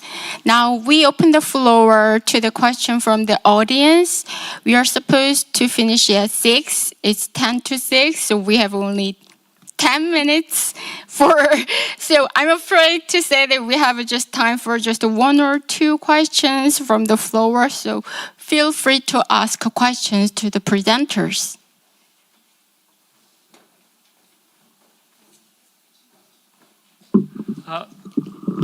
Thank you so much for our wonderful talk. This question could apply to all 3 of you because, John, you mentioned about the domain of physical activity in your talk. And we do study, actually, we collect data from different domains of physical activity, such as work physical activity, leisure time physical activity, and then transportation physical activity, which you kind of mentioned all 3. But then we found that same physical activity, but depends on how they perceive it. Like work physical activity, the same amount of physical activity, but actually it's detrimental for their mental health. We see higher, prevalence of depression with the work physical activity.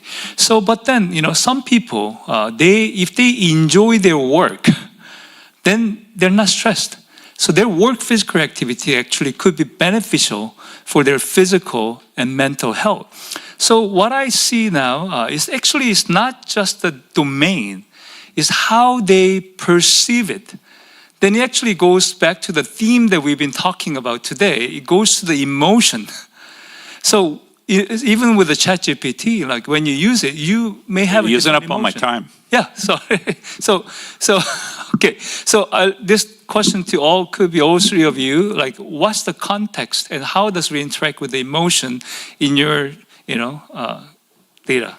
Yeah. So quickly, that would be my point, though, that the domains has lost sight of it. I mean, basically, it's just physical activity, but places where physical activity happens, which is somewhat removed from the original intent around distinguishing active living from fitness and exercise.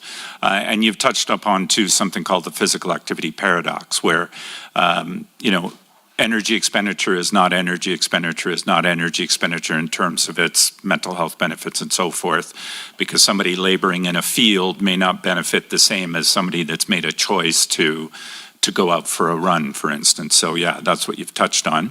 But then again, it's that meaningfulness and that valuing. So if I'm valuing my work-related activity, then yeah, that's the buffer for me in that physical activity paradox context, which I would argue the domains is missing. It's basically just physical activity, but we had published an ecological model of physical activity 2 years before Jim published his ecological model of active living. So I think that was another thing that we're maybe distinguishing from what we had already talked about. But anyone else? Yeah, I didn't explain about the company sports for this presentation, but I'd like to share some of the concept and how it works. So like at the like Google or Microsoft or Starbucks, they are wearing their logo on the right side and the uniform to compete each other. And they feel like there's sense of community within the colleagues.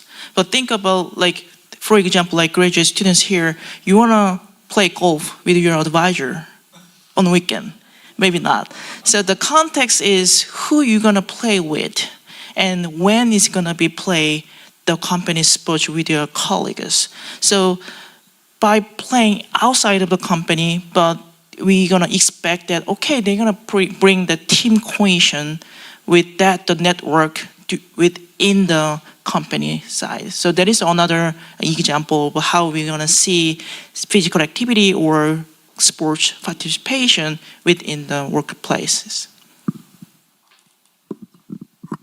Maybe I can skip for this, or a quick note I have, maybe it's not related to exactly the question, but because like we were talking about emotions, I feel like these days, the perception of world in a positive way is much more harder, challenging than before because of the whole internet. Now we hear things, very negative things that we would never hear on face-to-face conversations. So we kind of know what people are thinking about negatively and whatever thing. So that kind of, because everyone is aware of these negative minds of others, it kind of makes hard to just positively look at things. So I don't know if this is related to the question, but I was thinking about that while, trying to look at others' answers. Okay, any other questions? So I want to ask you, you were talking about the potential positives for AI. Do you see AI potentially being a stressor? People are very worried about the fact that they're going to lose their job because of AI, that AI is going to take over the world and so forth. So is AI potentially adding to our worries, so to speak? Definitely at the moment, I think it's adding stress to everyone. I hear students are very has mixed feeling because they know that ethically they shouldn't use AI, but they also know that others like using AI will have better scores and grades, so they don't know what to choose. And also in the workplaces, like recently Jensen Huang said that he actually encourages his employees to use half amount of their yearly earning on tokens. So if you use less than half amount of your earning in tokens, it's like punished. I don't know if they got it, but anyway, so you keep being pushed to use more and more AI, and we're feared that AI will replace us. But an interesting thing is that in Silicon Valley, there were many software engineers who were fired, but in few months, they're actually getting new jobs, but with slightly different roles. So that's how the world evolves. There are times that we lose all the jobs, but there will other roles that will emerge, so that will create another like market or job. So we'll have to just bear with it, I guess. But I have an actually positive perspective. I think with AI, we'll be able to solve challenging problems that weren't able to solve before. So, yeah. Okay. Actually, I'm a sociologist of education, and I think meaningfulness, relationship, or value they are all concerned about the social relationships, interhuman relationships. And I think the co-creation, in the mention of co-creation, I wonder how you define the co. And when you mention the physical activity, it goes down to the individual eventually. So the unit of analysis is individual. But she said the physical activity can be different if it is done by individually or collectively. Then how you define the person in relation? What would be the difference? I'm just wondering. So when you use like a company gym in the building during the working hours, that's gonna be individual like participation. But when you like planned to play with colleagues who actually work at the working hours and they're gonna play after work together. So it's kind of like there's no like blurring work-life balances right now. So when you have some connections and relationship between two or as a team, as a unit, work unit to participate together and then they're gonna share the like positive aspects of it. Okay, we want this, so you need to go other companies right after this, the competition like that. So we have some kind of a common purposes, not only for the sports, but also like winning the experiences that can bring to their workplaces also. And I'll just come back to what I was mentioning to Justin. The context matters, and much of it has to do around the control the individual perceives they have. So, as I said, energy expenditure is not energy expenditure. The example again being that if someone is having to engage in very hard, vigorous manual labor for their job, versus if someone is choosing to go to the gym and work out or choosing to go on a long hike, there are differences in how that's affecting us physiologically and from a mental health point of view. So that context is critically important. And that's a distinction, I would argue, between these notions of active living versus perhaps I'm being physically active so that my heart beats faster. Okay. Okay, thank you so much for our four presenters, our audience, and my co-chair, Professor Ryu. Okay, this session is now concluded. Many thanks for your participation. Thank you.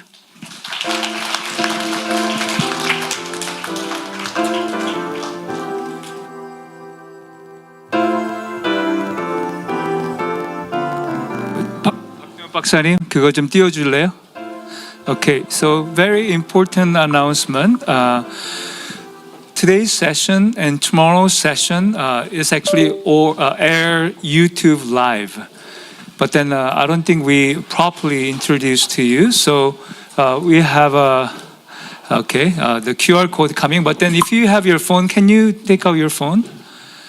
And then go into YouTube. And then type 운동이 이긴다. And type exercise wins, or just do that, okay? But then when you go into 운동이 이긴다, you can go to subscribe and like, 구독과 좋아요를 일단 눌러주시고, 네, yeah. So all of today's session is there. It's been recorded, so you can watch it anytime you like. But then you can also share with your friends. Okay, so and then some of you, if you cannot make it tomorrow's, you can still participate through watching the YouTube live. So thank you very much. And those people who are going to a faculty network meeting, just stay behind and then we'll go together. Thank you.